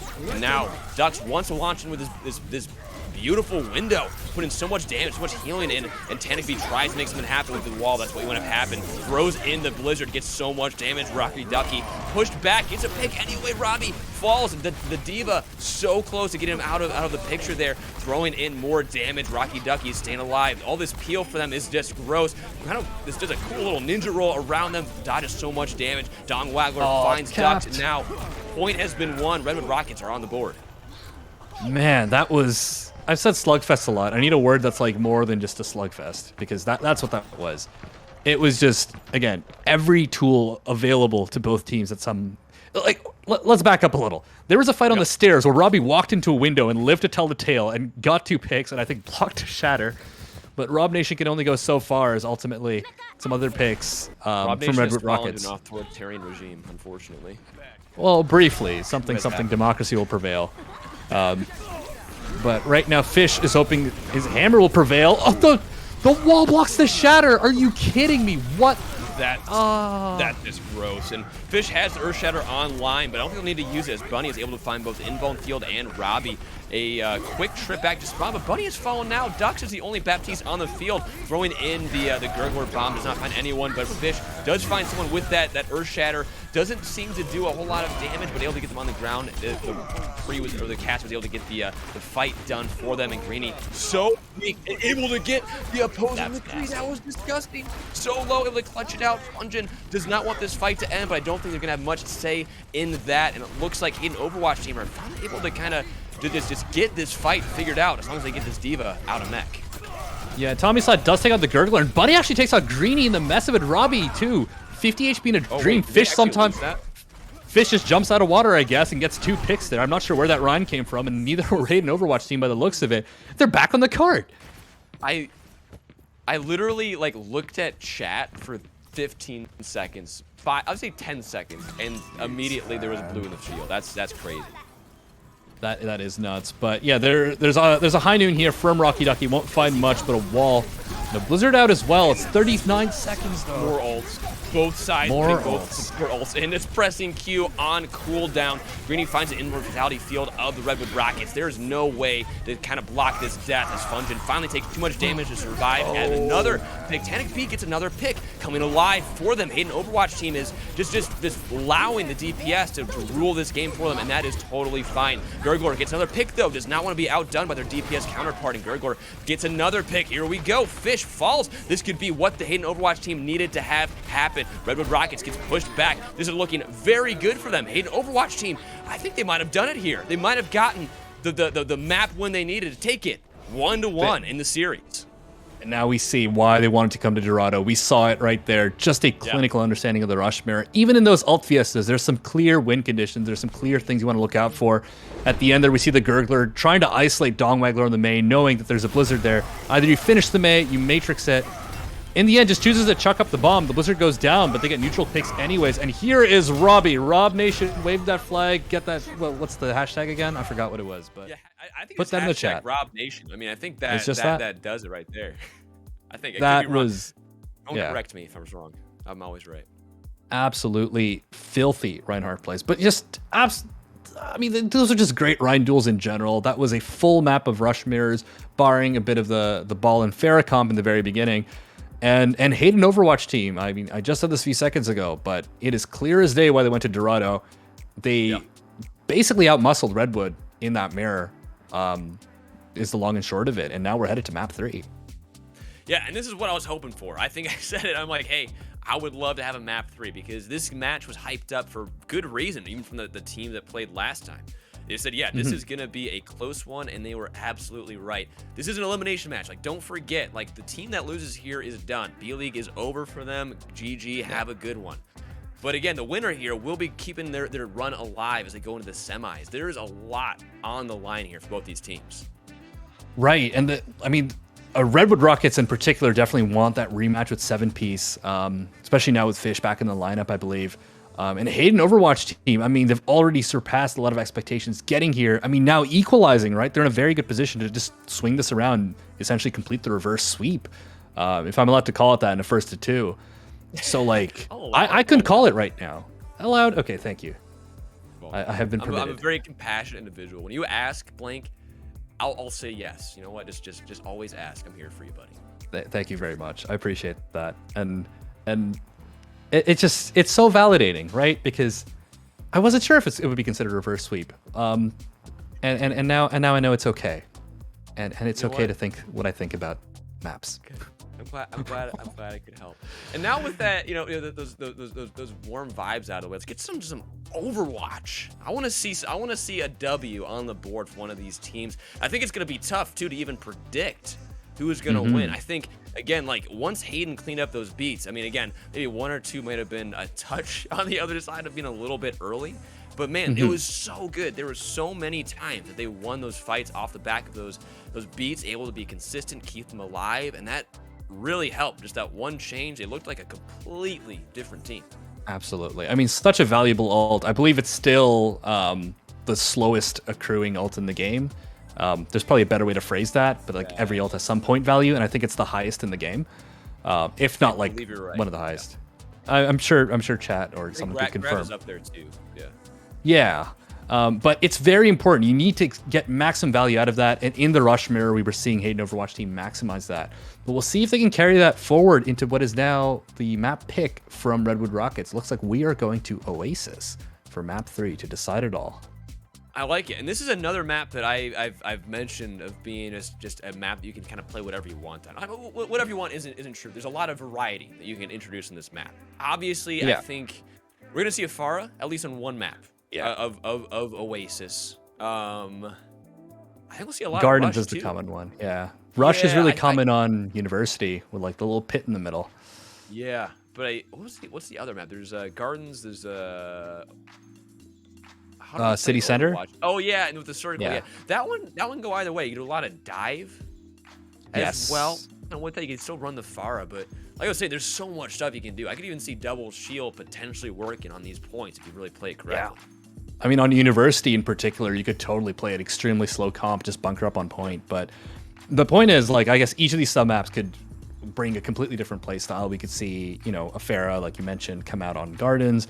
City Center in the past was, a great Winston map. Now is a great ball map, but also a great Winston map.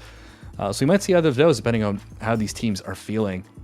So it's a good pick. I quite like it. It's also a map where you could just try to force the rush the entire time. Absolutely. And you might have a hard time on some maps, but some teams totally get away with it. So No, you just gotta believe. If you believe, the Reinhardt will shine through. Just like the monkey. The monkey of your heart will shine through. If you believe hard enough, you can make monkey happen anywhere. Yes. Reinhardt. I mean, Reinhardt doesn't have a catchphrase like "Return to Monkey," but I'm sure chat can think of something. Oh, it's hammer time. I mean, Return to hammer. It's hammer time. Actually, yeah, give me that's something harder, Blank. It's hammer time. Come on, man. it's hammer Come time. on. Yeah. I consider myself served. Thank you. That was You know like what? right there. Now we're even. I built you up. Now I brought you down to a good happy medium. This is right where we want to be. No, served in a good way. You served it to me on a platter, and now I'm going to totally use that when we're casting the inevitable rush mirror that we're bound to see on at least one of these maps. But it looks like one player on Hayden Overwatch team is just sorting something out, and as soon as that's done, we will be able to go right into it. And I would hope continue to pronounce the names correctly. I'm still not quite over the tongue twistery nature of the match we've going on here. At least we'll have a minute to rest our tongues here to kind of get them a break here. Because it seems like the issue they ran into in the Hayden Overwatch team needs to be take a second longer to get taken care of. So we'll head to break for a few minutes. Don't leave. We should have some more Overwatch action. The tail end of this break coming up next.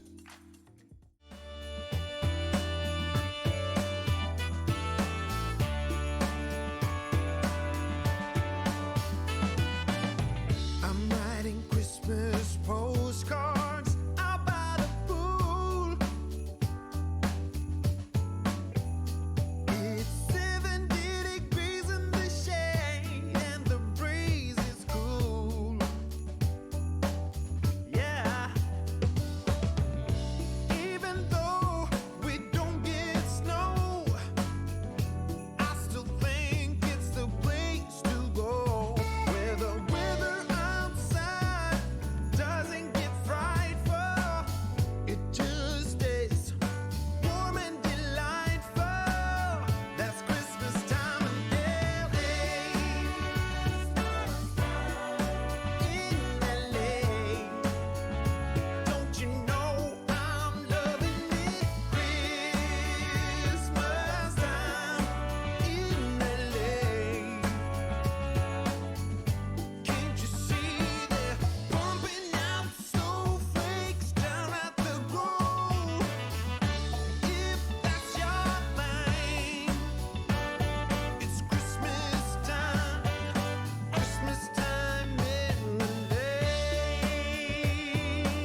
We're back.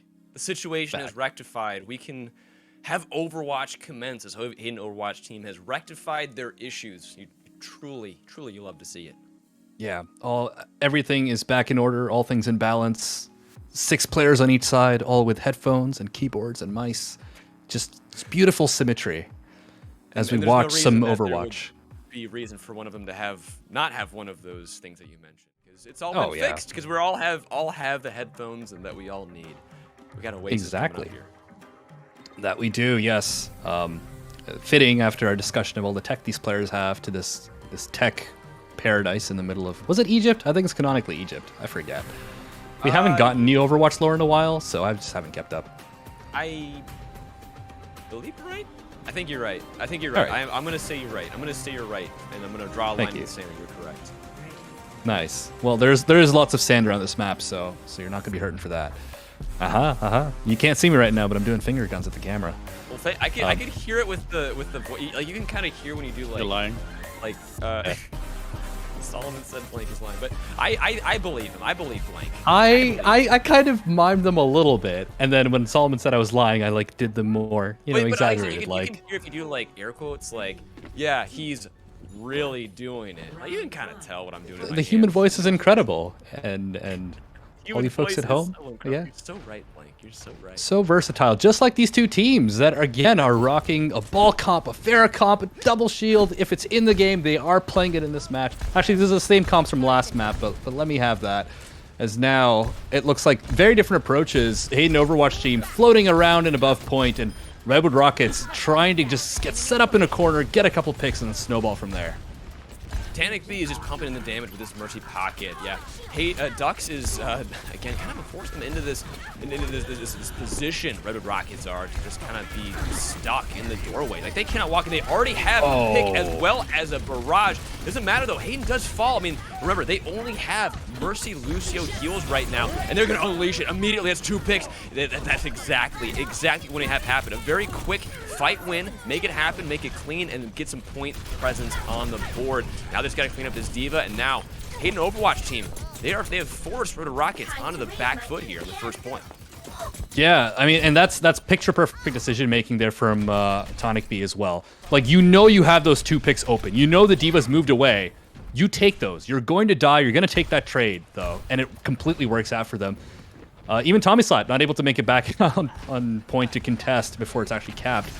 So now there are some swaps on the side of Redwood Rockets. They are opting into the dive. Not quite the mirror, though. There's a Winston and a Sombra instead, and Dong Wagler is looking for some unsuspecting target to right-click. Yeah, it looks like Emmanuel Hack has once again been subbed onto the side of the Redwood Rockets. Dong Wagler very low, able to get some health up as Gurgler rather isn't quite as lucky and gets DMAxed. Greeny tries to launch in a pulse bomb, doesn't get anyone, and Dux is once again just tethered to this Pharah, trying to keep the damage from just getting pumped in. Not able to keep Robbie alive, unfortunately. Might be looking for some sort of res, but gets hacked. It doesn't really matter. And this looks like it's going to be a fight win for the Redwood Rockets as Rocky Ducky cleans it up with a Tracer and Mercy and pick 3 on the Pharah pick as well. Nice job.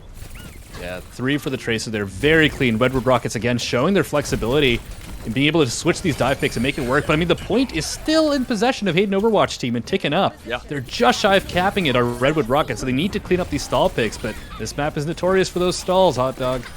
Yeah, I mean, it looks like Rocky Ducky was able to find the pick they needed, getting that Tracer cleaned up. Just so tough to lock them down, as well as Robbie. I mean, this is going to be a reset for Hayden Overwatch team, and they actually swap over to the rush. This is interesting, into the dive they've got going.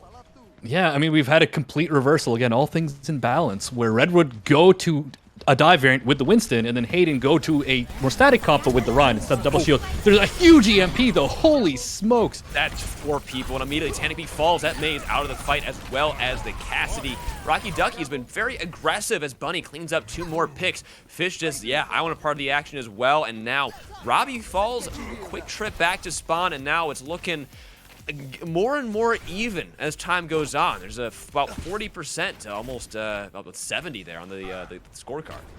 For sure. And I mean, Hayden Overwatch team did stall it up to, again, like you said, 70%, which is quite respectable. But if they want to flip the point, they probably want to flip it now because the margin of error at this point starts to get increasingly slim.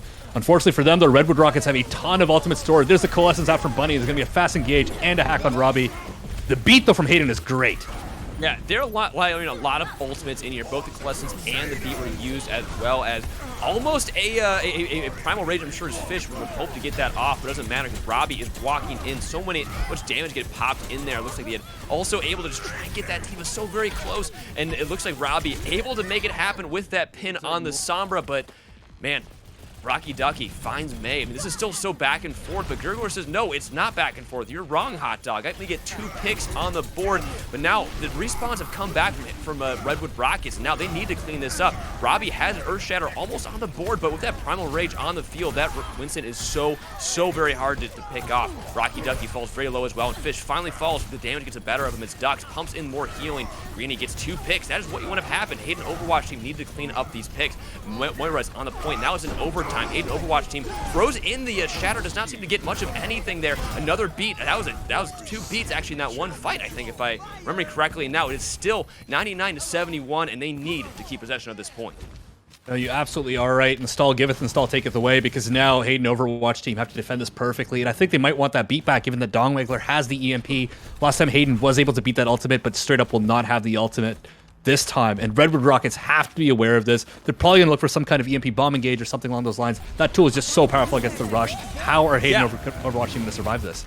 I mean, that's 3 EMP'd right now. Greeny is launching, at least looming, ready to launch in that Deadeye. Gets 1 pick there. Now trying to fall on this. It's a monkey and a SEAL Team 6 right there. It doesn't matter. Rob Nation coming alive. Gets 2 picks there. Ducks finds another Rocky Ducky back in spawn. Hayden Overwatch team has found the answer that they need. If they can clean up this Sombra, they win this point right here. 99-99, and no, it is 199. Point goes to Hayden Overwatch team. I can't believe my goddamn eyes. I was literally like, how do they survive this? And they were just like, yeah, dude, just watch this. Rick, I like that. The 8-dimensional BM from Hayden, you're totally right. He all planned. Yeah. All according to plan.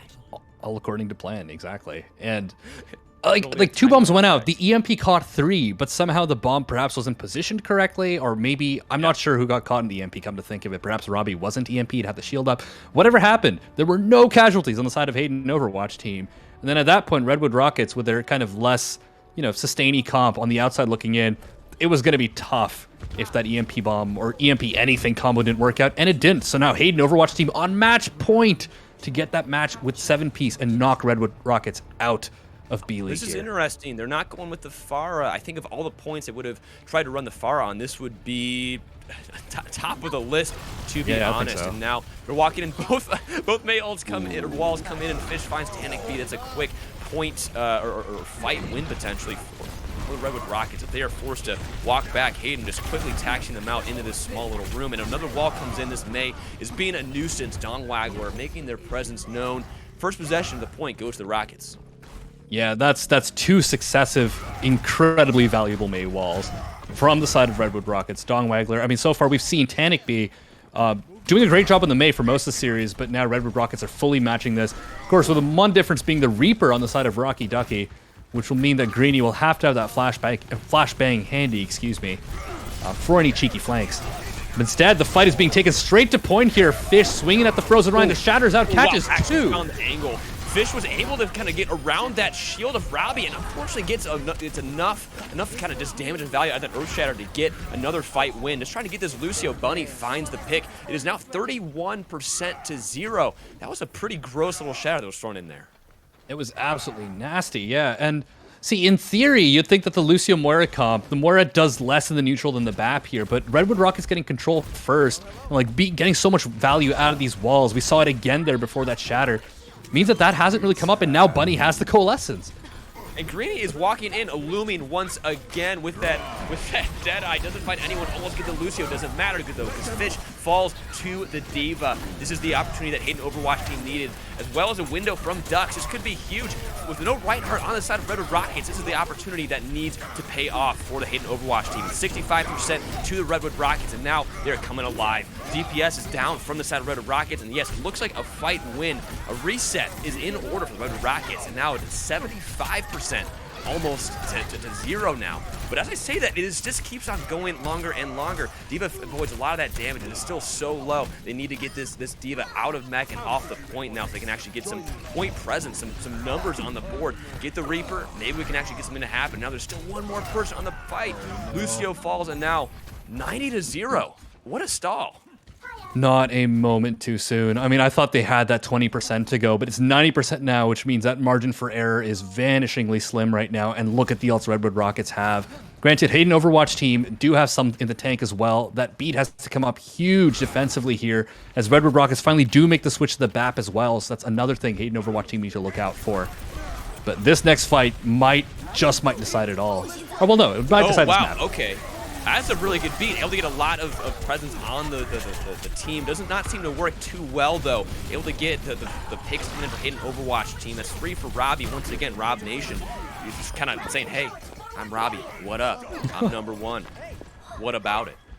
But I like those beats. Like, those May walls were super hard to kind of play into on either team. Absolutely. And you are literally an authority on beats, so I'll take your word for it. As, yeah, hey, both of them.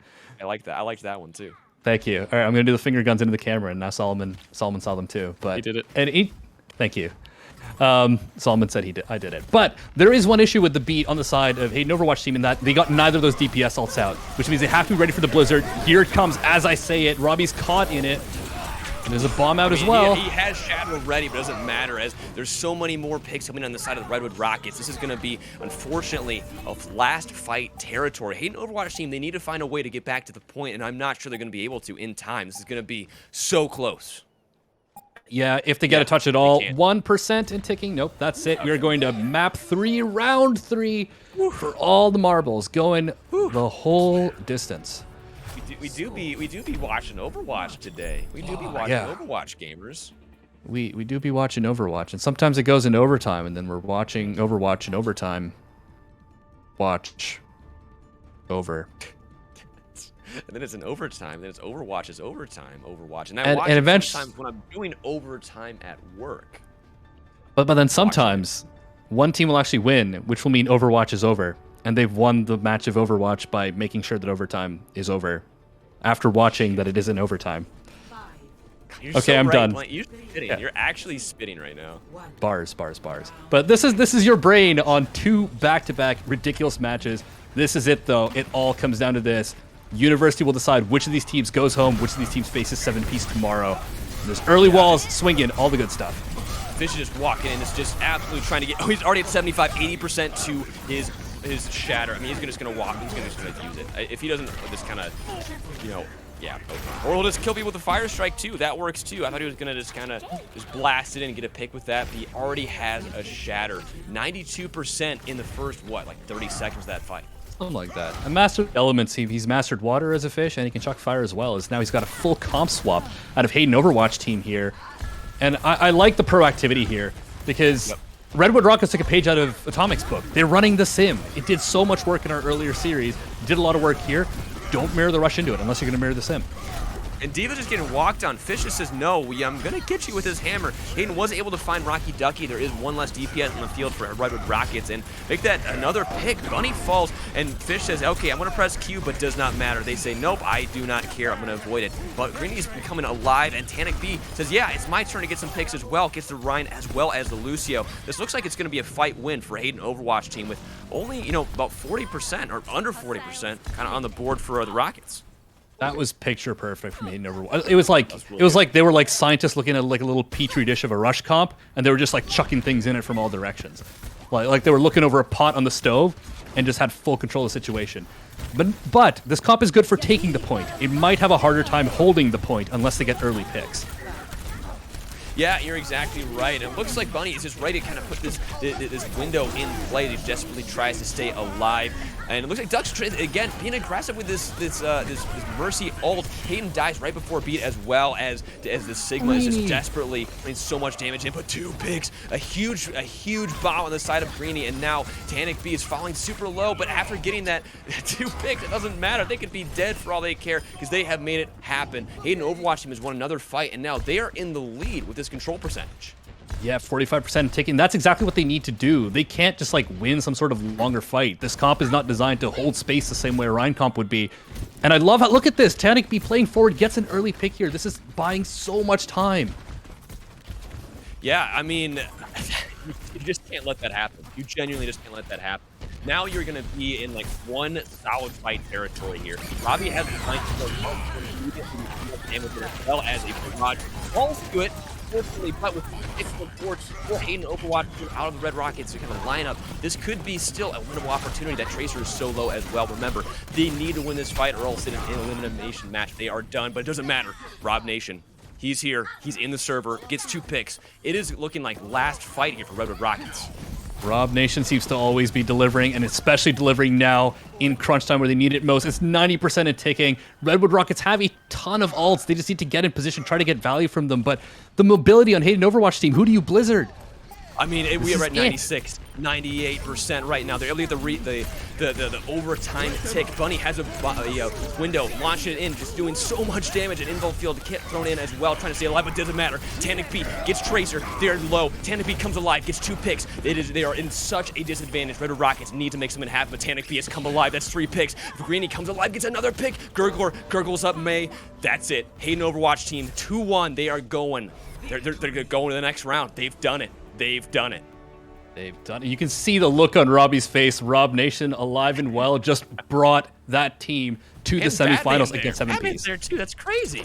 Oh, the Gurgler was literally Batman the whole time? I mean, I've never seen him and Batman in the same room. Yeah, that's actually true. Neither have I. Yeah, Hashtag I mean, get gurgled. What a match to end the night with, right? I mean, I don't even know like what else to say. That was such a good match. There was a lot of just a lot of good stuff on both sides there. Dude, my heart is beating out my chest. I can't imagine how these players are feeling. I mean, on the one side, Hayden Overwatch team completing what I'm now allowed to call a reverse sweep. Coming back from being down 1-0, winning 2 maps in a row, beating Redwood Rockets on their own map pick of Oasis. Just that ball comp. I mean, there was some discussion of it in chat earlier about like, you know, if the, or rather B-League tends to favor the rush comps. They don't tend to go to the ball comps as much. And here we're seeing Hayden Overwatch team really leading into that, making it work. And it's got them a semifinal berth at this point. So just fantastic stuff from them. Whereas Redwood Rockets, this is the end of the road for them. They've had a great run. Like they burst out the gates at the start of the season, looking like possibly the best team in B-League. And they still made it all the way to the end here.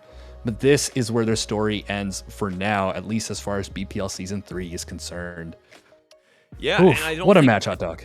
I mean, no one can look at that match and say that like Red Rockets like it didn't make it close. I mean that was, I think I said multiple times. It could have gone both ways multiple times. I mean, they both played well. They had good ult rotations. Both teams capitalized on mistakes that both the other team kind of made. I mean, I really don't think you can really ask for a better performance out of either team. They both played well. They made improvements map to map. And yeah, overall, I mean, they did an amazing, amazing job tonight. Absolutely. And also just the gamble of running the ball comps, but also matching Redwood Rockets on the rush. Incredible stuff to see.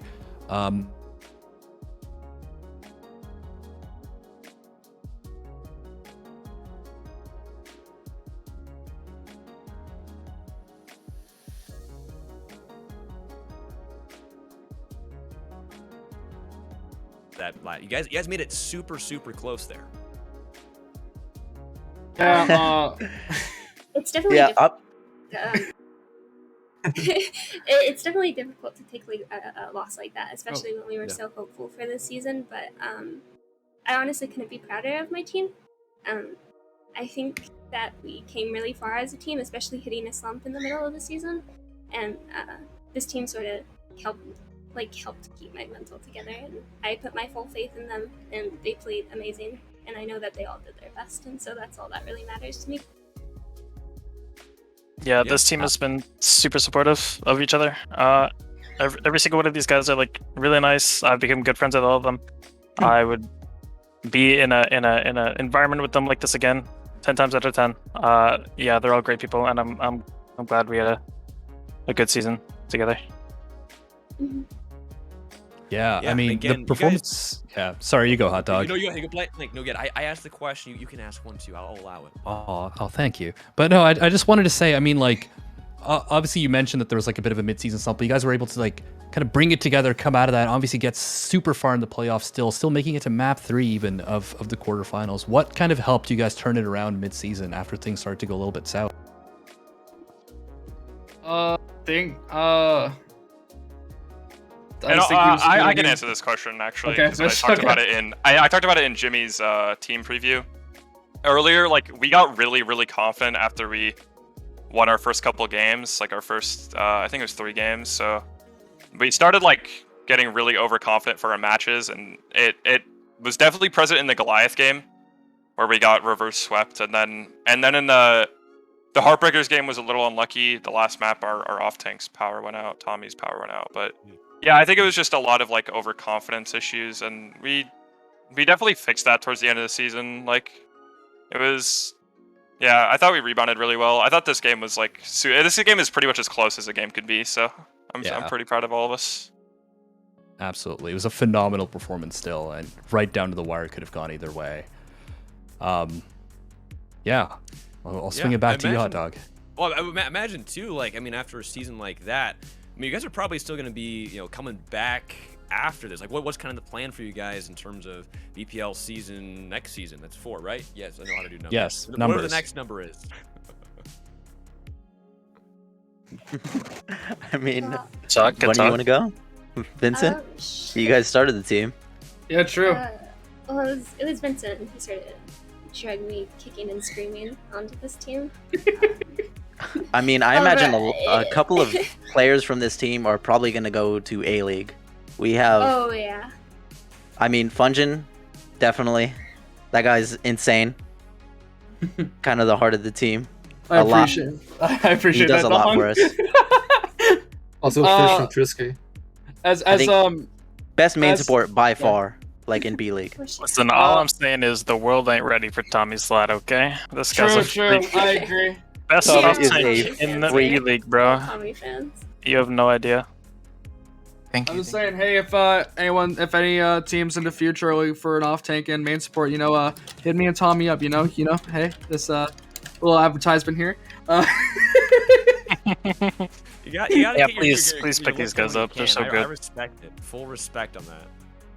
Yeah, though. This team has been great, as like Bunny and Vince said, and I would not trade anything in the world to be on a different team. These guys are probably now some of my best friends I've ever played the game with, and I hope they keep playing in BPL because they deserve the world. Every single one of them here. Fish, Rocky, Tommy, Trisky, Vince, Bunny, everyone here. You guys are great, and don't never change. Yeah. Super proud of like everyone on this team throughout the whole season. They popped off, especially Rocky being on his like first organized team. Oh yeah. Pretty much ever. Yeah. And the growth he's seen over the course of the season, it's been really big. Right. Yeah, you could totally Yeah, see it thank you. translate into the games as well. Just fantastic stuff. I mean, is there also like, it's really awesome to hear that obviously you guys like became really good friends, but anyone else in the community or like from other teams that you want to shout out as well? Shout out Ahi. Ahi helped me a lot For sure. Oh, yeah. with my Ahi off tank. took us to So grand finals. big thanks Thank to you. Ahi. Yeah, thanks, Ahi. I like to shout out Verity and Rafa and all of them on Atomic. Good luck in grand finals. You guys all over on Atomic deserve the win. Over just avenge us with 7-piece or Hayden, whoever decides to go to grand finals. Just avenge us, boys. We need it. Bright side on Goliath as well. He's I know Goliath lost tonight, but he's a pretty good off tank too, and he's also very good. He's also a very good in-game leader, I think so. So big shout out to him as well. Awesome. Yeah, man. Big shout out to Bunny too. She's never been in like a leader Oh. position before, and she's Yeah. like completely Yeah, took true. the mental and did a great job. And she's very positive, and she's like exactly the kind of energy we needed in this team. So big Yeah. claps all around to her. Actually, single-handedly keeps me from booming in game. Yeah, man. These guys are the best. You know, it's disappointing to lose, but like, Yeah. I'm glad I got to spend time with these guys. Hmm. I think, For sure. if anything, our time wasn't wasted. And we Yeah, did absolutely. overall win. And I couldn't have asked for a better team. So true. Yeah. The real I also want friends. to say thanks to Vincent and the entire league for giving me a chance to play with you guys. I really had so much fun Yeah. playing with you Same guys. here. Yeah. First BPL season, so that was really fun. Yeah. Yeah. Thank you. I get to see you guys in future events. You guys have been Oh, great. yeah. Vincent, you drug me kicking and screaming to be on this team. I'm dragging you kicking and screaming to make me captain next season. Okay? It's not an option. That's fair. I like that, but that's a called shot. I like that. It's a good called shot. BPL season 40. I'm like 70 years old. Still in the league. Yeah, don't you act can like you're check not out- already 70. Grandpa. Nice. Old man. Leave me alone. Anyways, Right on. GG's team. Yes, GG's to Hayden Overwatch Yeah, GG team. Hayden. Good You guys job, played out of your Yeah. minds. You guys are really Yeah. good. Good job, Hayden. You finally defeated good. me in a tournament. Yeah, man. It's Rob Nation from here on out. Actual. I am a Robbie supporter. I'm a Gurgler supporter. You gurgling? Nice. Yeah. That guy's good. Yo, we actually got a hashtag got gurgled. We got Yeah, gurgled. we Yeah. Yeah. You got gurgled, That's but what it is. at the end of the day, isn't that what everyone wants? So Yeah, that is true. true. Excuse me. Commiserations. Ah, but yes, the throat goat. Top 4, you take that. Yeah. They take those. Fight We'll see you for Fight whatever it. we do next. Beautiful stuff. Cass, is there anything else you want to say to them before they go? Good game. It was just- fun watching. You guys, Oh, it you was guys awesome. did a fun cat. Good stuff. I think that could be very That was- well said. It was fun watching you guys. Good job. Good job, and good luck in future events. Absolutely. Just seconding that, and like that match you guys just played, and you guys throughout the season, just such a fun team to watch. I'm really glad I got to cast this match in particular because you guys played out your minds, it went the distance, it was a blast, and I hope you're all able to, you know, move forward with your heads held high because like you fully deserve it. It was fantastic watching you guys play. So, yeah, Thanks. Thank you. Thank you. my pleasure. That's all I got. Cool. Thank you, Redwood. We'll see you around. Yeah. Maybe. Yeah. No, I'm just kidding. I'll be back. We're gonna go listen to Magnolia. Tommy to A League. Oh yeah. Go enjoy. We have plans actually. Enjoy. Yeah, we Go couldn't make it to fun. grand finals anyways. We had bigger things today. Yeah. Well, you can make it to your beds because it is the end of the Overwatch BPL. I almost said Overwatch League. BPL. Yeah, season true. 3. So true. Yeah, true. Yeah. So No, true. it's so true. BPL. We made it. Yeah. I mean, Redwood can either stay or not. I'm just gonna talk about the bracket, which they are no longer a part of. So unlucky. But yeah, this is the bracket. We have 2 more games left of season 3. That's it. We have the lower finals, 7-piece versus Hayden Overwatch team. Winner will face Atomic in the grand finals. That'll be 6 p.m. and 8 p.m. tomorrow, as far as I'm aware. We're very, very close to just being done with season 3, and that seems crazy because it seems like it's been going for like several years at this point. So I mean, I'm glad. Don't get me wrong, but it's been so much fun. So make sure you are here tomorrow because we've got first to 3s all day tomorrow. We've got amazing games, the top 3 of B League, and you've seen how the games have been this season, week to week. It's a coin flip. Like, these games are going to be incredibly close. I think that lower finals is going to be really, really close. So you'll want to be here nice and early tomorrow. Make sure you're here. Thanks everyone for watching. Thanks to all my staff who've helped do these week to week, and especially today. Especially yesterday when I wasn't streaming. So thank you everyone. But yes, tomorrow, 6 p.m. Don't miss it. And you can then finally get the satisfaction of watching the finals and saying, put a bookend on season 3. If you miss it, you're a square. I'm sorry. I said True. it. I know I'm supposed to be nice to viewers, but if you miss it, you're a square. You are a square if you miss it. Sorry. Square. Sorry. Yeah. Well, that's all from us today. We will see you tomorrow. Good night. BPL Season 3 is brought to you by Bagcliff is a proud sponsor of BPL and of late night Taco Bell runs. We're an apparel brand raised in skate vibes and weird rides. We make cool stuff and even cooler stuff with creative people. Our items are always sporadic and always quality. No knockoff lame stuff here. We take our time and don't release anything until we're completely happy with it. So check out our sizzling pizza collection and our 2 spicy collabs with Basically I Do Work and Trevor May. And since this is an ad read, we should tell you that you should go to badcliff.com or tweet a taco gif at us at badcliffbrand.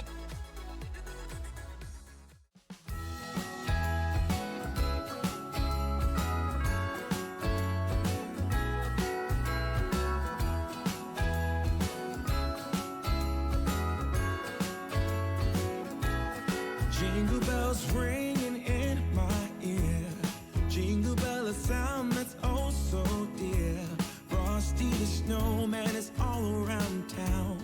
Watch out for reindeers are falling down. We stay up waiting for Santa tonight. He climbs down the chimney at the speed of light. While we're dancing around the Christmas tree. Hugging and kissing just you and me. Carolers are singing outside our door. Lovely songs we all heard before. As they walk from house to house to wish us all a Merry Christmas Day. Oh, a Merry Christmas Day. We're chasing snowflakes as they're falling down, and follow Rudolph all across the town. Later we meet under the mistletoe, while Santa's